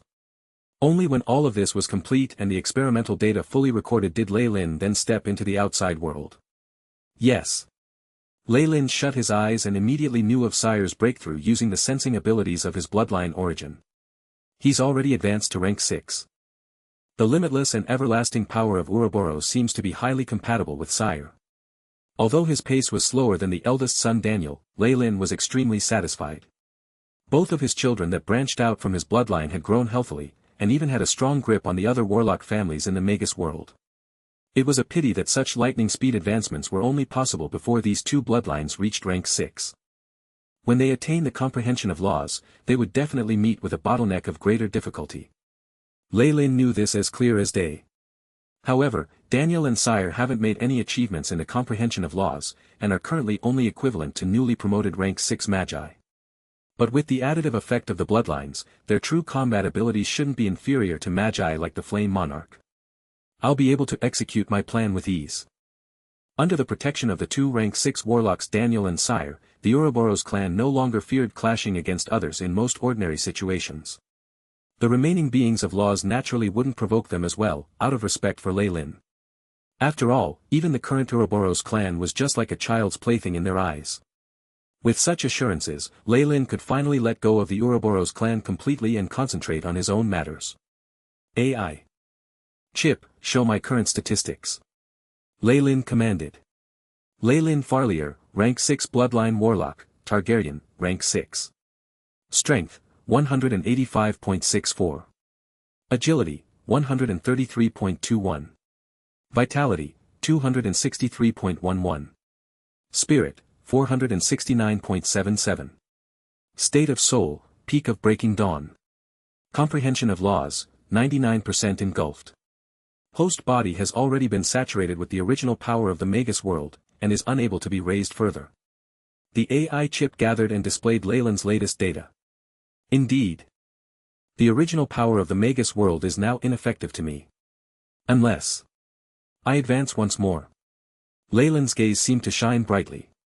Within the past 300 years or so, he had 3 opportunities to enter the underground world to absorb the original power of the world and the comprehension of laws. It was a pity that no matter how astonishing his combat abilities were, which were even level to average law beings, he had no way of changing the fact that he was still at rank 6. In comparison to the real law's beings, his current capacity was like a small cup, which had already been filled to the brim with the original power of the world. If he wanted to continue absorbing the original power of the world, the only path he could take would be to advance to rank 7. In fact, the rank 7 realm has already been completely laid out in front of me. I just need to get rid of Beelzebub and wrest control of the last bit of his power of laws. Leylin's eyes seemed to be ablaze with excitement. The repeated absorptions of origin power and comprehension of laws made him gain a greater understanding of the Magus path. It even allowed him to plan which direction to take in the future to a certain extent. All of this had to be realized in the world of the gods. Sire is requesting to communicate with me. Is it about the secret snake den? Forget it. I'll let him take full responsibility for it, he doesn't have to report to me. Leylin then spent the next few moments casually dealing with the work that he had accumulated. The secret snake den was in actual fact a pocket dimension that Leylin had constructed himself. It mimicked the same method that the snake dowager had used for the serpent's plains, and many different highly skilled snake species were bred there. Among them, it was only natural that the Kamoyan serpent descendants were the most common. The bloodlines of the alabaster devil snake and the three-headed python, as well as a small amount of the Targaryen bloodlines also circulated among the snakes. Through gradually reproducing over a long period of time, the secret snake den had turned into a paradise for highly skilled snake species. A few variations had also appeared in some specimens. Of course, this was still a far cry from the standard that Leylin expected. However, that didn't matter. With his current life expectancy, he absolutely had the patience to continue waiting. Although the probability of success of such experiments and variation is almost insignificant, it's still a glimmer of hope. My financial ability and physical resources are also sufficient for this experiment to carry on without taking the cost of production into account. Leylin supported his chin with his left hand, and suddenly lifted his eyebrows. Is this feeling a calling from the dreamscape? The familiar sense of a bloodline caused a strange smile to creep onto the corners of Leylin's lips. After receiving the bloodline of the alabaster devil snake, his understanding of dreamscape was already so deep that he had even obtained the ability to travel there directly.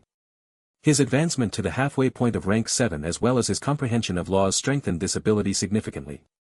It could be said that the current dreamscape was no longer some kind of backyard garden to Leylin, but a home ground that he was extremely familiar with. Just moments ago, Leylin had sensed a call from dreamscape, and the source was actually the snake dowager. Ever since suffering a major loss at Leylin's hands when he had been promoted, the snake dowager hadn't appeared, making Leylin feel rather regretful. He had looked forward to fighting her in the Magus world. Judging by the powerful and oppressing strength there, the snake dowager definitely wouldn't be able to return home. Evidently, she wasn't a fool and didn't let Leylin fulfill his wish. Leylin had also been tactful enough to hole himself up inside the Magus world and didn't give any purgatory exemplaries a chance, thus they could only fume with rage between gritted teeth. The dreamscape. How interesting.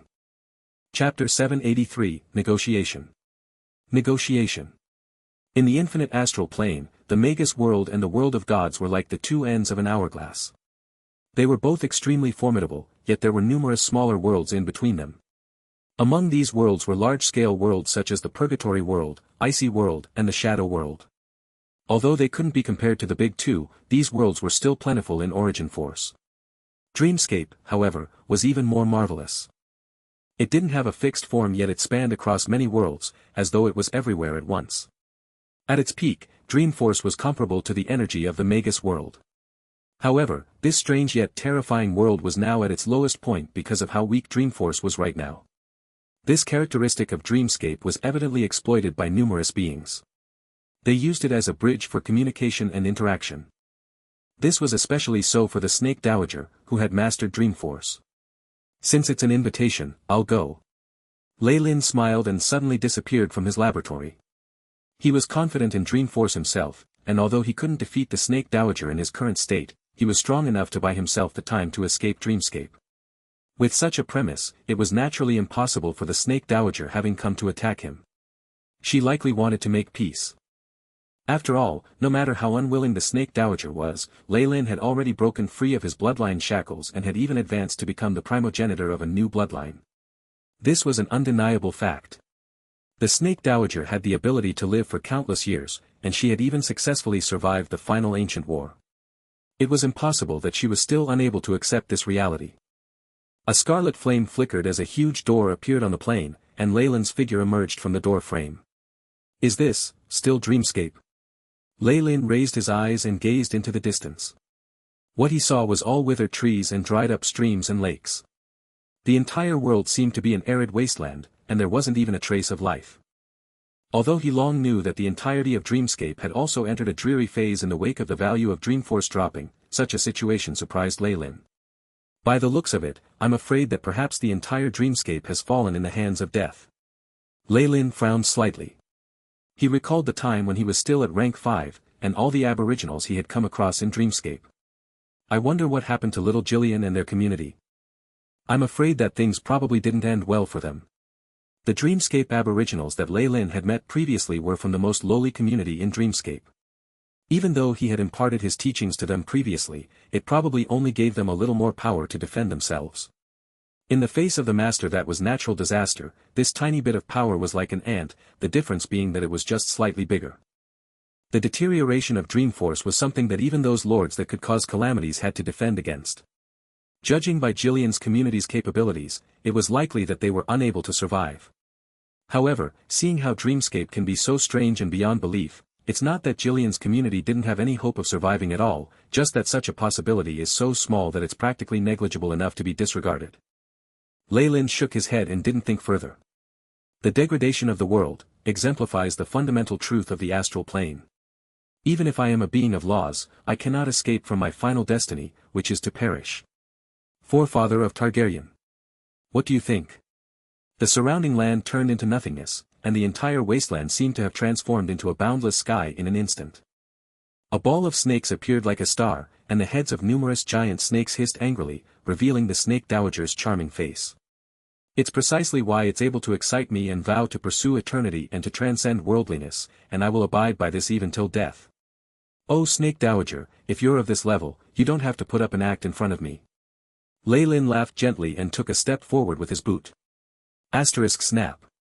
Snap. Asterisk jet black cracks started to appear in the starry sky, and made horrifyingly loud sounds. Shortly after, many of smaller cracks started to extend like a spiderweb. Numerous spatial storms rippled across the surface, and the entire sky shattered under Lei Lin's feet. The surrounding environment reverted into the original Dreamscape. The Snake Dowager looked on as Lei Lin trampled the sky into smithereens. Her beautiful eyes shone with a profound radiance, and it was a good while before she spoke slowly. Lei Lin. Your current strength is worthy enough for me to meet you head-on. Her voice had an inexplicable charm to it. Of course, the Snake Dowager was expressing her natural bloodline abilities, which had long lost its effect on Lei Lin. The premise of a relationship is to have equal strength. Lei Lin had already understood this principle earlier, thus his facial expression did not change. He then asked unhurriedly, I don't think you invited me here to discuss this issue, right? Yes, the Snake Dowager's voice was melodious. To have a being like you among my descendants is my luck, and also my misfortune. But since the bloodline origin has already been taken from me, it will be of no use to be entangled with you. So it seems that you have a method to resolve this? Lei Lin was evidently ridiculing her, but the Snake Dowager didn't seem to feel it. As long as you assist me in seizing the Shadow World, I can write off all the previous incidents in one stroke, and even help you to become the other origin of the 10,000 snakes. Together, we can share the power of the Shadow World. The Snake Dowager bit her lip, as though she was making a huge sacrifice. Such a lovely and pitiful posture would make any male creature go crazy. Lei Lin, however, was not enchanted by her graceful bearing. Instead, he was astonished at how fearless the snake dowager was. Seize the shadow world. Mighty snake dowager, you have such an enormous appetite. Lei Lin drew in a deep breath, and at the same time also recalled an intelligence report regarding the snake dowager. But that's right. You initially made use of shadow force to cultivate your own laws and form paths of laws, hence you would covet the shadow world more than anyone else. You tried to capture the entire shadow world in the ancient times, but unfortunately, you failed. The path taken by rank 8 beings was to exploit some kind of medium, continuously refine their own laws, and form a path that was exclusive to them only. If one was able to achieve this, they would reach the peak of rank 8. They would be able to spy on beings in the rank 9 realm, such as the Mother Core, for instance. The Snake Dowager's previous attempt failed, thus she had no choice but to migrate out of the shadow world along with her descendants, and arrived at the Purgatory world. But the origin of the shadow world was crucial for the Snake Dowager to achieve the peak of rank 8, therefore she couldn't give it up. Consequently, it was highly normal for her to launch an offensive once more. What Lei Lin didn't see coming was that her actually approaching him for assistance. Aid you in seizing the shadow world? I'm afraid I'm impotent. Lei Lin was understood the level of the shadow world thoroughly. It was a powerful world, much like the Purgatory world, and possessed numerous law beings. In other words, if he was on the same camp as the Snake Dowager, he would have to take on many other law beings one-on-one. Lei Lin even strongly suspected that there was an extreme being similar to the Mother Core within the shadow world, otherwise the Snake Dowager's plans wouldn't have been thwarted. In such a situation, wouldn't it be suicide to form an alliance with the Snake Dowager? In reality, there aren't as many law beings in the shadow world as you think. Besides, you inherited my bloodline. The same additive effect applies to your strength in the shadow world as well. The assistance that the shadow origin will provide you with will definitely go beyond what you imagined. The Snake Dowager evidently knew Lei Lin's considerations. For beings like them who had reached this level, most of her crafty conspiracies had already lost their effect. The only effective way was to tempt him directly with benefits. Does the Snake Dowager actually have so much confidence in seizing control over the shadow world? Lei Lin couldn't help but ask this question directly upon seeing her self-confidence. I almost succeeded the previous time. All I lacked was an assistant of the same origin. The Snake Dowager shot Lei Lin a profound look, yet it made his scalp go slightly numb. An assistant of the same origin? Makes sense. We are, in fact, beings of the same bloodline origin. Even our powers can work in harmony and complement each other. If she really missed by only a hair previously, then coupled with my powers, perhaps. Lei Lin's pupils twinkled as he quickly analyzed the situation. Of course, no matter how the Snake Dowager made it sound like a deluge of heavenly flowers, he wouldn't fall for her trap. Just a vague and insubstantial agreement that she would write off all their previous grudges in one stroke, coupled with a promise that they would share the profits together, and she wanted him to sacrifice his life for someone else. What kind of joke was this? What was more dangerous was that he was still a semi-rank 7. If they were in the Magus world, even if the Snake Dowager came down personally, he was confident of making sure that she would land herself in serious trouble. But if they were to fight for the controlling rights of the shadow world, it was inevitable that he would have to make the trip using his actual self and descend within the shadow world. Since it was a foreign world, and also the Snake Dowager's home ground, Lei Lin wasn't foolish enough to deliver himself up straight into her mouth for free. In all likelihood, the Snake Dowager might gobble him up straight away even if she couldn't capture the shadow world, to properly make up for it. My apologies, I'm still incompetent when it comes to matters like these. After much consideration, Lei Lin immediately rejected her without hesitation. The moment the words left his lips, he could feel the surrounding space come to a standstill. The Snake Dowager's beautiful pupils nearly became as narrow as a straight line, as a horrifying sensation dissipated from the ball of snakes. Lei Lin, however, was not fearful. The gigantic Targaryen phantom appeared behind him and started hissing at the Snake Dowager in anger. Large amounts of bloodline energy seemed to begin to grow restless, and was about to fly out from the Snake Dowager's body. Having already extricated himself from her control over his bloodline, not only was Lei Lin no longer under the Snake Dowager's control at all, but his body even had an odd restraining ability towards her. No matter how mystical this force was, it still didn't have any effect in the face of such a tremendous difference in terms of strength. But there was absolutely no problem for Lei Lin to break away from the dreamscape during this short amount of time. And the Snake Dowager could only grudgingly choose to reach a compromise upon seeing this. Chapter 784, One-Eyed Dragon. One-Eyed Dragon. My descendant, the Targaryen Emperor. You may put forward another request. The Snake Dowager's voice had a hint of helplessness. Her eyebrows, which were slightly knitted, were especially heartbreaking to see. The power of this charm she uses incessantly is really, Lei Lin smiled wryly to himself. Her seductive powers were produced naturally, just like the aura of warlocks, and had extremely high potential. However, the Snake Dowager's position also made him fall into a state of contemplation. She seemed really sincere right now, but if his own safety couldn't be guaranteed, Lei Lin definitely wouldn't partake in this plan. If he could actually form an alliance with the Snake Dowager and form friend from foe, it would be of great help. After all, he had only truly offended very few beings of laws, and they were Beelzebub, the Snake Dowager, and the nefarious Filthbird. Amongst them, Beelzebub was already thoroughly done for, and he could only wait for Lei Lin to wrap up the loose ends. If the Snake Dowager turned from foe to friend, then the trials I would definitely do the same as an ally. The number of the people in his opposing camp would immediately be reduced by more than half, which would in turn significantly lower the pressure Lei Lin was facing. Maybe by then, he wouldn't have to continuing holding himself up in the Magus world, and could instead travel with a peace of mind. Lei Lin pondered for a moment, before speaking, well, your conditions piqued my interest, but I do have a request. Please speak your mind. It seemed that the Snake Dowager really did view Lei Lin as someone of equal rank. Firstly, I must truly advance to rank 7 before I will agree to embark on this project. Furthermore, I also want. Lei Lin listed the requirements that he had already thought of. Wait for you to advance to rank 7. The Snake Dowager's gaze swept across Lei Lin. The laws of gluttony that you are in control of is considered an exceptionally outstanding ability even among other rank 7 beings. I'm afraid that it would require a lengthy amount of time to fill in its gaps completely. As for your other request. The Snake Dowager also started to mutter to herself. You will not have to worry about my advancement. I'll definitely be able to fully comprehend the laws of gluttony within at least 1,000 years. The other request is my bottom line.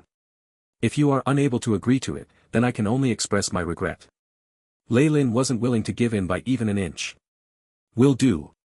It was a long time before the Snake Dowager spoke. In addition, we will have to agree to and sign a bloodline contract, with the dreamscape as our witness. After a short while, the gigantic ball of snakes gradually vanished from the starry sky, and the surrounding environment had been restored to its deathly still state. Lei Lin stood in the middle of the wilderness, seemingly having a penny for his thoughts. The Snake Dowager agreed to such a condition, and even signed a contract. Seems like she really is sincere about it. Moreover, my strength at that time must have undergone an earth-shattering change. I wasn't even afraid that she would fall out with me. Lei Lin wasn't a battle maniac, of course. If he could reduce his enemies as much as possible on the premise of protecting his own interests, it was certainly a good thing. Besides, this contract also allowed Lei Lin to win over at least 1,000 years of peace for his development, which was essential. Is this the way the beings of law communicate? Compromises are necessary because it's highly challenging to exterminate one another. Also, the ones who have greater strength frequently have the upper hand, yet the interests of the weaker ones are also protected. After today's incident, Lei Lin had once again gained an even deeper understanding of the way law beings behaved. However, assisting the Snake Dowager in fighting for control over the shadow world was not an easy task. Fortunately, the contract did not stipulate that they had to begin right away, and instead gave Lei Lin a long period of time to prepare. After all, 1,000 years hadn't even passed since his birth. Yet, he had already attained what other magi could only dream of achieving all their life, which was to master the laws. If given another millennium, to what extent would he grow to by then? Even Lei Lin himself couldn't help but anticipate it. Since I'm in Dreamscape, I might as well visit Jillian and the others. After being carried away by a whim, Lei Lin suddenly had an idea. Highly ranked magi frequently had the mysterious ability to make prophecies. They could even sense future episodes that would be detrimental to them, and in addition, evade them. More often than not, the result would be that the more one didn't want something to happen, the more likely things would spiral down a worse track. Lei Lin's sudden thought about Jillian and the others was also classified as the same kind of prediction. This would also imply that, perhaps Jillian and the rest were not completely wiped out, but are still living in some corner of Dreamscape. And does this even mean that they would be of some help to me in future? Lei Lin stroked his chin as his lips curved into a smile. Soon after, he transformed into a long blood-red streak that disappeared into the horizon. Time and space were distorted in Dreamscape, thus it was very inconvenient to travel. The same applied even to beings of law like Lei Lin. However, there were also advantages of Dreamscape sinking into stillness. At the very least, the other evil spirits in the Dreamscape had also fallen into a slumber, and a majority of those bizarre scenes seemed to have disappeared, which allowed Lei Lin to avoid a lot of trouble. Those evil spirits were beings of law as well, and they could have been a huge inconvenience to Lei Lin otherwise. Once he was drawn into the strangest kind of spacetime settings of Dreamscape, he might even die in his current state. If not for the degeneration of Dreamforce, Lei Lin might not dare to swagger along as he explored the place, not even if he was braver by 10,000-fold. The place where Jillian and the rest have gathered is not far away from my previous laboratory. Due to the previous failure of his spacetime experiment and the spatial alignment, Lei Lin's laboratory had strangely become a place which was linked to Dreamscape. Lei Lin seized the opportunity, of course. Not only did he gather vast amounts of precious data and Dreamscape materials, he had also made some arrangements near his laboratory. Now, he was attempting to find the place that he had traveled to from his previous laboratory by tracking the signal that he had deployed beforehand. A red radiance twinkled in Lei Lin's eyes while he hovered in midair. He seemed to have transformed into an afterimage as he chased the faintly discernible traces of connection, constantly changing the direction he headed towards. As he made his way there were multiple times when Lei Lin could sense beings of the same rank as him. Here, the whole sky turned pale in an area that was being destroyed by endless snowfall. There was bound to be a demonic being that was fast asleep in the heart of the area. Lei Lin certainly did not dare venture to infringe on its territory, and could only decide to make a detour, which was a longer route. The limitations of the AI chip scan, coupled with his abilities, allowed Lei Lin to only see a vast stretch of sparkling and translucent crystals in the middle of the snow. It seemed like an extremely powerful seal. Did the evil spirit choose to seal itself up, or was it arranged by the Dreamscape? If it's the latter, then these evil spirits are in such a miserable plight. Lei Lin shook his head. After passing a few territories that belonged to the evil spirits, he could sense that he was drawing near to the signal that he had deployed at that time. Lei Lin's facial expression changed in an instant. The solidified soul force allowed him to sense a tremendous aura ahead of him. What astonished him even more was that the owner of this aura actually had the strength of a rank 7 Magus as well. Moreover, it didn't seem to have the slightest intention of sealing itself up or entering a deep slumber. Rumble, the earth split open, revealing an enormous yellow eyeball, and followed by a thorny back that resembled a hill. A pair of gigantic fleshy wings spread open across the land, and even blocked the entire sky from view. Ho-ho, an enormous one-eyed dragon suddenly burrowed its way out from the ground. Its body was like a diamond, sparkling with brilliant lights and vibrant colors. Its huge eyes were fixated on Lei Lin, and it emitted an immensely powerful draconic aura, making the surrounding air come to a standstill. "Welcome, young Magus." It spoke in the ancient Byronic language, which pleasantly surprised Lei Lin. "May I ask if you're from Dreamscape? Also, have you seen other magi here before?" "Oh ho ho. I once witnessed the ancient glory of magi with my own eyes, and have experienced the destruction from the ancient battle. I exist in the past, the present, and will inevitably extend to the future." There was evidently an issue with this dragon's brain, or perhaps its line of thought was far too complicated, which gave Lei Lin the urge to roll his eyes. Fortunately, the one-eyed dragon finally regained its senses after a round of self-praise, an aboriginal of Dreamscape. "No. I'm certainly not. The almighty Gigakel dragon race only comes from the Ultron world. In fact, during the period of Dreamscape's deterioration, many beings were fond of coming here to travel and try to pick up scraps. Just 200 years ago, I met a master on his travels. He had found a damaged Destiny tarot card, but unfortunately he was immediately hunted down and killed by an evil spirit whose seal had been lifted. Although this one-eyed dragon was very narcissistic, Lei Lin managed to obtain some useful information. According to its statement, majority of the strange scenes in Dreamscape had vanished as numerous evil spirits had fallen into a deep slumber during the deterioration of Dreamforce. Thus, it had become a paradise for explorers. This place was not lacking in beings of law as well. Presently, the Dreamscape certainly no longer had anything good to offer. Even if it had, it would be on territories where the most evil spirits lived. In order to get their hands on them, one would have to run the risk of getting hunted down and killed by those evil spirits. If they were fatally attacked, no matter how much they dreaded consuming their power, these enraged spirits would still jump out of their sleep to kill. Heh heh. Those fools. The stagnation of Dreamforce has immersed the most precious of treasures into the world's core. What other profitable items would still be left on the surface? Oops. This is terrible. I let it slip by accident. The humongous one-eyed dragon covered its mouth with its claw. Goodbye, Magus. The enormous one-eyed dragon once again made its way underground like a groundhog. Lei Lin almost burst out laughing at its nimble and practiced movements. Chapter 785, Imagine. Imagine. So the original place has now fallen to this barren state. After bidding the one-eyed dragon farewell, Lei Lin finally arrived at the area where he had last left his signal. However, this terrain had obviously changed compared to when his laboratory had originally connected to this place. The many forests had all disappeared, and the bumpy terrain gave rise to feelings of familiarity. The former location of the lab had long since been swallowed up by seawater, and the rank 6 spider he'd met before had also vanished without a trace. Where are Jillian and the rest?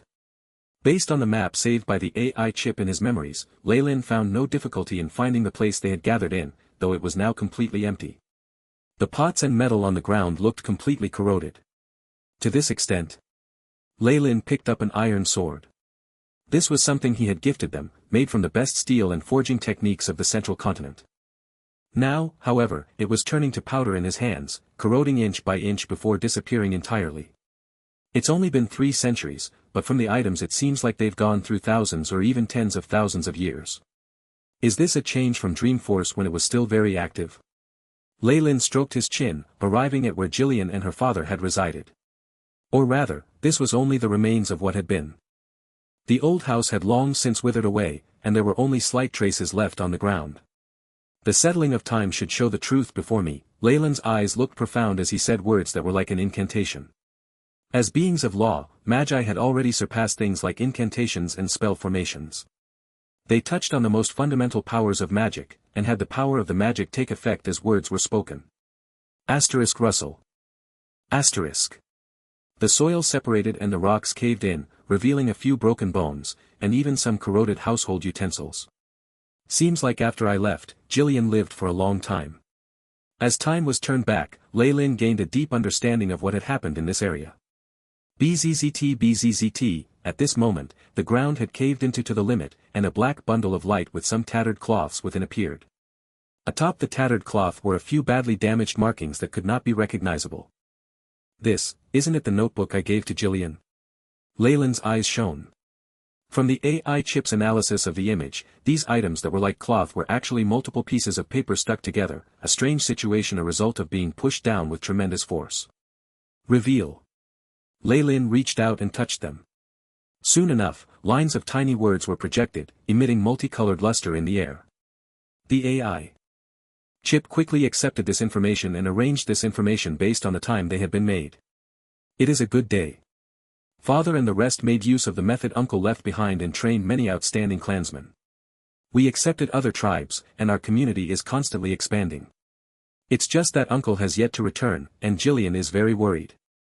At the beginning, there were only daily happenings recorded in the notebook. After gaining Lei Lin's support and help, Jillian's tribe expanded very quickly. Following which, from between the lines, Lei Lin could sense a strong sense of fear. First is a famine, and then the plague. Has this area been cursed by the Master of Calamities? Do we have to give this place up? Father is very bewildered. All the explorers he has sent out have not come back with information on good places to move to, as if the world has suddenly been struck with famine. The begin of the wane. And this time, this is before the weakening of Dreamforce? Lei Lin's eyes flashed. After which, the writing on the notebook became a mess. It seemed like its owner had not spent much effort on recording this. There were merely few words here and there, all representing death and despair. In this period of time, many clansmen have experienced changes to their bodies. They first become mysteriously stronger, but at the same time, they seem to lose their rationality with the gaining of strength. In order to suppress them, there have been many casualties on our best gods. I hope I won't end up like them. This passage was full of terror, and Lei Lin read through a few times with interest. All crops have vanished. We need to abandon this place. No matter how serious the calamity in the north is, it's still better than our base now. I will leave this notebook behind in hopes of someone finding it, hopefully it'll be Uncle. On the very large page, the words were all written messily, and it was obvious she had been in a hurry. Famine, plague, war, and then destruction. Lei Lin recalled the content in the notebook. It seemed that the camp here had long since moved, and there had been a strange transformation that happened to the batch of natives with Jillian. They became mysteriously stronger, and most lost their rationality. Is it an effect of Dreamforce doing this of its own accord? I never thought they'd be so unlucky. Dreamscape was full of mystery. What might be a little worm might turn into a devil the very next day. Before the wane of Dreamforce, such a change would be very severe, and those natives had evidently profited.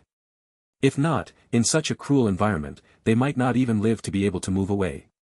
I wonder how they turned out in the end. Lei Lin stroked his chin. If Jillian and the rest had grown in strength, that would be beneficial to him too. But the calamity in the north? Lei Lin forced a smile. He'd obviously already checked that direction, but that was only filled with the domains of devils. Even at his most powerful, he wouldn't dare intrude. The clues from the natives could only be given up on at this point. These aren't the main point anyway. It's good if it works out, but there aren't any losses even if I fail here. Lei Lin consoled himself, since the seeds have been planted, next is to wait for Dreamscape to completely wane, and I'll then wait to see what I can harvest. Taking another look at this area, Lei Lin's figure became increasingly translucent until he disappeared. Pila. Pila, after he left, the remains of the notebook from before was completely eroded, turning into fragments that flew in the winds. Dark red luster shone once more, and once everything was over, Lei Lin was back in his laboratory in the Magus world. The silent dreamscape is not only a bridge of communication amongst various beings, but also a paradise for adventurers. The natives have all disappeared though. What an interesting change. Lei Lin sank into deep thought and then pressed on a circular, twisted rune. Ignox, it's Lei Lin.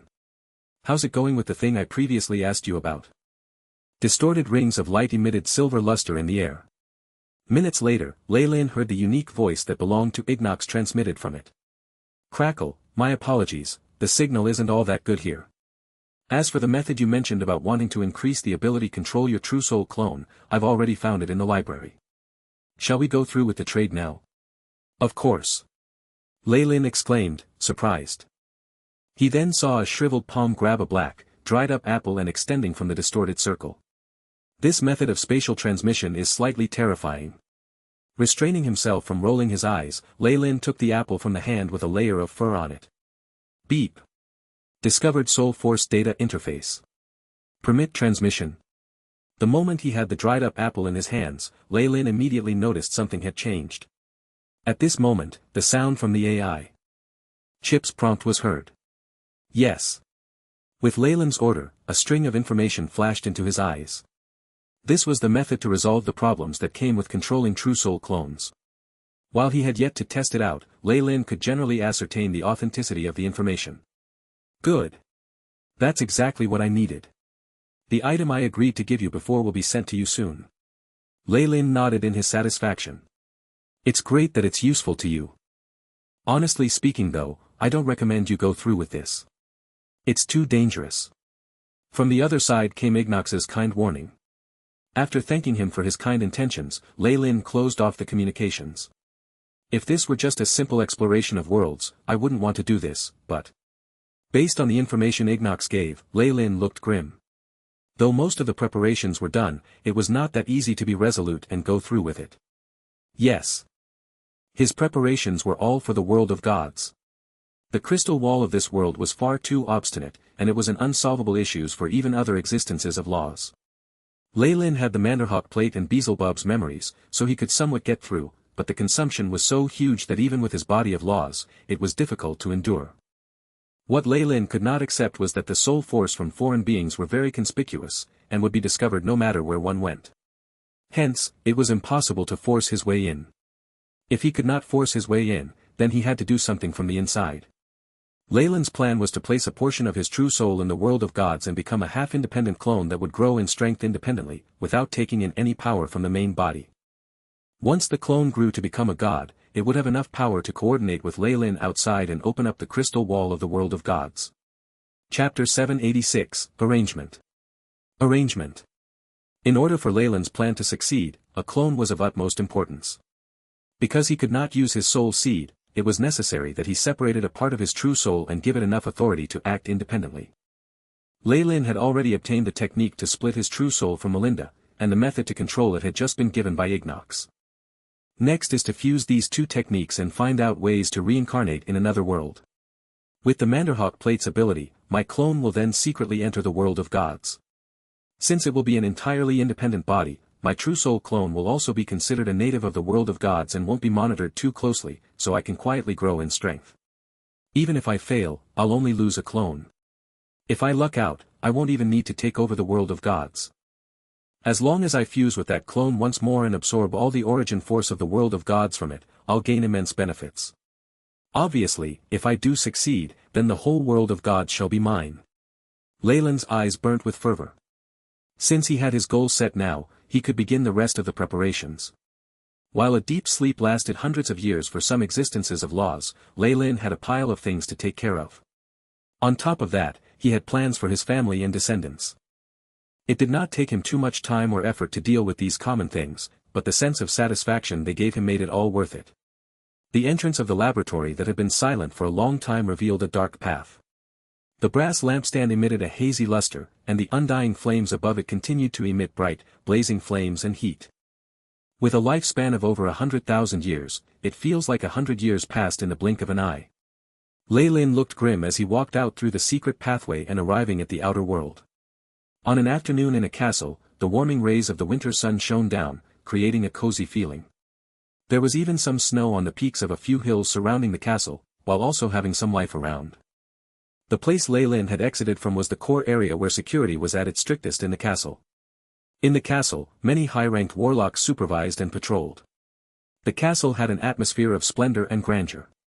Every underground patrolling warlock's eyes was filled with reverence towards the castle. What they were guarding was the most powerful monarch in the central continent. The pride of bloodline warlocks, the rank 6 warlock and the most powerful of the Ouroboros clan, Lei Lin Farlier, and this was his castle. Yes, this castle was the newly built core power of Lei Lin's power in the south coast, and the main camp of the whole Farlier family. The Targaryen castle is still the same as it was before. Lei Lin chuckled slightly, disappearing in mid-air and instantly arriving in the hall of the castle. Numerous ceremonial items began to shake and produced the most splendid music. The throne at the center began to release a black radiance, as if welcoming the arrival of an emperor. With a flash, Lei Lin sat on the throne, the upper part of the throne automatically curving to allow Lei Lin to sit very comfortably. Not bad. Lei Lin nodded, and then sensed an elated conscience in the hall. This belonged to the emotional undulations of the castle. With Lei Lin's ability, just the powerful radiation that he unwittingly gave off could, within a short period of time, completely modify the Targaryen castle.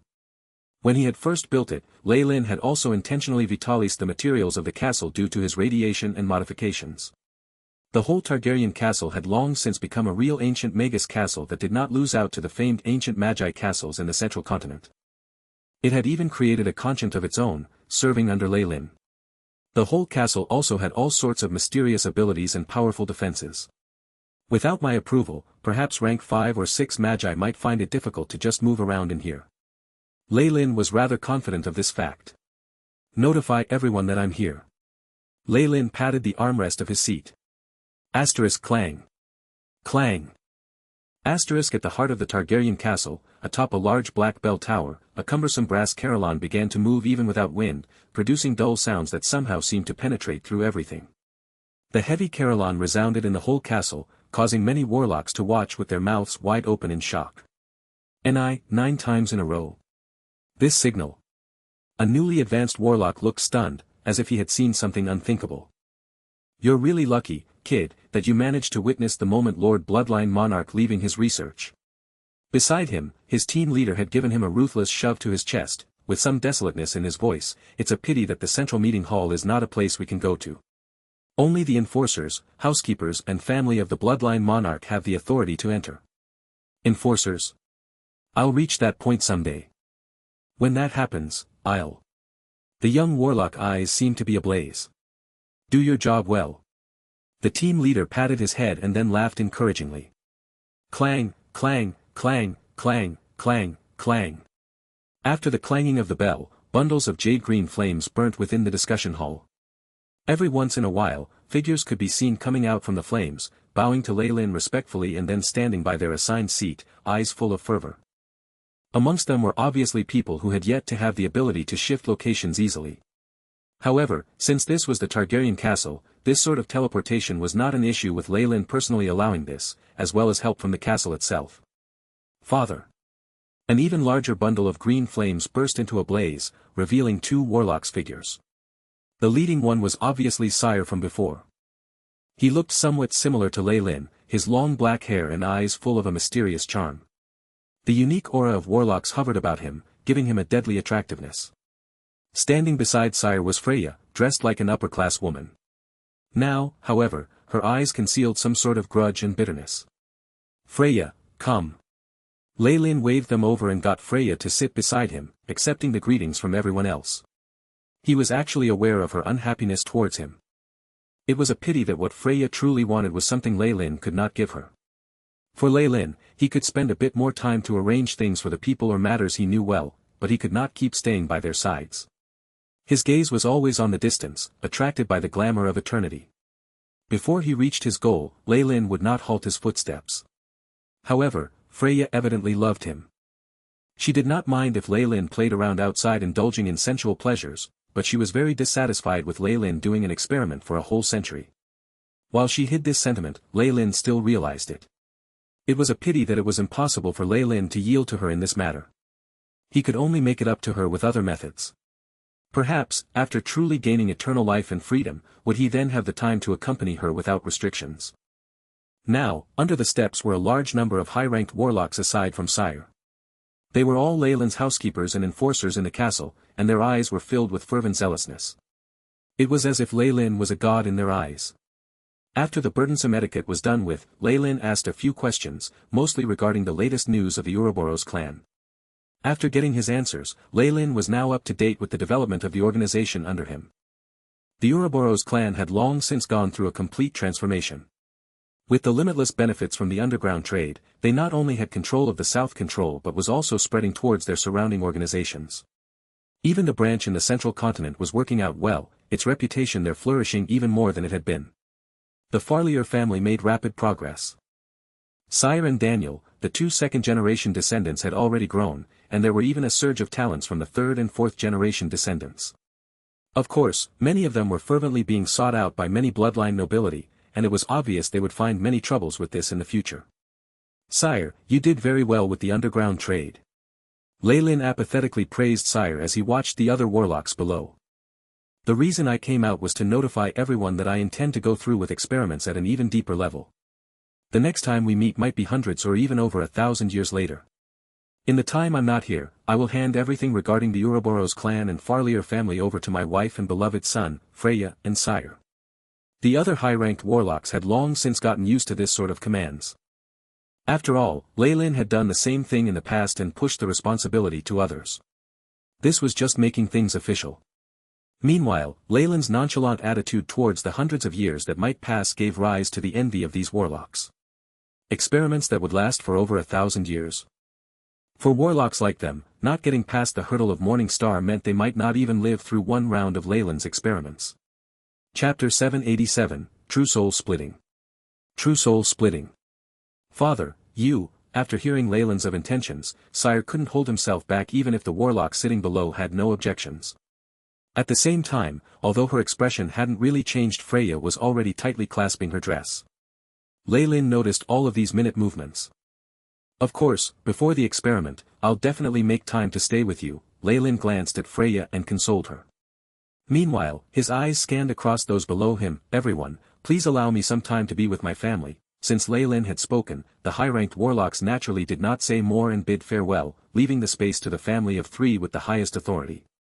I'm sorry, Freya, but there's a reason I have to do this. Lei Lin watched his wife apologetically. I promise. This temporary parting is all preparation for us to be together for eternity. Please believe in me. Freya's eyes reddened, and Sire scratched his head. All right, let's not talk about stuff that will dampen our moods. Send the order for a banquet to be prepared.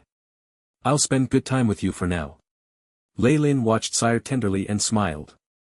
Several months had already passed by the time Lei Lin had returned to his laboratory once more. At the thought of how he'd been rushing everywhere for these months, even Leyland could only rub his nose and laugh wryly. There was not just Freya and Sire in his family. Whether it was Celine and his son in Twilight Zone, Belinda, her sister and Agnes in the underground Alabaster City and the rest who had had intimate relations with him, all needed to be pacified. While the time he spent with each of them was short, the amount of time it added up to came to a terrifying amount.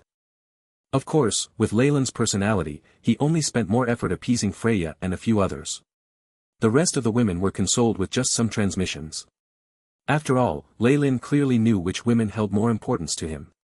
Besides taking care of those affairs, there was also the development of the Ouroboros clan and the Farlier family. Leyland merely set a rather approximate aim when it came to this and got his subordinates to do the rest. With Sire and Daniel, the two rank SXS in charge, there was little he needed to worry about. Next, is to vigorously do research on reincarnation techniques and do all I can to make a strategy for the world of gods. Leyland's eyes displayed his anticipation as he immersed himself in experiments and research. Time flowed like water, and the years passed by in a blur.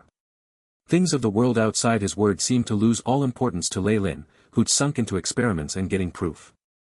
In his mind, the true soul-splitting technique he had gained from Melinda, the method to maintain control over a true soul clone that he had obtained from Ignox and many other techniques were already being broken up and reorganized to form an even more complex and profound body.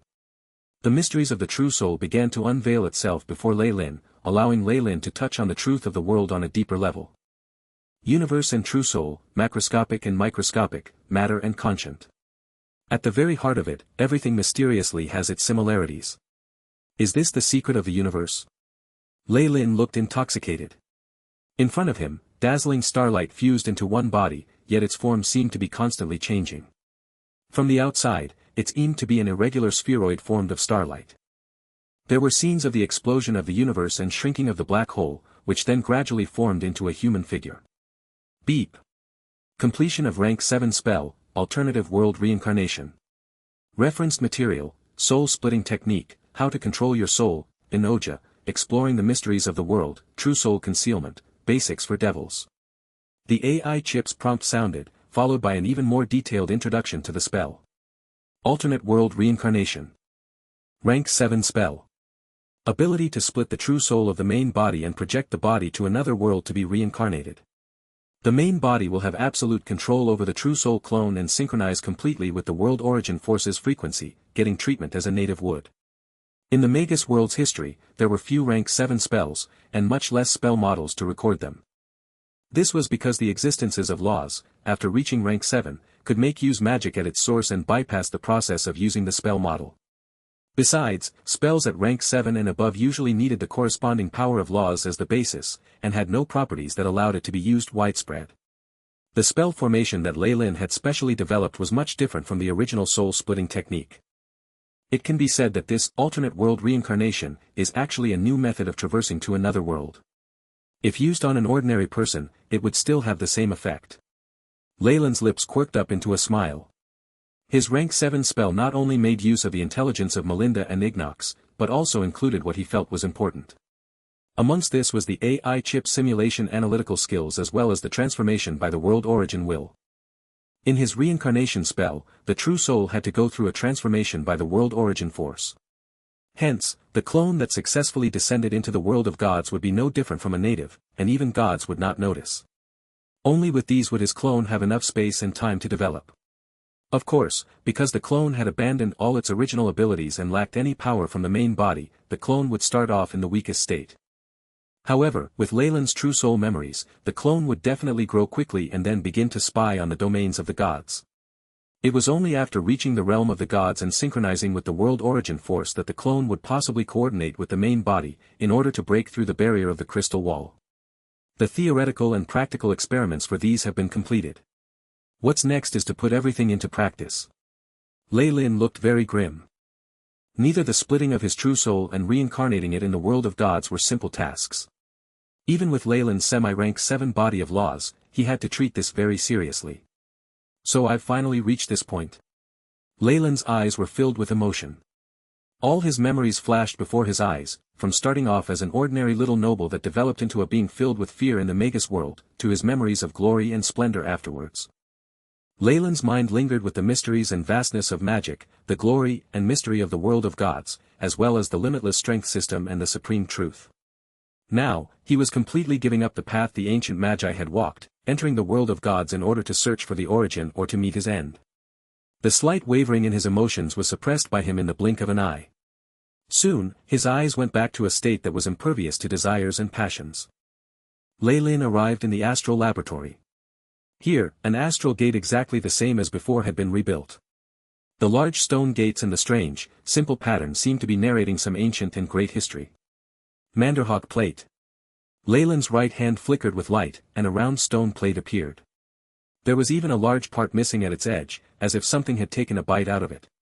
Based on the data from the previous experiment, I've modified it further and made an imitation Manhwa plate with the addition of some other materials. Leyland's eyes flashed as the AI chip's robotic voice sounded. Manhwa plate, imitation. Weight, 2451 g. Effect, weaken world force, makes it convenient for transmission of energy. This is an imitation, made from the Manhwa plate Beelzebub possesses. Holds 46.5% of power of the original. Maker, Leyland Farlier. Compared to the previous inferior versions which only had 20 to 30% the effects of the original, this imitation is evidently more powerful. It should help the plan work more smoothly. Leyland touched his chin, suddenly looking resolute. Let's begin.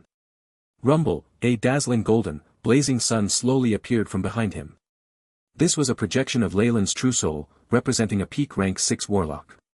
This was the strength of the highest quality soul. The golden soul flames that appeared physical wreaked havoc in the laboratory. Besides the astral gate, everything was incinerated into nothing. First up, the splitting of the true soul. Leyland looked incomparably grave. Based on the technique to split the true soul into two, a powerful tearing force entered his point mass. At the heart of the point mass, which was where a Magus soul and strength gathered, the peak rank 6 true soul began to tremble abruptly. Pain. The intense pain of tearing one's soul apart. Leyland bore the sudden attack, which made him turn pale with cold sweat running down profusely. At his back, his blazing sun true soul quivered, and even the Targaryen appeared, producing hisses of misery and suffering. Ha! Split. Leyland looked extremely malicious, as if a devil from hell. With his yell, a white streak of electricity fell, striking the figure behind him. Asterisk crash. Asterisk. The golden sun split in an instant, forming two true souls, one larger than the other. Ugh, at the moment his true soul was split, Leyland's mind went completely blank, and his eyes were filled with confusion. Such weakness. Once he completely regained his senses, he forced a smile as he sensed the terrifying injuries to his true soul. Just breaking off a small part of my true soul is already so terrifying. Leyland gazed at the two irregular true souls. While they had both turned into flaming suns, the physically larger one was obviously tens of times bigger than the smaller true soul. Chapter 788, Alternate World Reincarnation. Alternate World Reincarnation. Injuries to the true soul are the most terrifying.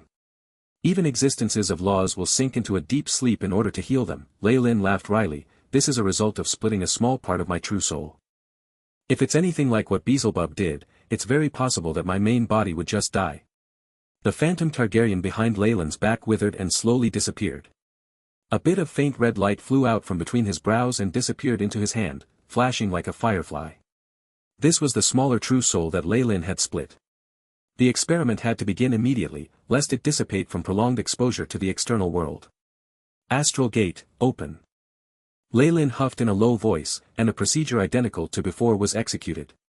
His soul force waded through the long astral river until it arrived at the tremendous crystal wall surrounding the world of gods. Manhwa's plate. The stone plate in Leyland's hands came to the crystal wall, emitting a light that caused a portion to seem to be on the verge of melting. At the moment a channel opened through the crystal wall, Leyland's eyes brightened and immense rank 7 spell undulations were emitted from his body. Rank 7 spell, alternate world reincarnation. Time seemed to stop in that instant. That bit of true soul in Leyland's hands was enveloped in the brilliance of the alternate world reincarnation spell as it disappeared into the world of gods. Everything happened quickly. Once it was done, the Manhwa plate exploded into powder, and the crystal wall from before closed itself quickly with no trace of a flaw. It's all up to the true soul now. The huge astral gate gradually collapsed, and Leyland could only smile wryly. With his serious injuries, he could only slumber in his laboratory, recuperating with time as he controlled his clone in the world of gods. These injuries are enough for me to sleep for a few hundred years. If I don't get any benefits from the world of gods, it would be such a huge loss. With this thought, Leyland's body disappeared into the ground under the laboratory. With the slumber of his main body, all of his attention was focused on that clone. The brainwashing and refining from a world origin was a very terrifying process. Leyland's true soul could sense that ever since he entered the world of gods, terrifying energy whirlpools had formed next to him, tirelessly washing away all traces of the power he used to possess. Evidently, this was an effect of the rank 7 spell, alternate world reincarnation. It allowed Leyland to reach the core of the world of gods and be altered by the origin itself. Once this modification was over, he could perhaps wash off all traces of being from another world and truly become a native of the world of gods. This alteration happened extremely quickly. The luster of the Manderhawk plate had diminished by a huge degree after opening just the external layer of the crystal wall, and after opening up the world of gods, it had been directly destroyed with no traces of it left at all. Next was the power of the rank 7 spell, the reincarnation spell that allowed Leyland to arrive in this world. Its luster gradually dissipated. Just like stripping off a greatcoat, once the rays of light of the reincarnation spell dissipated, Leyland's true soul was fully bared in the immense darkness. Vastness. Terror. Boundlessness. This was Leyland's true soul's first thoughts. Compared to this enormous world, his little true soul was nothing and couldn't even be compared to an ant, and it could only tremble in the corner. The unpowerful source immediately invaded into Leyland's true soul. The true soul, which had already been shrunk and condensed to a large degree, surprisingly gradually became slower under the alteration of the world force. Even soul force has been forcefully removed. Leyland's true soul watched this process, able to only laugh. The true soul was constantly altered, to the point that Leyland's own conscience was gradually becoming fuzzy. Gradually, the changes from the world force went on to the deepest layer of his true soul, where his memories and his most important elements of self were. The tremendous soul force ruthlessly invaded it with no intentions of stopping. Could it be that I'm going to be defeated just like this? With such a laughable method? Leyland's true soul was on the verge of death, and only this little thought appeared tenaciously, as if making its last struggle. BZZT, at this moment, a bright silver-white light shone from Leyland's true soul memories. Under the influence of the white rays of light, the world force hesitated for that slight moment, and then let go of Leyland's memories, altering other areas. Could this be the power of the alternate world reincarnation spell? So it still has a bit of energy left, stored in my memories. Or, it's something else. Leyland's true soul was perplexed, but having been diminished to the limit quickly sank into a deep sleep. Time seemed to stop at this moment, but at the same time, a long time seemed to have passed. Where is this? Leyland, who regained his consciousness, sized up his surroundings, stunned. Perhaps sizing up wasn't the right term for it, because he no longer had a body, and naturally had no eyes or organs like that. What he was now doing was using his senses to explore the area like feelers. Darkness. It was darkness all around with no light at all. Leyland, who was now conscious, measured up his surroundings and felt helpless. Even my true soul has vanished. I'm just a body that's a mixture of memories and a fragmented soul now. Leyland's conscience was suddenly enlightened. At this moment, there seemed to be a black hole in the air that sucked his conscience in. Leyland's conscience found itself getting dizzy as it sunk into a deep sleep. How long have I slept for? When his conscience reawakened, the surroundings had changed once again. While it was darkness all around, orange-red light could be seen. He could even hear some low hums in his confusion. Thankfully, while his conscience was weak, Leyland could tell that his conscience was no longer without a source but had something maintaining his life. In this state, what I need is to do what I can to reduce consumption of energy and allow the conscience to rest in order to amass more energy. Leyland's conscience sank into sleep once more. However, before going back into a slumber, Leyland gave himself a prompt. The terrifying calculation abilities of his main body now became the most precise stopwatch. Once it reached 17,280,000 in his mind, Leyland reawakened. 17,280,000 seconds, which is 200 days have passed. Awake, the conscience was elated to find that it had gotten stronger. There was the obvious feeling of energy being transmitted, as if there was a warm rush unceasingly pouring towards his stomach. Stomach. An electrostatic force swept across him, and immediately after, Lei felt his right leg twitch. His conscience abruptly became clear as he then went through a more detailed probe.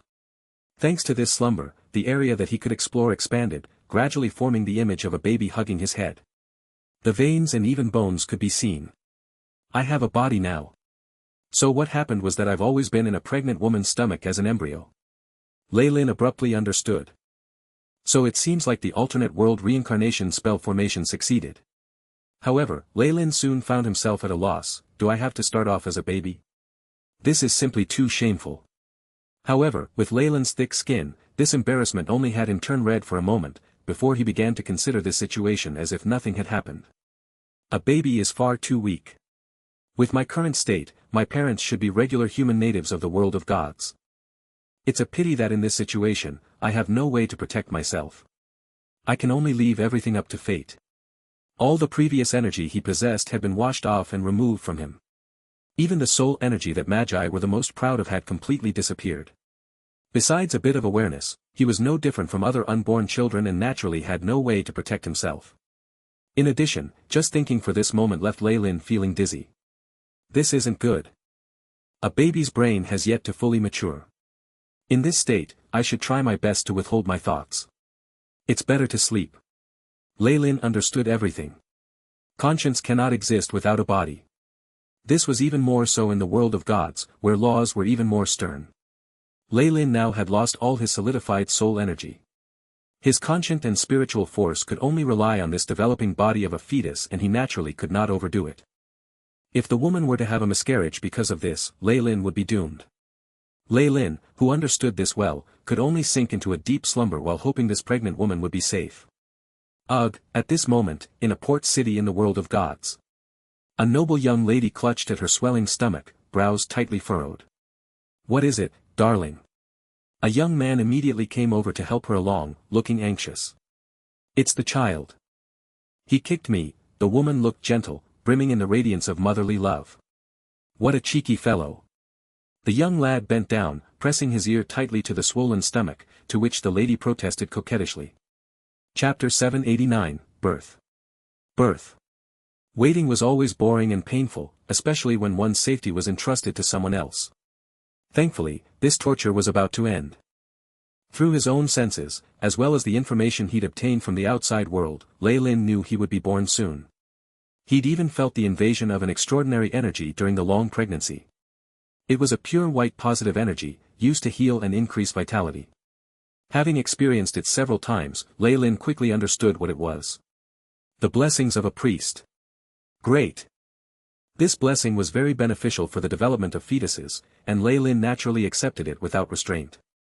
What made him even more satisfied was that a family who could afford to call for the blessing of a priest several times would not be ordinary. He was starting in a better environment, so the chances of a successful birth were much higher. With a good background, he could even have a better life. After all, the chances that those with high social status got were always greater than the what peasants came across. This established trend would never be overturned. Just as Lei was pondering over this, he felt the placenta around him tearing, and a terrible odor filled his sense of smell. Meanwhile, in the master's bedroom at the very center of a vast manor, the piercing screams of a woman sounded with many panicked voices. Oh! He's coming out.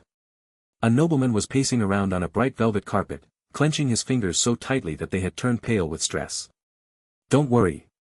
He's been blessed by the gods, so he will definitely be born safely, a priest in a white gown consoled him in a gentle voice. On his sleeves were several shining threads of gold, and he had a unique emblem on his chest. The emblem looked like a thick tome, with some mysterious runes on it.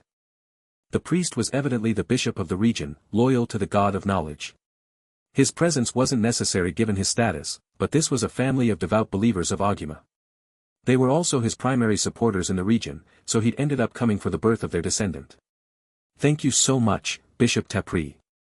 The fallen family will forever remember and abide by the teachings of the god of knowledge. The young man did all he could to suppress the anxiety in his expression. Wah! At this moment, a resonant cry could be heard from the bedroom, causing him to freeze. Immediately after, numerous maids and a wet nurse came to congratulate him. She's given birth. She's given birth. It's a healthy young master. Really? Let me see him. The young man's expression was filled with fervor as he took the baby over from the nurse. There were signs of the umbilical cord being cut off on the stomach, but his limbs were thick and sturdy. His blue eyes were as deep as the ocean, and it was especially moving that he was a new life. Meanwhile, the baby was wailing and bawling away, and the young man was left at a loss. What a strong child! God shall bless you. Tapri had a kind smile on his face, and white light tenderly caressed the child's head. The divine force placated the baby, causing him to fall asleep. Please allow me to donate 100 gold coins to the church to show my humble respect. The young man told Bishop Tapri, and these words immediately caused him to freeze before the smile on his face widened. God definitely knows of your goodwill. I will personally pray for the baby as well. This bishop had originally intended to take charge of the baptism and even become the godfather of the baby to further deepen his relationship with the fallen family. Now, though, 100 gold coins didn't seem half bad, since it was a huge amount of money. Nobles are all sly and greedy. They definitely won't close off all the escape routes they have. Tapri suddenly recalled the education he'd received and watched the young man meaningfully, but he did not get angry. After all, ever since he had dedicated the rest of his life to the mighty Aguma, rage and the like had grown rare. The mighty god of knowledge taught his followers and priests to always remain rational, and fury was the biggest enemy of rationality. Hence, Tapri seemed rather elegant as he chatted with the young man before hinting that he was going to leave. Before that, the bishop seemed to remember something. Oh yes. I've yet to ask the young master's name. Leylin. Leylin Fallen. This is the name his mother picked for him. The young man exclaimed excitedly. Leylin. That's a good name. The bishop gracefully bade them farewell and left. The young man impatiently entered the labor room, comforting his exhausted wife. However, none of them noticed that the baby who was sleeping peacefully in the cradle opened its eyes for an instant. Its eyes were full of glee before it closed them once more. Such emotions were an extreme thing for a newborn. Leylin was exclaiming inwardly, "World of gods, here I come." Leylin was rather satisfied that his name remained the same in this world. It had been intentional, he'd hinted it to his mother from time to time as a fetus in her body. So this is my family in this world. I seem to have a good background. Leylin had seen most of his surroundings in that glimpse. The valuable velvet carpet, the silver crystal chandelier, the soft red brocade duvet, the large curtains embroidered with green daffodils, and lastly the numerous respectful maids and the wet nurse made it clear that Leylin was at least a minor noble in this world, or perhaps one with an even higher status. After all, not every noble child's birth would warrant the visit and protection of the regional bishop. The birth was followed by a clamor. His father here was now receiving the friends and family who had come to congratulate them. His mother beside him was already deeply asleep, while Leylin appeared to be the same. Inside however, he was getting excited. Leylin took in a deep breath. AI chip. Beep. Authorization to unlock seal has been obtained. Beginning activation procedures. Familiar robotic sounds could be heard, and immediately after numerous blue virtual lines were projected before Leylin's eyes. As expected, the AI chips here as well. Leylin's eyes were filled with ecstasy. The AI chip had already been fused with his soul, and the true soul that had been split naturally carried a portion of the AI chip's abilities. No. Only a subroutine of the AI chip has been separated. Still, even just that possesses a large portion of its abilities. Leylin was very excited. With his extraordinary knowledge, he could definitely rise up quickly in the world of gods even if he started off with nothing. With the AI chip's powerful storage system and analytical abilities, Leylin could not begin to imagine the great life he would soon have. It's a pity, this is the world of gods, and the influence of gods permeates every single aspect. I can't be too outstanding. For now, it's necessary to act like all other babies. Otherwise, I'd get suspected or even treated as a foreign force or a being possessed by a devil. Leylin was grim. Gods treated the purity of noble bloodlines as an important thing. The bishop that had come today wasn't just a nanny. At the very least, Leylin found many traces of magic in the room, such as detection of evil and soul defense. If not for using the rank 7 alternate world reincarnation spell and been baptized by the world of God's origin, his soul no different from the other natives, he would long since have been discovered. When the time came, even his identity as a noble would not save him. Of course, there are also disadvantages of being a native. My strength has been completely removed. Everything is blank right now. I can't even begin to train yet, and I'll have to climb up through the strength system of this world. With the baptism by the world origin force, all traces of Lei Lin being a Magus had been wiped. Besides his memories and the AI chip, he was no different from a baby here. Most importantly, even though he had numerous high-grade meditation techniques, he could use none of them at all. Those were the paths of Magi, and even if Lei Lin were to gather spiritual force using those meditation techniques, the gods of this world would soon sense the foreign force. This body would suffer the same fate as his soul seed. But there must be a way to use spiritual force in the world of gods. There's no need to hurry. I just need to grow slowly, and I'm bound to find it someday, Lei Lin consoled himself. At this moment, the AI chip completed its first scan. Beep. Scanning of surrounding humans complete. Establishing database regarding races in the world of gods. Alright then. Set up my statistics with the average humans of this world. Lei Lin instructed. Neither his original standard of measurement nor the standards of the heavenly astral race fit into this context. The former was too low, while the latter started at Morning Star, which was too powerful. He needed to set up a new standard of measurement. Beep. Mission established. Scanning host stats. Beginning generation of database. The AI chip loyally followed Lei Lin's commands. Soon enough, a 3D image of a body appeared in front of Lei Lin, with concrete information next to it.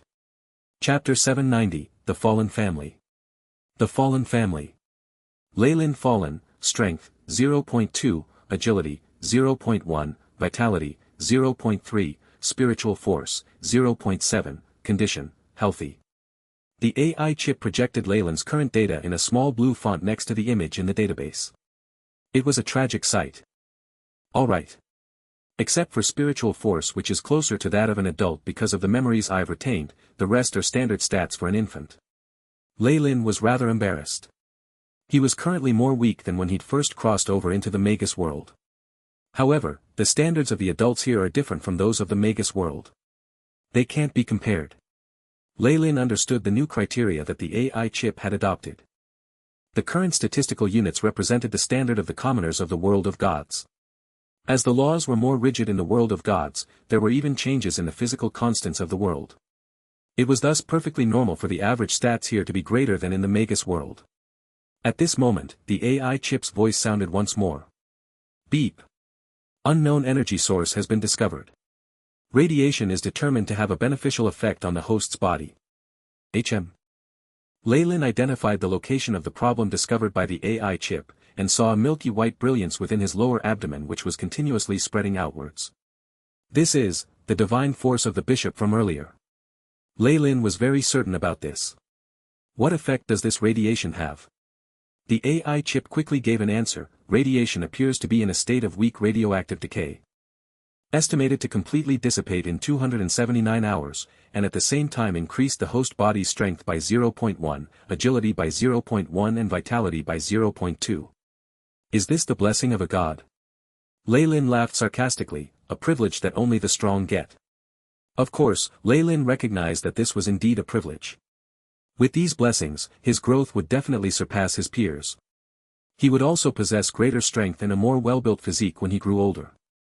The disparity between classes is set from birth.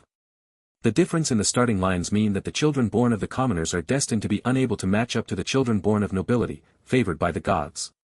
Even if they put in 100 times more blood, sweat and tears, and get a little lucky, perhaps all they can see are the backs of those noble children. Although Lei Lin was confident in eventually reaching the peak even if he started off as a lowly commoner, he obviously wouldn't reject a higher social position. Where's the baby? I want to see my cousin. Clang, the door to the room was pushed open even as a tender and lovely voice sounded. The person speaking evidently wasn't very old, talking in a childish manner. The other maid seemed to recognize the source of the voice, and allowed her to lean against the side of Lei Lin's cradle. Oh. He's awake.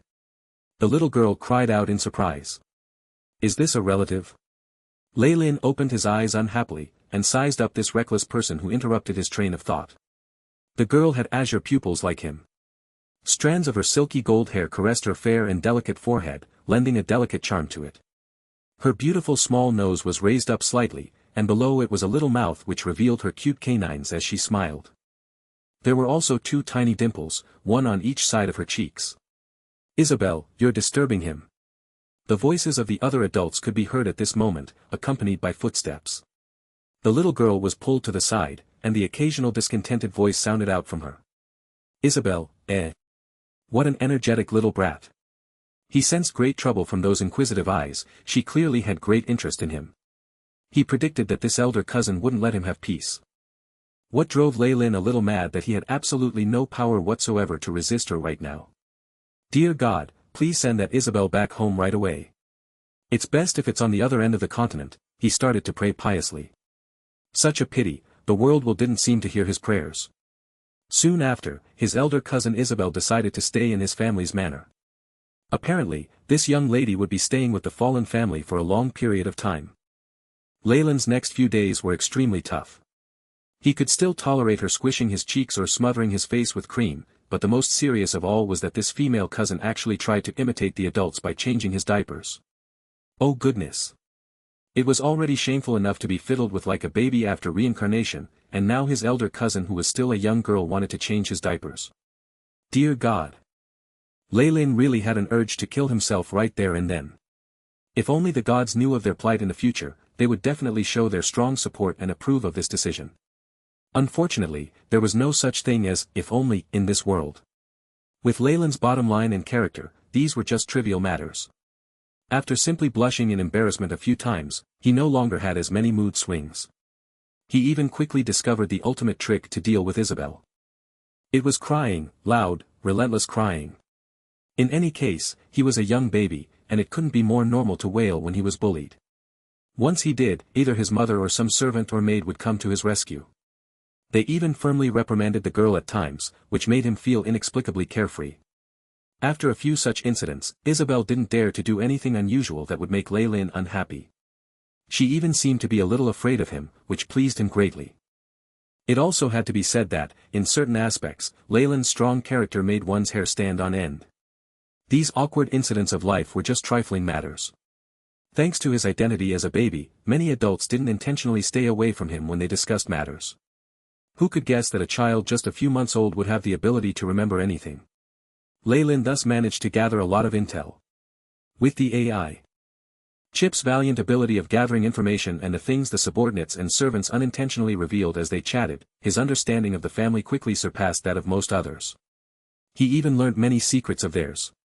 After all, being able to gossip about their masters without worry while they were not around was practically instinctive to those servants. On top of that, Lei Lin was still an infant and they wouldn't avoid him. Yet, they would never have imagined that their little master already had a will, and even remembered every single thing that they said clearly. Although the majority of the things these subordinates discussed were very vulgar and were accompanied by exaggerated imagination, Lei Lin soon managed to gain a profound understanding of his own family, and even used the AI chip to produce a family tree. First off would be his father, the Baron of the Kingdom. Jonas Fallen's father had great military accomplishments. Because of his inheritance, he'd obtained some feudal land, becoming a rising nobleman in the kingdom. He had a few younger siblings and they formed the current line of descent for the Fallen family. His mother, Sarah, was a gentle and benevolent upper-class woman. As a noble family in military service, they'd had to go through an extremely wretched process to obtain a fief. There was nothing that could be done about it. Leyland's respected paternal grandfather seemed to have been the head imperial bodyguard of the kingdom. He was on friendly terms with the previous prince, who was also the current king. In the wars that followed, there were a few times when his grandfather almost lost his life, and he ended up with a body full of injuries that couldn't be cured fully even by divine spells. Only then had he barely managed to seize the opportunity to develop the kingdom's territory and became a noble landowner. He was then conferred the title of Baron, and breathed his last not long after. And that was exactly where Leyland's manor was. Speaking of which, his father Jonas was actually a highly accomplished leader. Upon arriving at his feudal property, not only did he actively open up new lands for agriculture, expand production processes, and breed numerous kinds of cash crops, but he also established a decent port on a remote island. Through providing potable water, food and maintenance services for boats that passed, it had slowly developed. They had managed to resist a few pirate attacks, causing them to retreat. Now, the fallen leadership had already undergone earth-shattering changes as compared to before.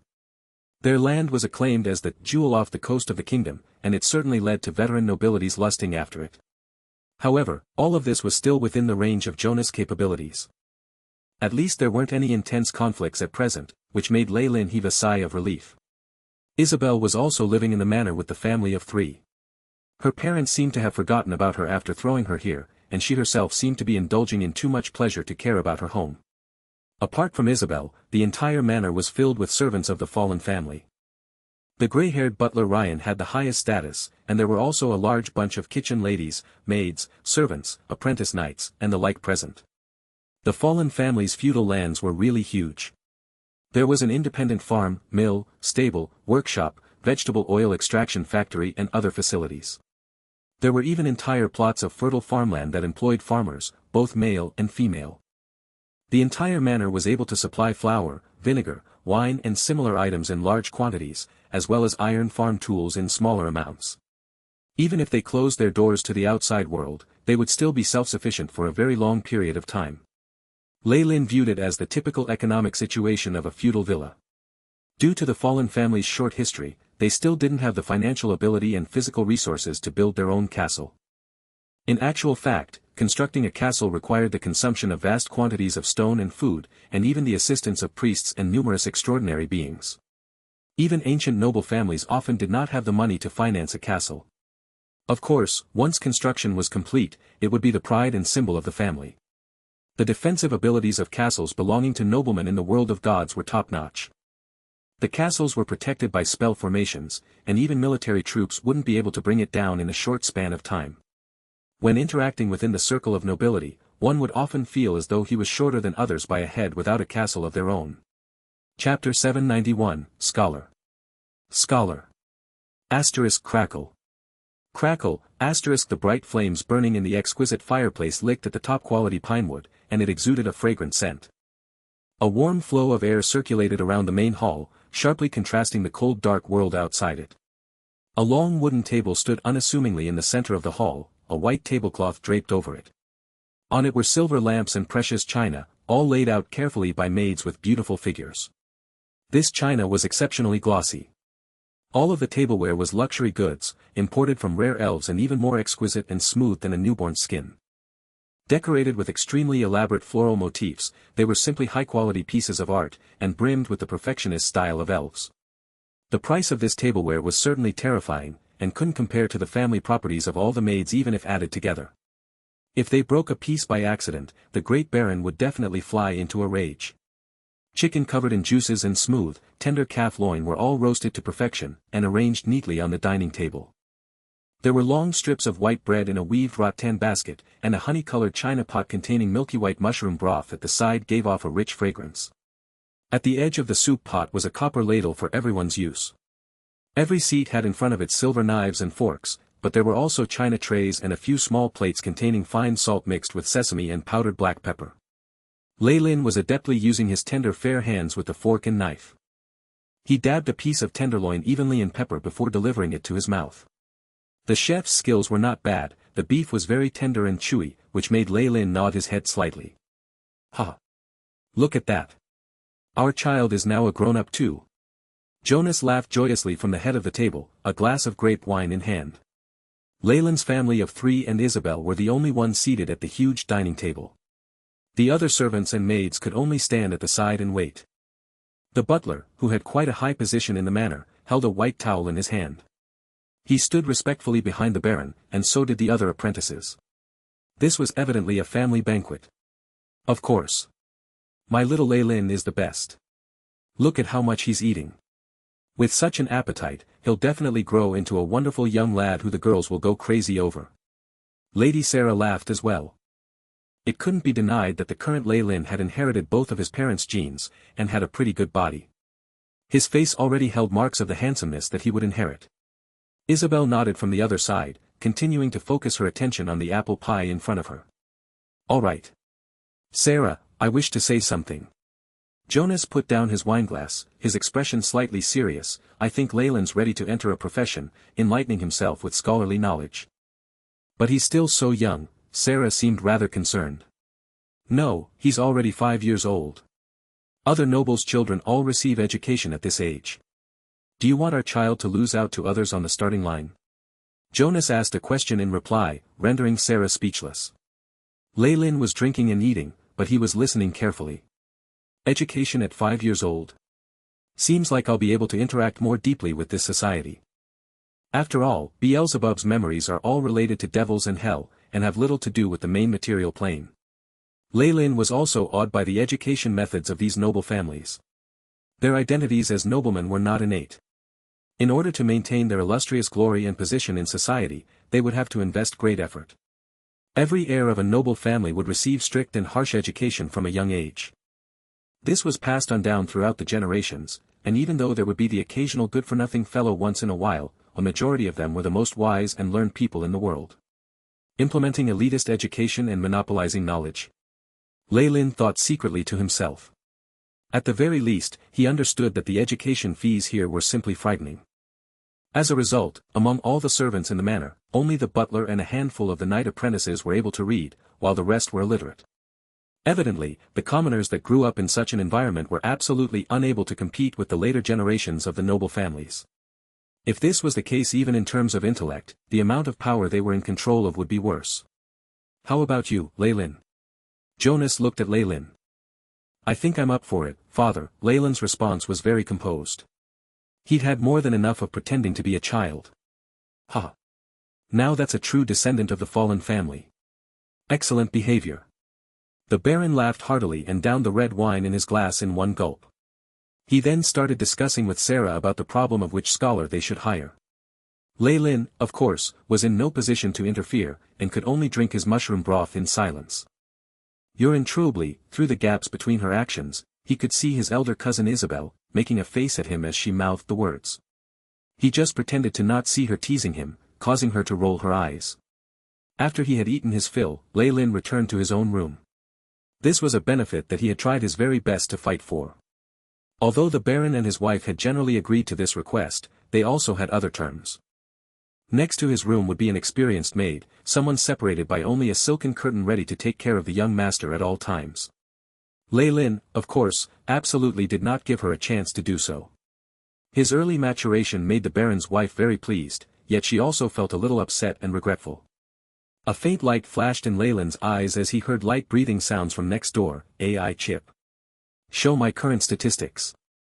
Leylin fallen, strength, 0.4, agility, 0.3, vitality, 0.6, spirit, 1.0, condition, healthy. The AI chip sent the information faithfully. Leylin's current stats were much better than other kids of his age, and even his spirit had been restored to the average standard of ordinary people. Even so, this made Leylin frown in dissatisfaction. It's taking too long to restore everything. The laws of the world of gods are really the harshest among all the worlds.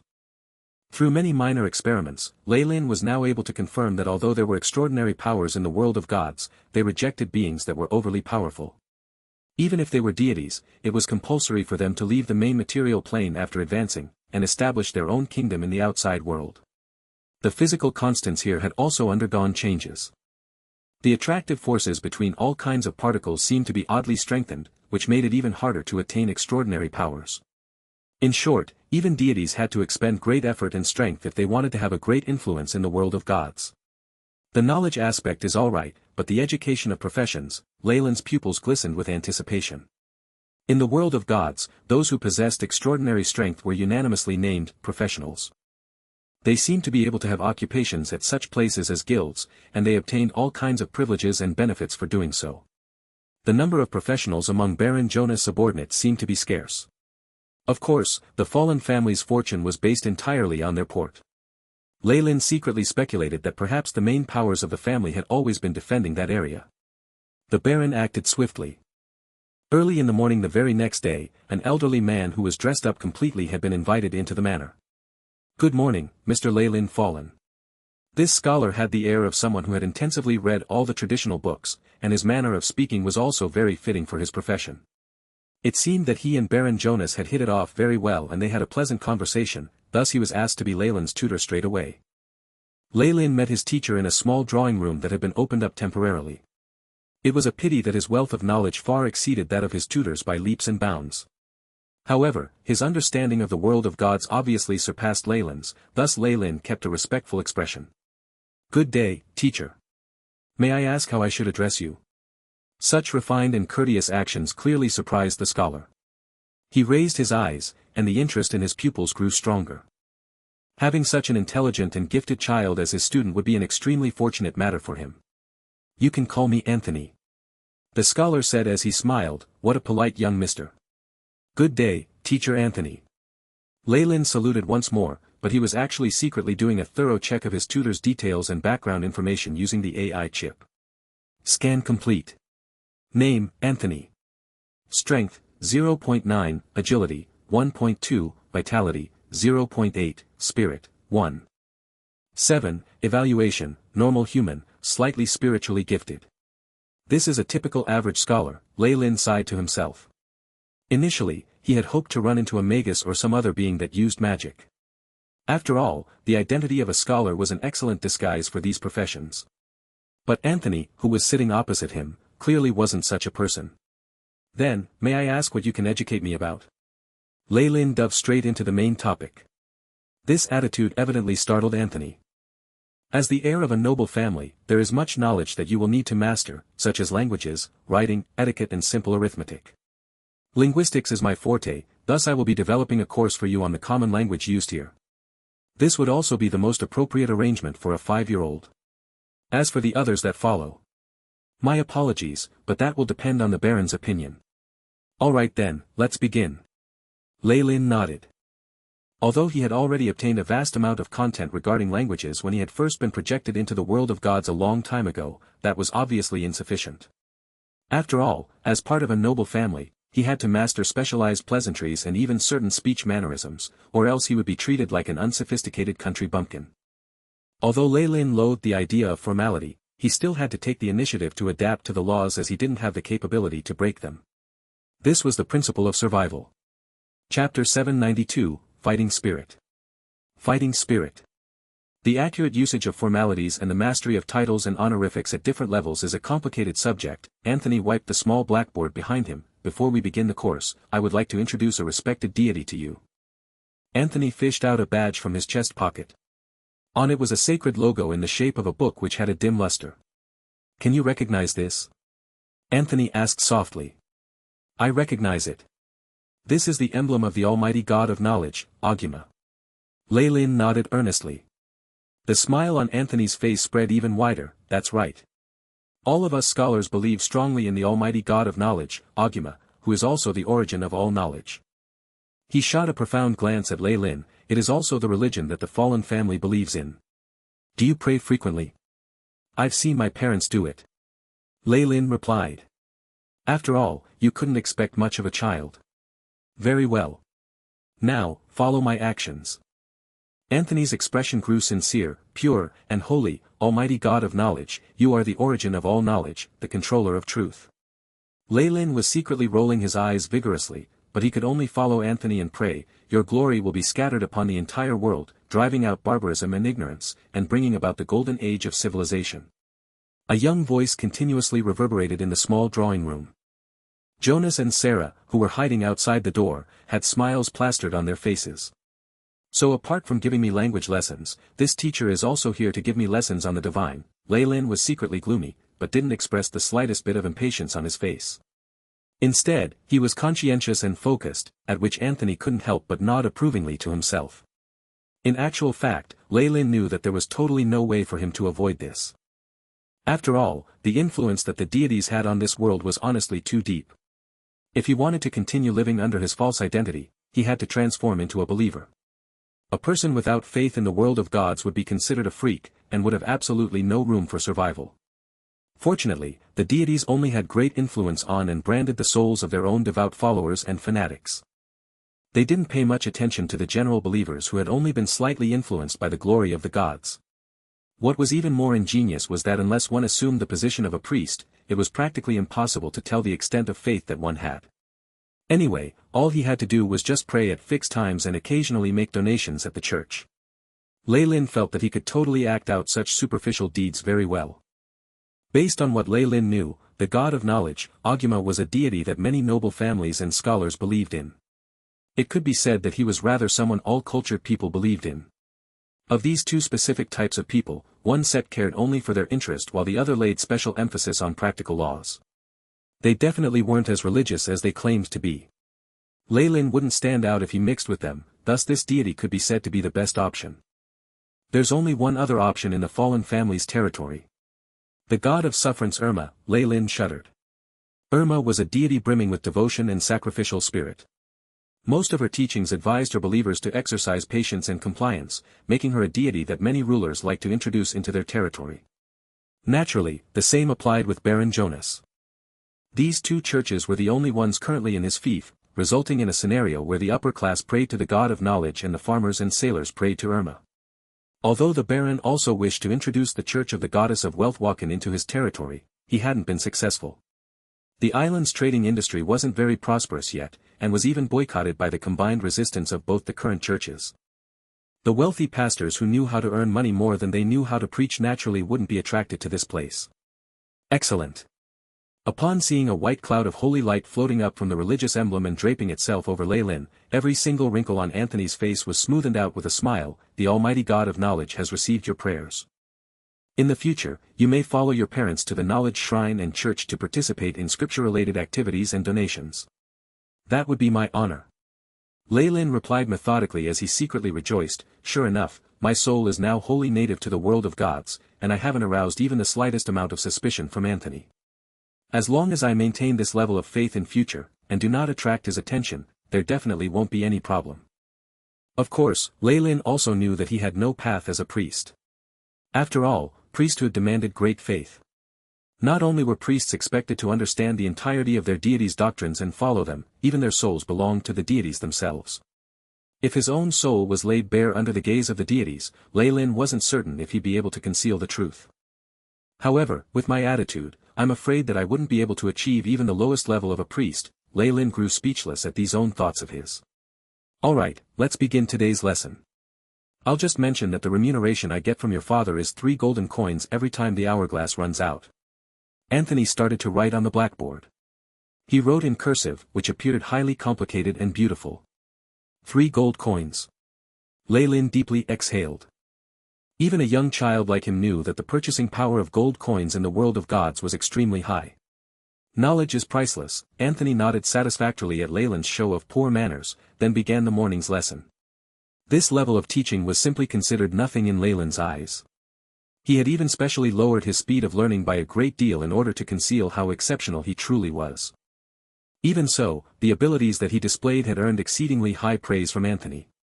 He strongly commended Lei Lin in front of the Baron and his wife, and even predicted that he would become a mighty scholar one day, which made Lady Sarah's eyes twinkle with delight. The Baron lifted Lei Lin up and tossed him around in the air many times. After enjoying a sumptuous lunch under the maid's care, Lei Lin followed the Baron to a small field behind the manor.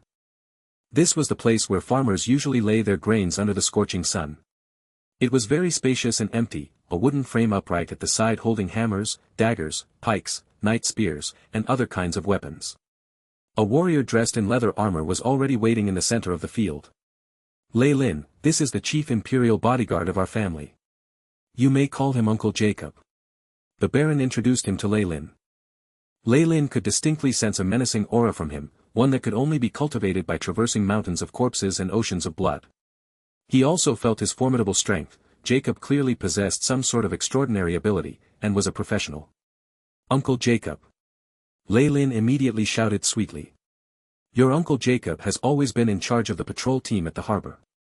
I specially transferred him here to take responsibility and teach you martial arts. He is your instructor from today, understood? The Baron's voice grew stern. Teacher Jacob. Lei Lin secretly rolled his eyes as he greeted him seriously once more. Jacob, I'll hand Lei Lin over to you. Jonas hit Jacob's shoulder. Rest assured, sir, I will definitely teach the young master all that I know. Jacob straightened his chest. After the Baron left, only Lei Lin and Jacob were left on the small field. Before we start on the warrior training, I have a question for you, young master. Do you know what a professional is? Jacob had a very boorish face. Having had a long-term job that required him to oppress others, he was brimming with a deadly aura. Even if he tried hard to make himself look gentle when he smiled, his looks would intimidate many imps, so much that they would cry. I've heard about it before. Lei Lin scratched his head. A so-called professional is someone who possesses formidable strength. Even in other countries, they receive preferential treatment, especially so for professionals who are rank 5 and above. The muscles in Jacob's right hand bulged, as though trying to make him more persuasive. They were covered in a misty brilliance. Look carefully. This is an ability that only rank 5 warriors and above possess. Fighting spirit. With a loud bellow, Jacob smashed his fist onto the ground. Asterisk rumble. Asterisk smoke and dust scattered throughout the air, as though a small-scale earthquake had occurred in the field. When the smoke and dust dispersed, a huge sunken pit could be seen next to Jacob. Wow, Leyland's jaw dropped open, and he appeared to be extremely shocked. He reacted in about the same way as other children would, but he was actually secretly estimating Jacob's capabilities. Such destructive power. It's almost the same as knights who've activated life energy. There's no doubt about it, the harsher restrictions on extraordinary powers in the world of God means that Jacob's true strength should be even greater than this. He should be close to a rank 1 Magus in strength. Leyland made secret calculations as the AI chip immediately revealed Jacob's stats. Jacob, warrior. Rank 5 or above, insufficient information. Estimated stats, strength, 3, agility, 2, vitality, 3, spirit, 1.5. Evaluation, dangerous. Leyland sighed in silence. At the same time, he had also roughly gauged Jacob's strength. This body is too weak. Even the AI chip's scanning abilities are limited. I'm only a warrior, thus I can only show you the strength of a warrior, young master. Jacob said regretfully, there are many different types of professionals, who possess strange yet mysterious abilities. It was clear that Jacob was faithfully fulfilling his duty and using his formidable strength to lure the young master into walking on the path of strength. Then, what is your rank as a warrior, Uncle Jacob? Can you tell me? At this point, Leyland fully put his advantage as a young child to use, and constantly tried to acquire information. Me? I'm just a mere rank 6 warrior. Jacob laughed, seemingly embarrassed. Chapter 793, Ernest. Ernest. A rank 6 warrior. How about my father? What rank is he? Is he rank 15? Leyland appeared very innocent and vulnerable. After all, in the hearts of children, parents were unequaled. Rank 15. Cough cough, Jacob almost choked on his saliva. Esteemed young master, professionals above rank 5 are already valued by nobility. Those beyond rank 15 are treated with excessive respect even among the highest strata of society. There are very few of them on the continent. Is that so? Leyland stroked his chin. He'd heard about this ranking while he had still been a soul seed, and it seemed like after borrowing a medium to use, the strength of his soul seed was not half bad. Of course, no matter how powerful he was still a foreigner. Nothing could be hidden from the glory of the gods, and he would easily have been destroyed.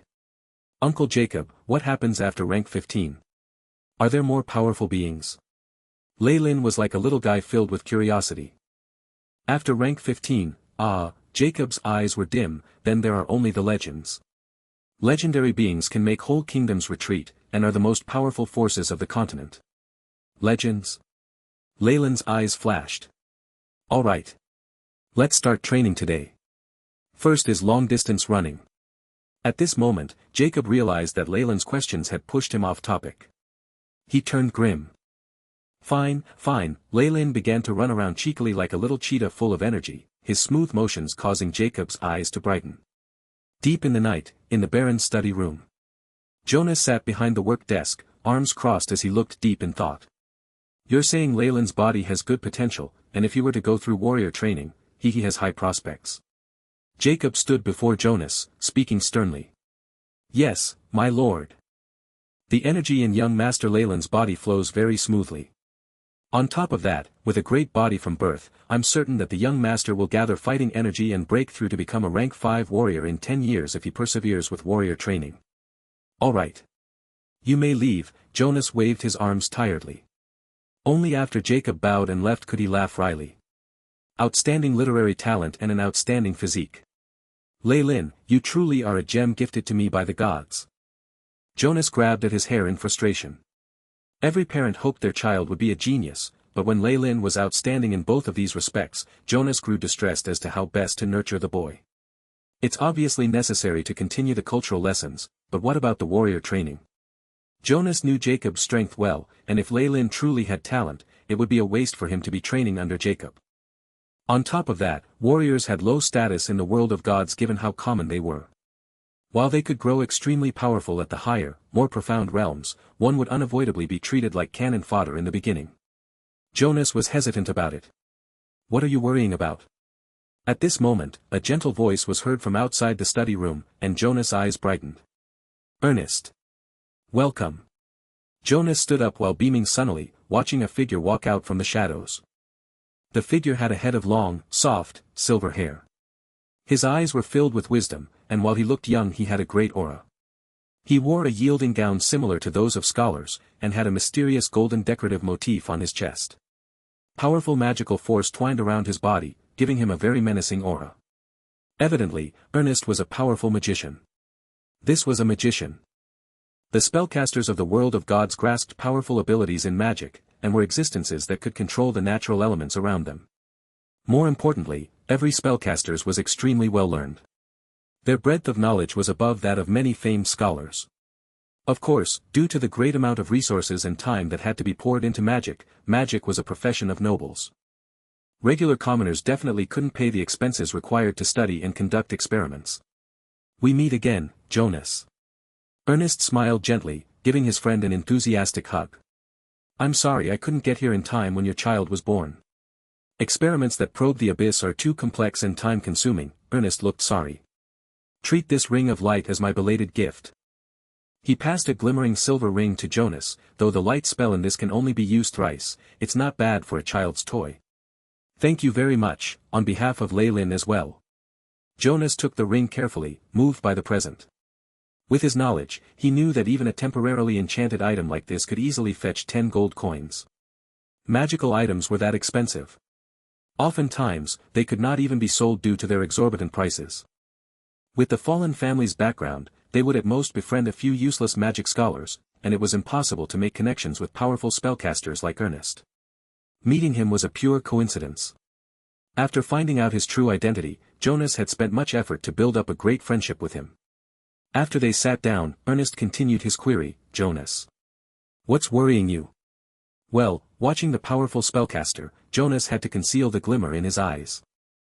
He laughed wryly. "You know Lei Lin is already 5, right? His talent is worrying me. I'm worried he'll lack the guidance he needs, which will cause him to walk the wrong path and not be able to show his outstanding talent." Jonas mentioned Lei Lin's display in detail. It had to be said that even while he was hiding a lot of information, Lei Lin's was definitely a talent amongst the natives here. As Jonas continued, Ernest's eyes brightened. "Tomorrow. Let me see the child tomorrow. If he really has talent, I can consider taking him in as my student." "Thank you so much." Jones stood up, elated. "It's nothing." Ernest smiled slightly. He had already noticed Jonas' objective, but he didn't particularly mind. He had gotten a huge sponsorship from Jonas before, and taking a child in as a student wasn't much in return. Of course, the child needed to have talent in magic, even if it was at a low level. The next day, Lei Lin was informed that all of his classes were postponed, and that he was going to meet someone important. "Lei Lin, my child." Jonas stood before Lei Lin, looking extremely serious. "I will bring you to see a powerful magician later. Even in the entire continent, he is a very terrific person, so you must be respectful. Is that understood?" "Yes, father." Little Lei Lin nodded vigorously, looking forward to this. "A magician? A spellcaster in this world? I can finally walk the path of the elements again." Lei Lin was more than aware about whether he had talent in casting spells. In addition, he didn't have plans on choosing a different profession having restarted his life. He was a magus, and it was much easier for him to reach the peak of the path of magic. Of course, he had not considered becoming a warlock once more. He had gone through a great number of trouble to break his bloodline shackles in the past, and wanted nothing to do with it again. Hence, becoming a magician was currently Lei Lin's best choice. "I hope you'll become a powerful magician. If that happens, our fallen family." Jonas' tone held hope and anticipation as he rubbed Lei Lin's head, bringing him to the drawing room. In there was a magician with long silver hair, gazing over him with eyes as intense as lightning. Goosebumps arose on Lei Lin's skin. "Ah!" A low hum could be heard from his lips. "Come. Lei Lin, this is your Uncle Ernest." While perplexed by Ernest's expression, Jonas immediately hinted at Leylin to greet him. "Good morning, Uncle Ernest." Leylin bowed respectfully, his bright eyes full of curiosity. "Good child, come here." Ernest's eyes were filled with excitement. Even Jonas could tell that he was holding his emotions back. "Hold this." Another silver ring appeared in his hands. Unlike the previous one, this looked like an exquisite work of art, and had a glistening gem embedded at its crest. Jonas could tell at first glance that this was a magic item with a permanent spell inside. Compared to the one from before that could only be used thrice before it was rendered useless, it was at least 10 times the value. "Thank you, uncle." Leylin respectfully took the ring, while he held it with contempt in his mind. "A magic artifact that can be used only when my spiritual force has reached a certain level. What a primitive method of sensing." The moment he held the ring, the energy pathway and structure within was laid bare before Leylin's eyes. "I'll take this chance to show off my ability then." Chapter 794, The Path of a Wizard. The Path of a Wizard. Bzzzt, a bundle of bright white light emanated from the ring on Leylin's hand. Piercing white light startled Baron Jonas, blinding him temporarily. Baron Jonas rubbed at his reddened teared-up eyes, finally managing to recover from the blindness caused by the light spell. What he saw in front of him after that was a wizard who was at a loss for words. Dear gods! Jonas rubbed at his eyes, watching Ernest in front of him while unable to believe his eyes. Was this the wizard that he knew? Everyone knew that wizards were the symbol of wisdom and calm. There were few matters that could make them lose themselves, forget leaving them at a loss. Very good, Leylin. You did well. Ernest, do you mean that? Leylin passed. However, Jonas no longer thought of the other matters, because he had already come up with another possibility at the sight of Ernest's expression. Passed? Ah, of course. His talent is so great that he might even have a place in the Magic Association. Even my mentor would be jealous of me taking in such an excellent student. Ernest spoke sternly once he calmed down. Jonas, my friend. It is my responsibility to inform you that your child Leylin has great talent in the path of magic. Even now, his spiritual force far surpasses those of his age, and with the correct guidance I believe he might even break through to the realm of a grandmaster, or even, Ernest's body was beginning to twitch without his knowledge. All right. Well then, Ernest, are you willing to take my son as your student? Of course. Why wouldn't I? Ernest already considered Leylin the student who would carry on his legacy. Had Jonas not allowed it, he might even have resorted to force to acquire him. Then that's great. I want to announce this great news to everyone. I'll hold a celebration. Jonas' face glowed red with pride. The fact that the young master of the fallen family had been taken in as the student of a powerful spellcaster definitely raised the family's status and influence in the kingdom. Jonas was already becoming impatient. Well then, are there any other procedures for Leylin to study under you? What about fees? We can talk about that later. For now, please give us some time alone. Ernest respectfully waved his hand, and an invisible force pushed Jonas out. The door closed itself automatically. Don't be surprised. That was merely the effect of Mage Hand. It's a parlor trick. Ernest turned, putting what he believed to be his kindest smile on his face as he consoled the startled little guy. Yes, mister. Leylin shrunk back on himself as if in fear, yet his eyes secretly held a shrewd expression. AI chip, has this been recorded? The wizard spellcasting has been recorded. Storing data. The AI chip quickly answered. Great. However, the power of this spell is rather. Leylin could clearly tell that something was different about this person. Even in the Magus world, high-ranked magi needed to practice for a long time in order to cast spells with such instantaneous effects. No. He doesn't have the ability to cast spells instantly. It's like he had already prepared this spell beforehand and stored it. With a designated gesture and command, the spell model was activated. Leylin himself was an expert in spells, and he immediately saw through the process. Though I'm not too sure about the theory behind it, this seems to be the way spells are cast in the world of gods. Compared to the Magus world, there seem to be many differences. This is magic. The young voice quivered, yet it held a curiosity within. Yes, this is magic. With just a slight move of a finger, you can call on the power of nature.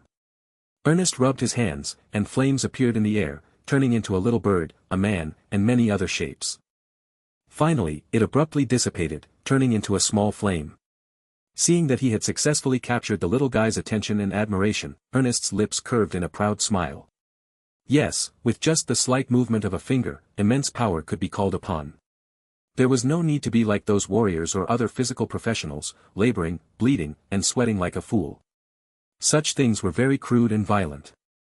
Besides, even the lowest-ranked wizard would gain many benefits from copying scrolls or performing alchemy. Compared to the professions of those low lives, magic was obviously a more mysterious and noble path. Of course, such a thing would capture a child's heart. Ernest felt very good about himself, having arrogant thoughts.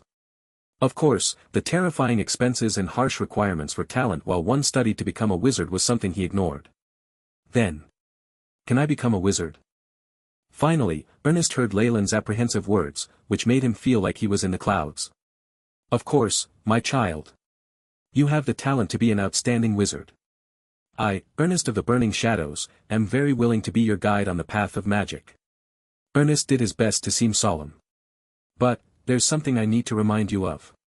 While you have an astounding talent, you'll have to put in more effort than ordinary people. The path of wizards does not allow for laziness. Ernest's expression was stern as he began instruction. Soon enough, news of young Master Leylin of the fallen family coming under the tutelage of a powerful wizard spread its way around the port. In the world of gods, wizards usually represented power, mystery, and power that could not be withstood. Wizards represented torrential power and mystery in the world of gods, a strength that could not be withstood. The Fallens had produced a magic student, and he was even very talented. That meant that there was a huge likelihood of the appearance of a powerful wizard in this family. This potential immediately caused many to disregard the fact that this family was a new and upcoming noble family. Many traditional nobles began to accept the existence of the fallen family, and many made plans to extend an olive branch to them. Baron Jonas cleverly made use of this opportunity, helping the fallen family gain many advantages, bettering the lives and the environment of the family. Of course, this had nothing to do with Leylin. He was far too young and could not help out in matters of the family. The only thing he did was to accompany Ernest to attend a banquet, gaining the blessings of everyone in the land. Bishop Tapri, who followed Ogma the god of knowledge, personally came forward to express his regret. Leyland's powerful spiritual force did not only give him talent as a wizard. If he could accept the teachings of the god of knowledge and abide by them in body and mind, he would have a smooth path to priesthood, and he could even advance faster than other priests. With such a great seedling snatched away by a wizard, Tapri naturally felt very regretful. It was a pity that he would never know that it was impossible for Leylin to rely on the god of knowledge, nor would he ever become even a rank 1 priest. After they made their relationship as master and student official, Leyland's lessons as a wizard began. Under Jonas and his wife's enthusiastic attempts at making him stay, Ernest had decided to remain in the manor, completing his duty of instructing Leylin in magic. In actuality, he was a wizard without a fixed residence and did not possess anything like a magic tower. Based on the intel Leylin had received on the sly, mostly from his mentor letting it slip by accident, he was only rank 9 and far from rank 15, the rank of a Grandmaster wizard. He was even further from becoming a legend. If they wished to build a magic tower, unless they were favored children backed by the most powerful of organizations, even Grandmaster wizards had to save up for centuries. Leylin maliciously thought that Ernest had nowhere to go, which was why he had no choice but to freeload at the fallen family's place. Of course, even a rank 9 wizard was an outstanding person on the fallen territory, hence Jonas and his wife both agreed to it. Both sides were willing. Leyland's magic courses were scheduled for the morning. His culture teacher Anthony could only come in the afternoons, and Jacob was laid off his initial job of instructing Leylin in his path as a warrior. If not for Leylin coming up with the reason of needing to train his body, using half an hourglass time every day, he would probably be patrolling the ports. Spells are actually God's gift to wizards. The weave, created by the mighty goddess of the weave Mistra, is the source of all magic. In the very first lesson, Leylin almost choked as he heard Ernest stating this seriously. Spells? God's gift? The weave? Yes. Ernest looked extremely grim. It seemed like these were his true thoughts. All right. Leylin nodded seriously, but he was snickering inside. It's obviously his own strength, yet he has been shackled. How should I judge him? As Ernest spoke, Leylin acquired a better understanding of the wizards in the world of gods. The spellcasters here, or rather wizards, essentially used meditation to increase their spiritual force, communicating with the devil web that was everywhere to create spell models and then store them as magic. This conclusion left Leylin speechless. Chapter 795, 8 years. 8 years. In that case, Master, if a wizard can only store magic one day before using it the next, then isn't it necessary to determine which spells to use on the day before? And once the spell slots have been used up, Lei Lin raised his hand and asked. Yes. All wizards need to prepare all the magic they will use a day prior. It's important to know which spells to prepare, and as for the issue of spell slots being used up. Ernest looked very stern. Remember this well, Lei Lin. Once a wizard uses up all his spells and has no scrolls or magic artifacts on his body, he is no different from an ordinary person. Hence, you can never let yourself get into that situation. This is very important. I've seen many who used up all their spells and were unlucky enough to be gnawed down the core, without a scrap of flesh left on their bones. I understand. Lei Lin sat back down speechlessly. Based on what he said, wizards actually use their spiritual force as a currency to buy the authority to use magic from the weave. While this method makes the requirements to become a wizard less stringent, this is basically a nightmare for those who are talented enough to build spell models by themselves. So in general, wizards are impotent and diminished versions of magi. Lei Lin felt disconcerted. So while it allows those without enough aptitude to use magic, this weave is inflexible and confines true talent in magic. Lei Lin's eyes flashed, perhaps this is the goal of the gods, to prevent the rise of a wizard who is too powerful. Could this be an effect from the final battle with the Magi? In that case, I should look up the history of this weave goddess. If my guess is correct, she must be a new god that only gained popularity after the ancient final war. Despite knowing this, Lei Lin obviously would not stick out his neck and try to change things. His goal was to remain low profile as he grew up, and he absolutely would not do something like challenging the gods. Before having the confidence to break through the power of laws, he had no choice but to explore the path of wizards. Next. I'll teach you a meditation technique, and then you can start making contact with the weave. Ernest continued to teach from the lectern, unaware that this pupil that looked studious on the outside was exploring many new ideas. Meditation here isn't too different from Magi's meditation techniques, but the effects are slightly weaker. Of course, coupled with the laws of the world of gods, there are many areas I can learn from. As for the weave, Lei Lin's spirit began to extend outwards. Using the method that Ernest had taught him, his spirit seemed to touch upon a powerful existence. It was a network of invisible energy shaped like a spiderweb, and it enveloped the entire world of gods with its powerful energy. Even the surface density of the energy pathways left Lei Lin's scalp prickling. Are those node spell slots? I never thought that just the surface layer of the weave would be enough for me to feel stunned like this. Lei Lin watched the weave, his eyes full of admiration as he grew more convinced in his guesses. So powerful. It must have been created as a joint effort by the gods. Mistra should be one of the most powerful of peak rank 8s, which is why she was selected to manage it. Lei Lin knew very little about the gods. All he knew was that there were a few stages to the most powerful of them, second to the world will that was the supreme god. Unlike in the Magus world, there were greater gods, the middle gods, and the lesser gods. Mistra was definitely among the most successful of the greater gods, having tremendous divine force. Even if Lei Lin's main body were to fight her, it was unlikely that he'd hold the upper hand. I've already given you the meditation method. Next up is to continue practicing the use of your spiritual force and making contact with the weave. Other students might need up to 3 months, but you'll be able to do it in a month. Ernest spoke frankly. All of a sudden, a strange undulation spread, causing his expression to change. Weave. You've made contact with the weave. Ernest charged forward, grabbing Lei Lin's slender arm. His eyes went red. Lei Lin, is it really your first time touching upon magic? Of course, master. I've rarely even left the manor since birth. Lei Lin's eyes gleamed as he answered innocently. Then tell me. Are you the illegitimate child of the weave goddess? Ernest asked extremely seriously. Come fall, there were scenes of a great harvest everywhere. Grain and flour filled warehouses, and many farmers looked gleeful at the sight. This harvest was enough for them to pay their taxes, and would even leave enough food for them to live through the winter and plant seeds at the beginning of spring. At this thought, they could not help but begin to pray, singing praises in the favor of the gods, as well as the benevolence and generosity of the Lord. With the profits from having a port and with many residents moving from the continent to the island, the fallen family's taxes were set very low, which could be considered a very benevolent act from them. Haystacks were piled up high in the training grounds of the manor, forming forts in varying shape. 2 figures were now clashing on the ground.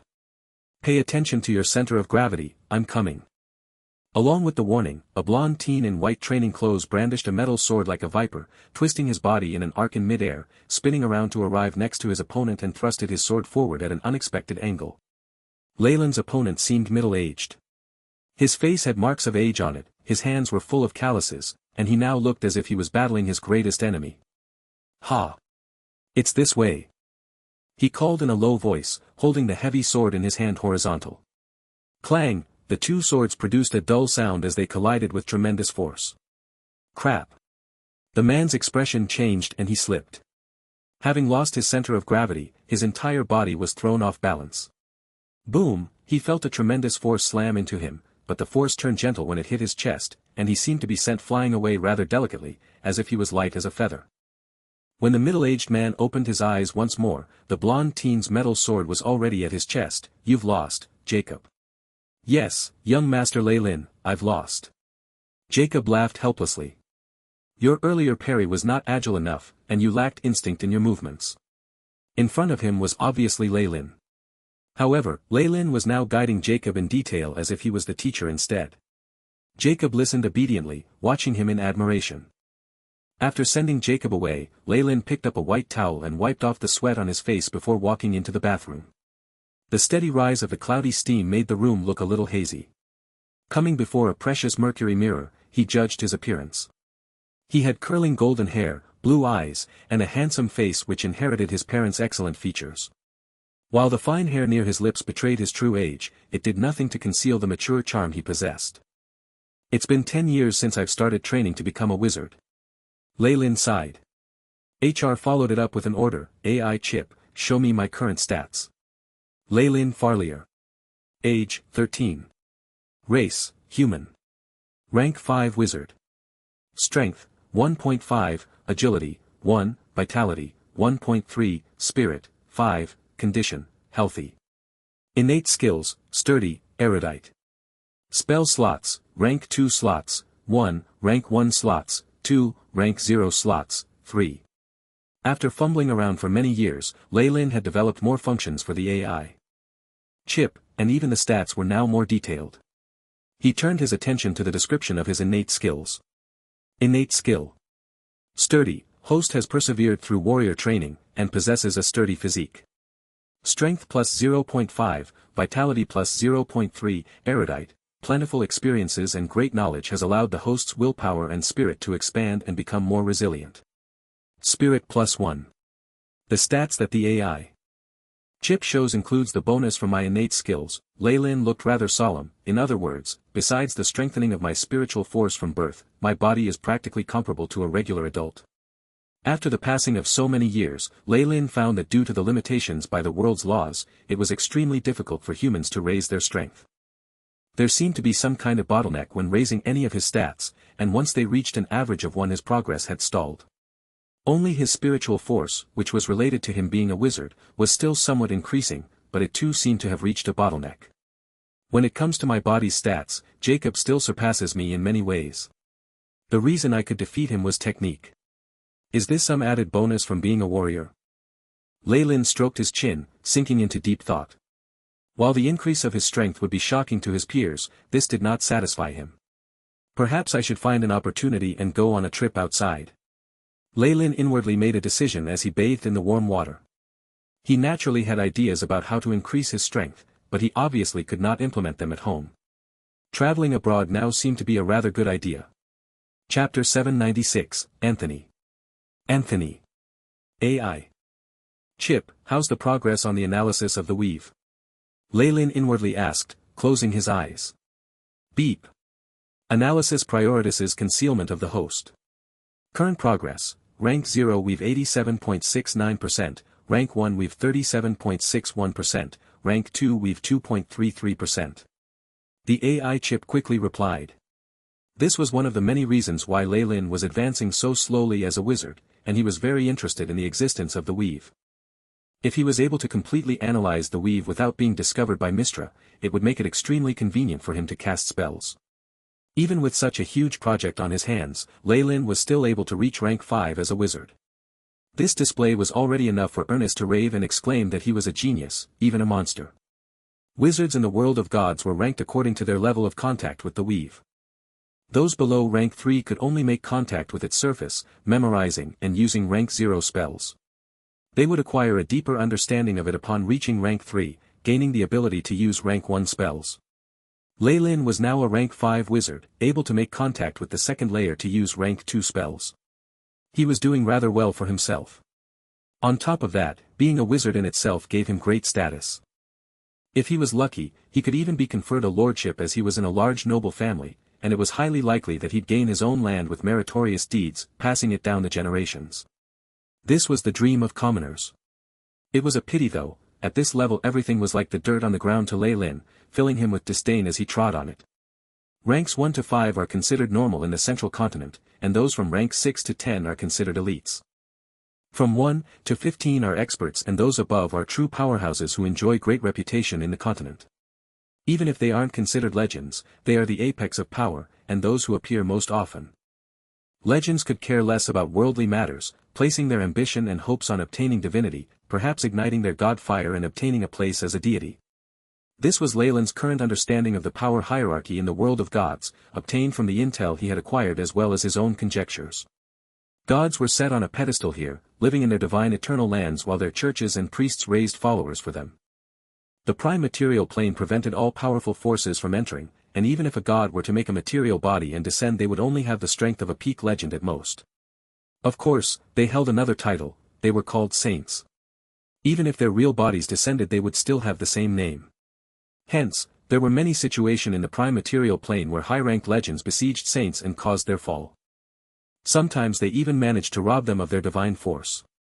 Those gods would basically not let their real bodies descend and could only do that with their clones. Legends are the most powerful in the prime material plane. If I can become one quickly, I'll have enough power to protect myself. Besides, I need to do that to gain divine force. Lei Lin stroked his chin.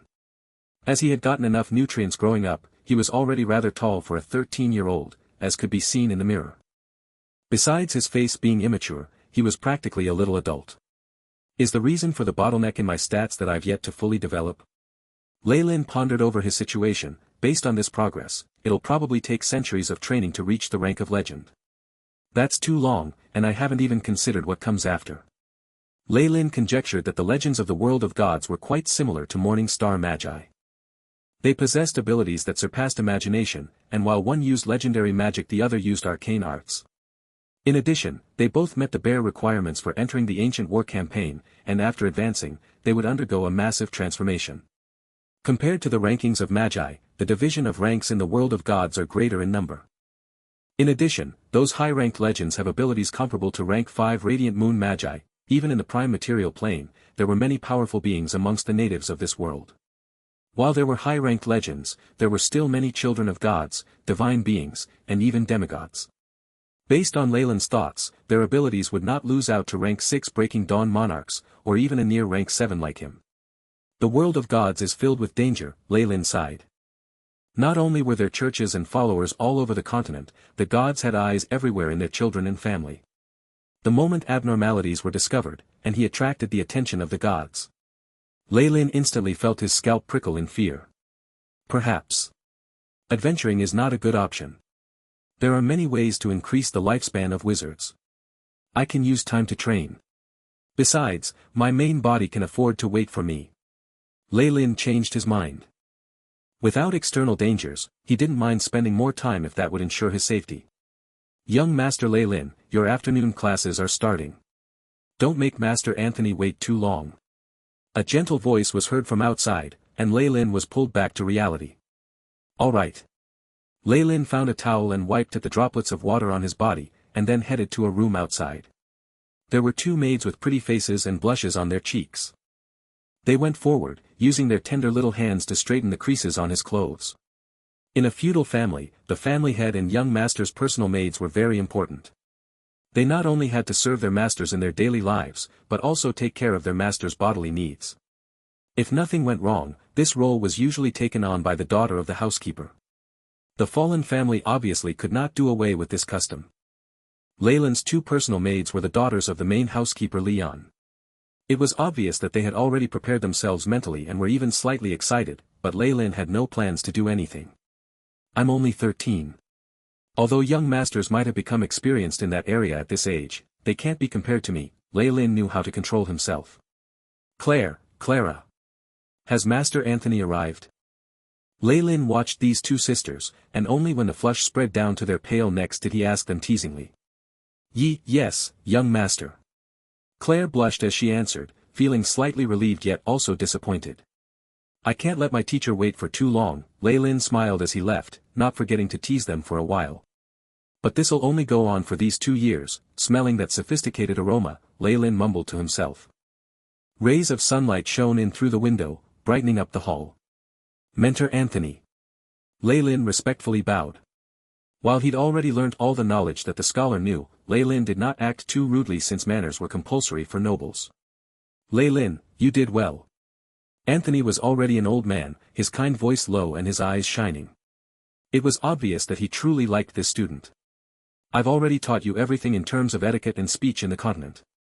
Today, we shall delve into its history. Anthony produced a thick yellow tome that looked like a dictionary and placed it on the desk.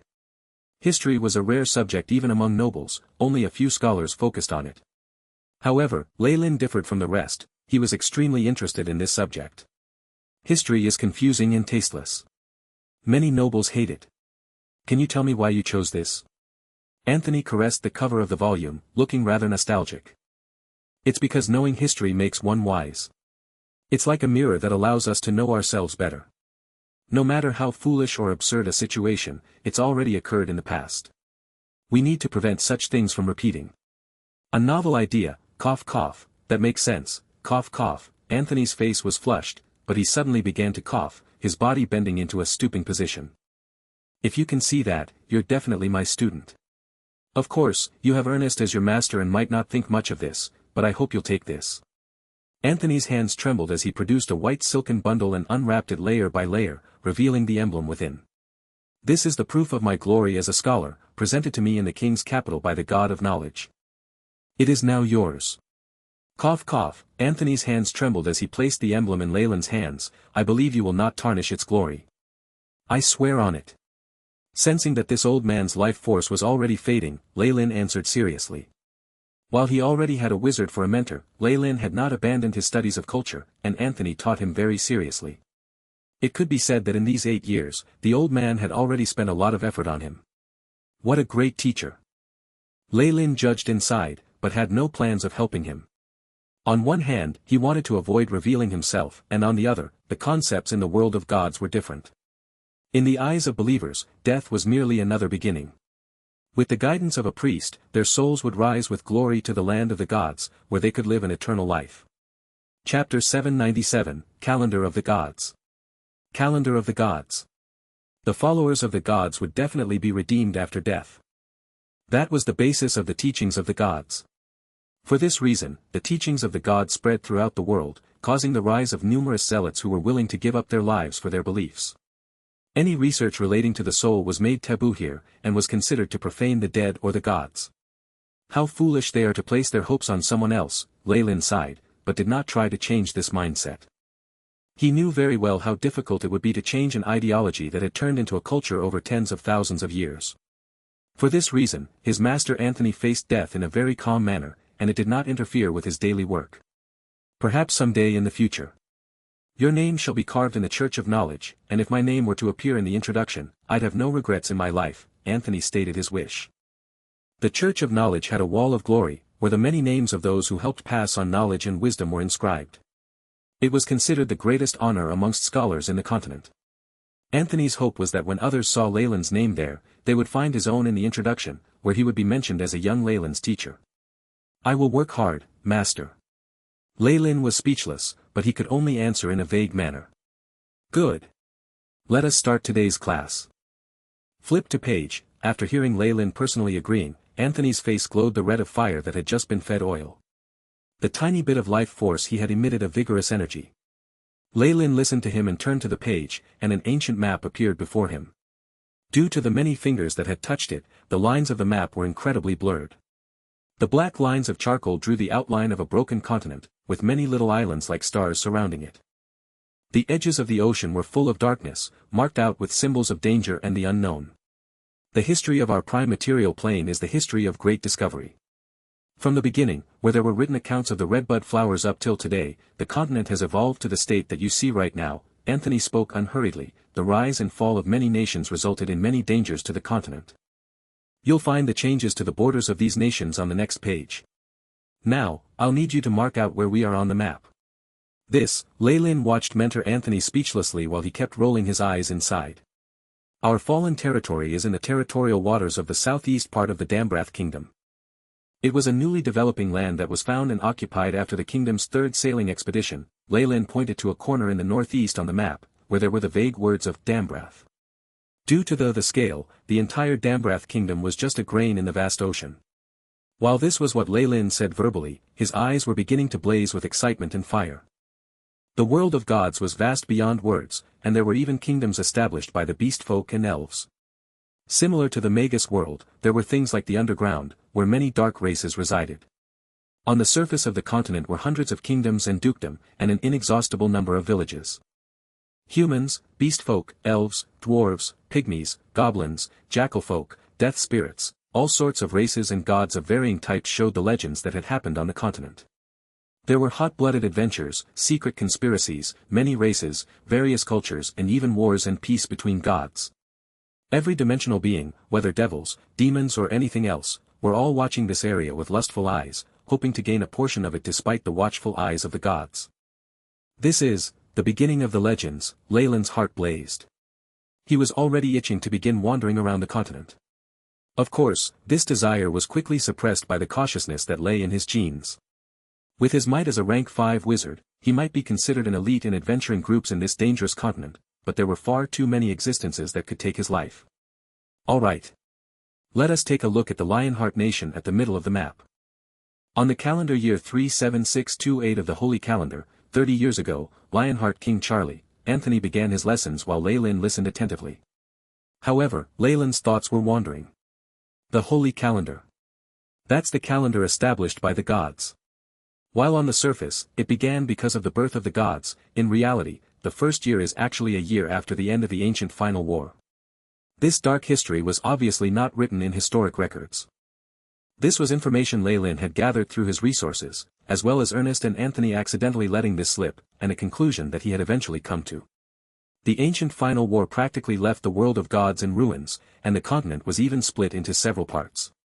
Civilization was destroyed in the prime material plane in an instant, and they sunk into their darkest time. Many gods fell, but there were also those who were fortunate enough to gain their divine powers and rose rapidly, igniting their god fires and becoming new gods. The goddess of the weave Mistra is the best example.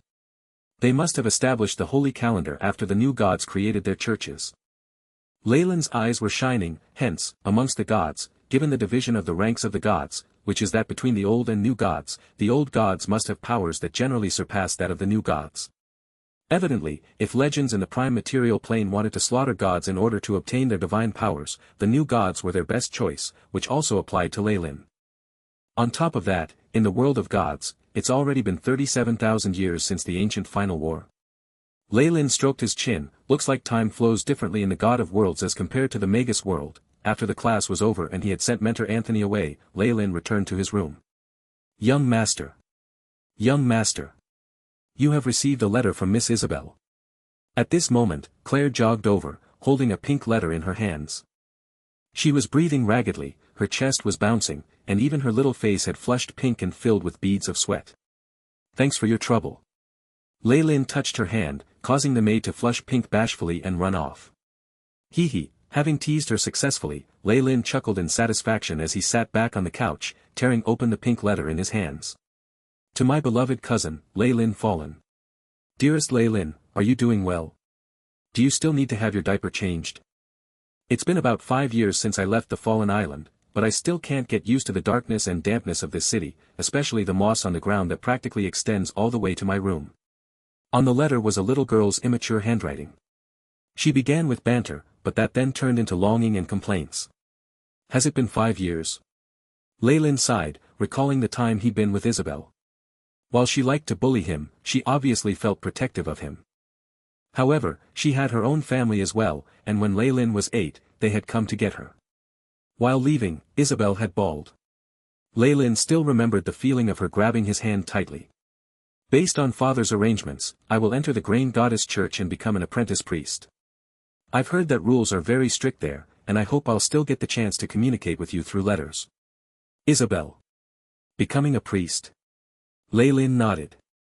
In noble families, besides the first son needing to take over the feudal status, the rest of the children seldom received money and were even chased out of their homes. If the second son was intelligent, they would study management and become the housekeepers of some noble family. The rest might become knights or enter churches. The daughters would take on the great responsibility of getting married to other families. It was very common for there to be old husbands and young wives, or old wives with young husbands. For Isabel, being able to study as a priest meant that she would have power of her own, as well as support from the church. Even if she would need to marry someone in the future, this was not half bad. But at the thought of the shrewish cousin of his who would need to bemoan the state of the heavens and fate of the people, carrying the name of the gods by her lips all day long, Leylin had the urge to laugh. After reading the letter, Leylin went to the side in his home. There was a small-scaled smelting room. On the laboratory table with a metal surface were numerous valuable glass apparatus. Just purchasing these items had led to the earnings of the fallen family diminishing for a few months. Besides, Leylin was still starting out with the miniature versions. The real stuff was with his mentor, Ernest. With such terrifying rates of expenditure, it was understandable that many magicians came from noble families. Besides the lucky, only nobles would be able to bear the terrifying cost of the materials for casting spells and experiments. Chapter 798, Wither. Wither. A pungent herbal odor wafted through a dimly lit room, mixing with the strong smell of incense. The two scents mixed to leave one lightheaded. An old scholar lay on a bed with an exquisite brocade silk quilt draped over him, on the last leg of his life. The atmosphere was heavy, and light sniffs sounded out on occasion before they were suppressed. Leylin was clad in black ceremonial attire as he stood amongst the guests, expressionless as he watched the old man on the bed. There was no sign of the inexperience on his face from before, and instead he seemed more mature, like a handsome young man. It was obviously Anthony on the bed. This scholar was a normal human after all, and his life force had been diminishing for a long time. Being able to hold on to till date was already something that greatly surprised Leylin. On top of his role as a student about to send his master off, Leylin had a more important matter to attend to. At this moment, Anthony's body twitched and his throat moved. There was a slight flush on his face, and it was obvious that death was near. Priest! Get the priest! His wife shrieked, and the children around her burst into tears. The crowd split into two, revealing the sorrowful face on Bishop Tapri. The gods will watch over you from the divine realm. Thank you. Thank you, Lord Bishop. Anthony's wife wept. As a bishop of the god of knowledge, Tapri evidently had a high status on Fallen Island, and being able to have him attend meant Anthony was given face. While Leylin suspected this had to do with his powerful family, it was still a good thing, no? Tapri waved his arms, showering him in holy light and stabilizing Anthony's condition. Afterwards, the scholar began his last prayer. It might instead be called a narration of his memories. My life began at the island of Sicily. Leylin, my student, I hope to see the day you succeed. Even in the divine realm, I'll be rooting for you. I understand, Master. Leylin quickly hastened forward, the AI chip's detective abilities being raised to the maximum. Tapri was moved by Anthony's mention of Leylin, something he'd done even after reciting his will. It showed how well Anthony thought of his student, his own investment hadn't been wasted. I see the glamour of the gods, Anthony struggled for the last time, raising his palm. The light in his eyes dimmed, and his arms powerlessly fell to the side of the bed. No, Anthony, my dearest Anthony, many cries began to sound in the room. Tapri's face grew even more pious as he began Anthony's eulogy. He was a learned scholar and a good Samaritan, one who was willing to help others. As a follower of the God of knowledge, Anthony Blunton used his entire life to pass on the teachings of the gods. The gates to the divine realm shall open for him in death. It's here. A trace of emotion flickered in Leyland's eyes. Through his powerful senses, he saw huge, shining golden gates. The gates opened to a bright holy light, within which Anthony's soul rose from his body on its own. After taking another peek at the world of the living, he threw himself inside. The divine realm, situated in a plane above the prime material plane, lay side inside. Normal followers' souls must first enter the soil and, after being evaluated by the god of death, advance into the divine realms of the various gods. However, Anthony's soul bypassed that procedure. Is this a privilege from the bishop? Lin wondered. After the souls of followers reached the divine realms, they would in theory become petitioners, henceforth breaking away from mortality. As long as the god and their divine realm were not destroyed, they would basically exist together with the god. To a certain extent, this was a sort of immortality, but they could not be bothered by external forces. It's rumored that high-ranked petitioners can undergo a transition in terms of their souls, becoming something like a Holy Spirit. Every such one is a precious asset of the god, but their numbers are, based on Leyland's thoughts, these Holy Spirits were souls that could not die nor be extinguished, very similar to materialized souls. This meant that, in theory, every Holy Spirit was comparable to the true soul of a breaking dawn Magus. While the formation of Holy Spirits relies entirely on external forces, there is the benefit of living a stress-free immortal life while depending on the gods. Over time, the defenses of the gods' divine realms must have grown extremely terrifying. With a limitless number of believers, Holy Spirits, and the power of being the authority in that realm, gods were basically invincible in their own divine realms. Even the more powerful deities couldn't easily dispose of the weaker ones if they were in their own realms, and they would have to pay a terrible price. As for those magi who had accidentally intruded into a divine realm, the result was obvious. Evidently, Master Anthony's soul has a ways to go to meet the requirements to become a Holy Spirit. The mighty god of knowledge, Agma, would obviously not make an exception for him. But with the bishop paving the path for him, he'd probably be in a better situation than many petitioners. After the divine lights retracted and the guiding force disappeared, Leyland's tense body relaxed. Bishop Tapri approached him then as well, having completed the ceremony. Leylin. Lord Bishop. Leylin bowed to him respectfully. After all, he was a follower of the god of knowledge even if in name. Anthony was a pious follower. He will definitely be treated well in his kingdom, there's no need to worry, Tapri consoled him, and seemed to have more to say. Leylin and Tapri left the room, heading to a garden. Those people around had voluntarily left this area to them. If I don't remember wrong, you've already held your coming-of-age ceremony. You're now a true man. Bishop Tapri shifted the topic to Leylin. Yes, it was conducted last month, Leylin answered modestly.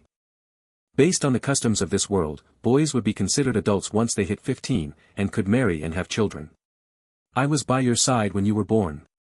At that time, you were a little guy, still in your infancy.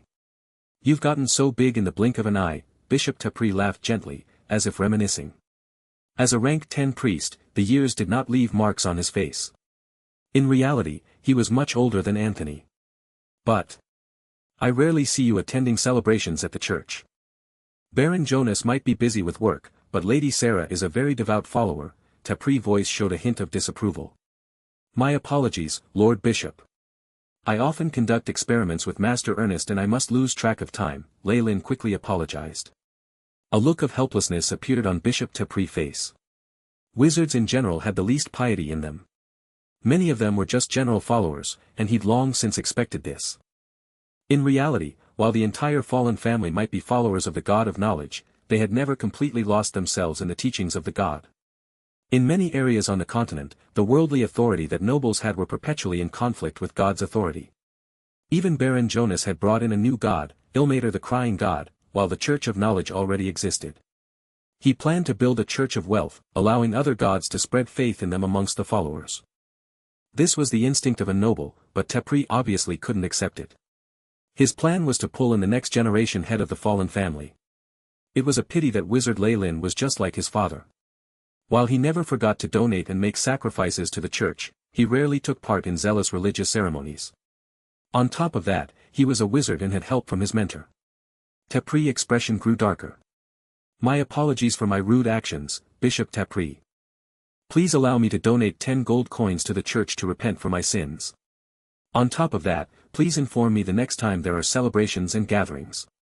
When it came to matters of faith, Leylin had long since planned to treat them with less importance. However, since Tapri had brought it up, he had no choice but to do this. Anyway, he already had plans to go to the church's celebrations every once in a while, pretending to be a follower. Good. There will be a holy baptism 7 days later.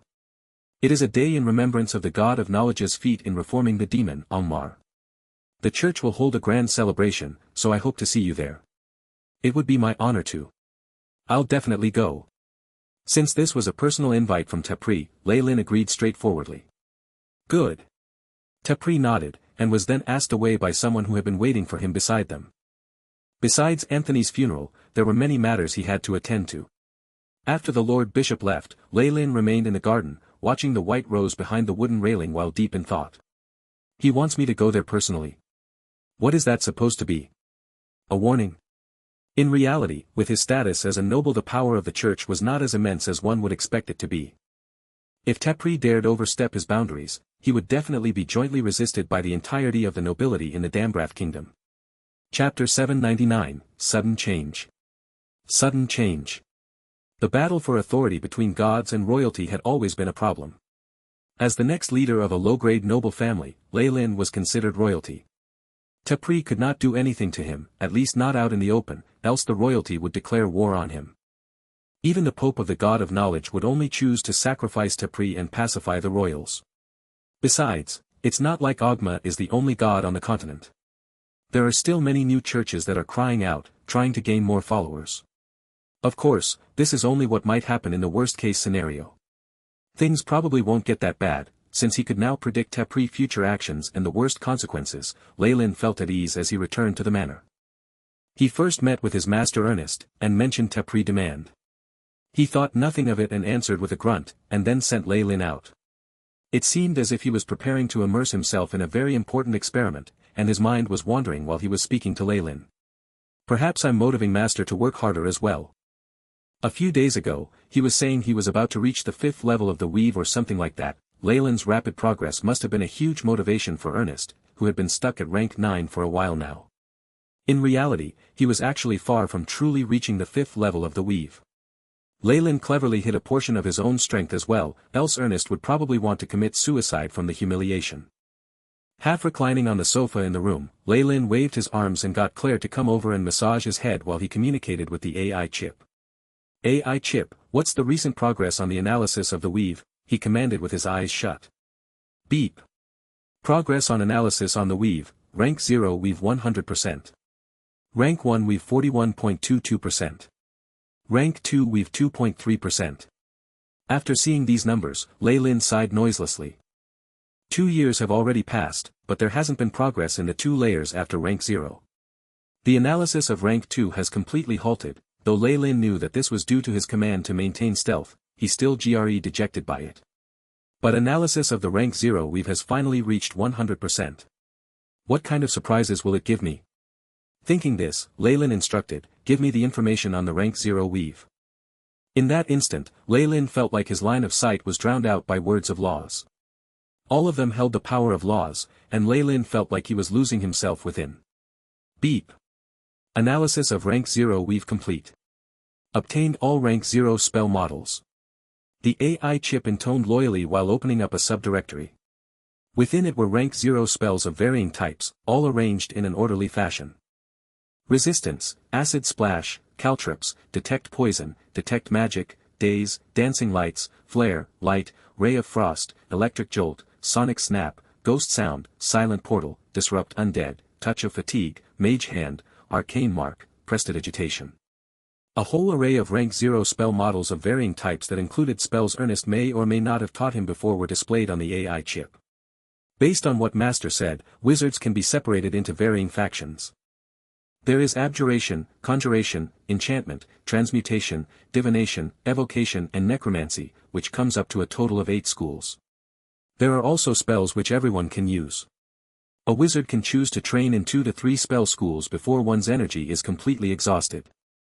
Master Ernest, for instance, is versed in evocation and transmutation spells, and he can't even use the spells of other schools at all, Leylin muttered, but now, I've grasped control of all the rank 0 spells of the 8 great schools as well as those that can be used by all wizards.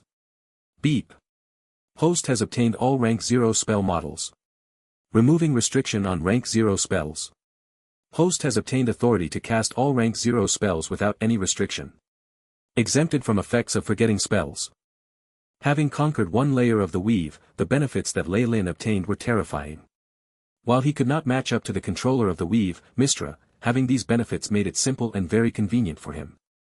This means that besides being proficient in all rank 0 spells, I won't need to prepare rank 0 spells the day before and can use them on the day itself. Lei Lin was rather excited. The flexibility this allowed was enough for many wizards' eyes to go green in envy. Furthermore, not needing materials when casting spells and not forgetting spells, Lei Lin's eyes brightened. Many rank 0 spells required magic materials to cast, something that wizards usually spent the most of their money on. Forgetting spells was also what had many wizards fuming with rage. After casting a spell, wizards would completely forget the original spell model and would have to relearn and memorize it.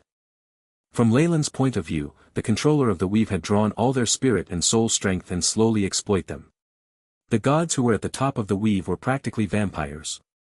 However, with these effects, Lei Lin could now do away with the limitations of the rank 0 spells. Since I've only analyzed the first layer of the weave, this only works for rank 0 spells. But wizards have always been wise about what spells to cast. Even a rank 0 spell can turn the tables if used correctly. While he would only have these effects when it came to rank 0 spells, that was already enough for Lei Lin to be elated. After completely analyzing the rank 0 weave, Lei Lin could even steal other wizard spell slots and get them to cast the spell in their memories for him. It was a pity that Lei Lin was not the goddess of the weave. While he could make things convenient for himself, it was best not to go too far. If he did so, the wizards who noticed something was off would definitely investigate and report it to the gods. It was much too easy to be discovered, which was why Lei Lin dared not do this.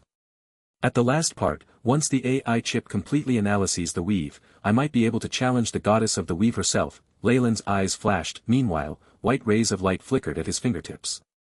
Ah, Claire, who was massaging Lei Lin, let out a shriek. What, have you never seen the power of spells before? Lei Lin watched her teasingly. Before the coming-of-age ceremony, his 2 personal maids had fully committed themselves to their duties and helped their young master become a true man. Of course, this was only in terms of his body. And no, Claire's eyes were filled with envy. The power of magic obviously left her intoxicated. Due to the harshness of the weave of this world, wizards cherish their spell slots like they did their eyes, planning their spells every day. Nobody would be like a spendthrift like Lei Lin, playing with magic even if it was only rank 0 magic. There's something more fun. Lei Lin watched Claire, a teasing look on his face, mage hand. The sounds of girls' screams and coquettish laughter transmitted from the room, causing the maids who passed by to turn red. Sudden, hurried footsteps destroyed this beautiful scene. Young master, something's happened. Clara, the other sister, ran in. She'd even forgotten the courtesy of knocking. She was met with the sight of her sister all flushed, and her young master, who was in a state of undress. Though it wasn't as if she'd never seen this, Clara still turned red. My apologies. There's no need to bow. Tell me what happened. Lei Lin stood up leisurely. He knew that for Clara to become so frantic, it must be something very serious. In comparison, his entertainment obviously came second, and Claire focused on not herself, but arranging Lei Lin's clothes. Miss Isabel has already reached the manor. Madame Sarah has requested you to go over quickly. Clara calmed her ragged breathing and finally managed to present the information in its entirety. Cousin Isabel. Lei Lin was confused. Wasn't she apprenticing as a priestess for the goddess of agriculture? She can't leave for 3 years, so why is she suddenly here at the Fallen Lands? She's obviously not here on a vacation. Hurriedly pulling on a coat, Lei Lin went to the other side of the manor. For safety during their training and experiments, he and Ernest stayed far away from the couple. He headed to outside the drawing room and saw his housekeeper, Leon, standing outside resolutely while looking sorrowful and strong. This housekeeper was also Claire and Clara's father. What happened? Is this about Isabel's family? Lei Lin approached him and asked. Miss Isabel is inside. Please persuade her. I'll let Madam tell you what happened. Housekeeper Leon bowed low. What is this? I have a bad feeling. Lei Lin had an ominous feeling that there was trouble incoming, but he still walked into the drawing room while bracing himself. Mother. Anne. Cousin Isabel. After greeting his mother, Lei Lin glanced towards the other person in the room. However, she had changed so much that he could not believe his own eyes. Chapter 800, Request and Preparation. Request and Preparation. Isabel stood in the drawing room, and she still had the long golden hair and blue eyes that Lei Lin was familiar with. However, her pretty face was stern and icy, and her sharp gaze held an aura of danger. She wore tight-fitting soft leather armor and had a black scabbard for a long sword at her waist, her slender legs forming a beautiful arc. Lei Lin sensed an iciness and despair in her temperament, as well as the flames of revenge hidden deep within. There was also evil. Long time no see, cousin Lei Lin. I'm so glad you're still doing well. Isabel drawled in a hoarse voice. Her icy gaze seemed to melt a little while watching Lei Lin, becoming more welcoming. Aunt, I'll be off now. Isabel bade Sarah farewell, while the rims of Sarah's eyes turned red. What happened? After Isabel left, Lei Lin's expression turned dark. Ah, my pitiful little sister, Madame Sarah began to weep, and Lei Lin could only stay by her side. Through the inarticulate descriptions from his mother, Lei Lin somewhat guessed the situation. Cousin Isabel's family had been struck by a disaster months ago. Her family had been massacred in cold blood, and there were traces of demons and devils left behind at the scene, which meant it might have something to do with an evil deity's ceremony. Practically no one survived other than Isabel, and that was because she'd been at the church of the goddess of agriculture. While Isabel's father was not a true noble, he did have a temporary status as a baron. While this status would only last for his life, these actions immediately resulted in anger from the church and royalty, and the town hall even announced that they would find the murderer. There was another issue. Her family had always been a liaison between the fallen family and the Dambrath kingdom on the continent. The consequences of this act was that the fallen family would lose all means of contact and news from the continent. Needless to say, there were also many troublesome matters which needed settling. Whatever it was, having a devil involved made things complicated. Lei Lin's father in this world had already set sail after he had gotten this information, planning to go to the continent and solve the problems. You have to console your cousin Isabel properly. She only has us left, and I heard that she even had to deal with an attempted assassination just recently. Oh, my poor child, Madame Sarah wept, while Lei Lin nodded seriously. Cousin Isabel just now obviously lacked the temperament that a priest should have. Evidently, the revenge she wanted to exact, or perhaps the series of shocks she had endured after the incident had caused her to walk the path of blood and vengeance. Who knew, she might even be involved in some ceremony or sacrifice to the gods. This timing, does it mean Bishop Tapri already knows about this? Lei Lin came to a sudden realization. With the communication between churches, it was very possible that he had received the news before Lei Lin had, which made his recent invitation very interesting.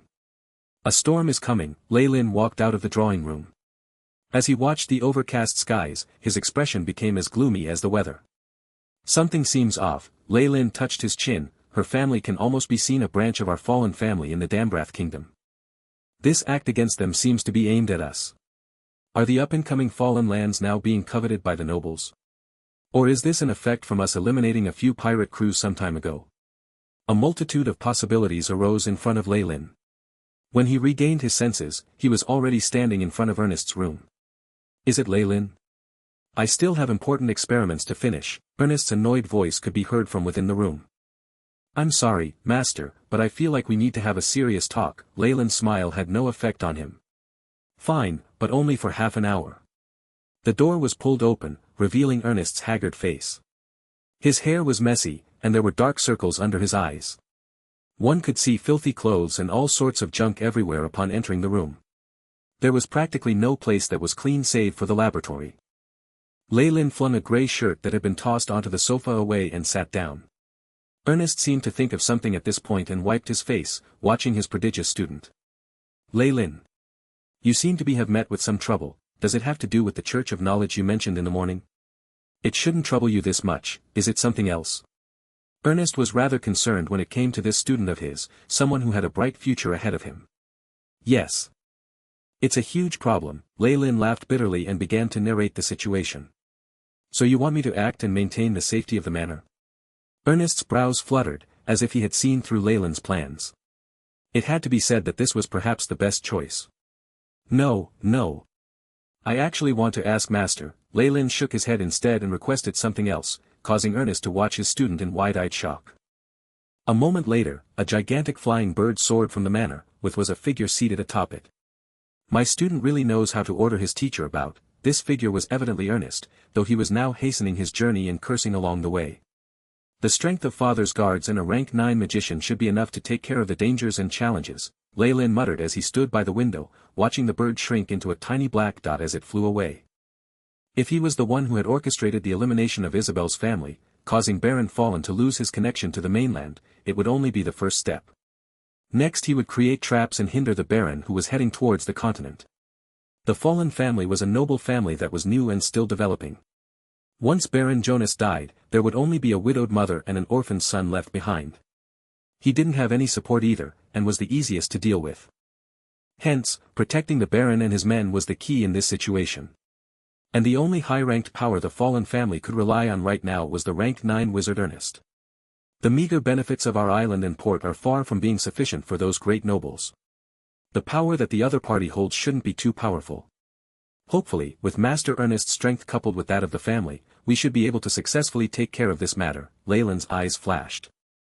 Of course, while he focused mostly on Baron Jonas, it wasn't as if he prepared nothing for the Fallen family. Initially, he had planned to get Ernest to handle everything. In the worst-case scenario, Lei Lin and his mother themselves would be safe. Perhaps this was something Baron Jonas realized as well, which would be the reason he hadn't invited that old friend of his on the journey. However, Lei Lin had spoiled his plans.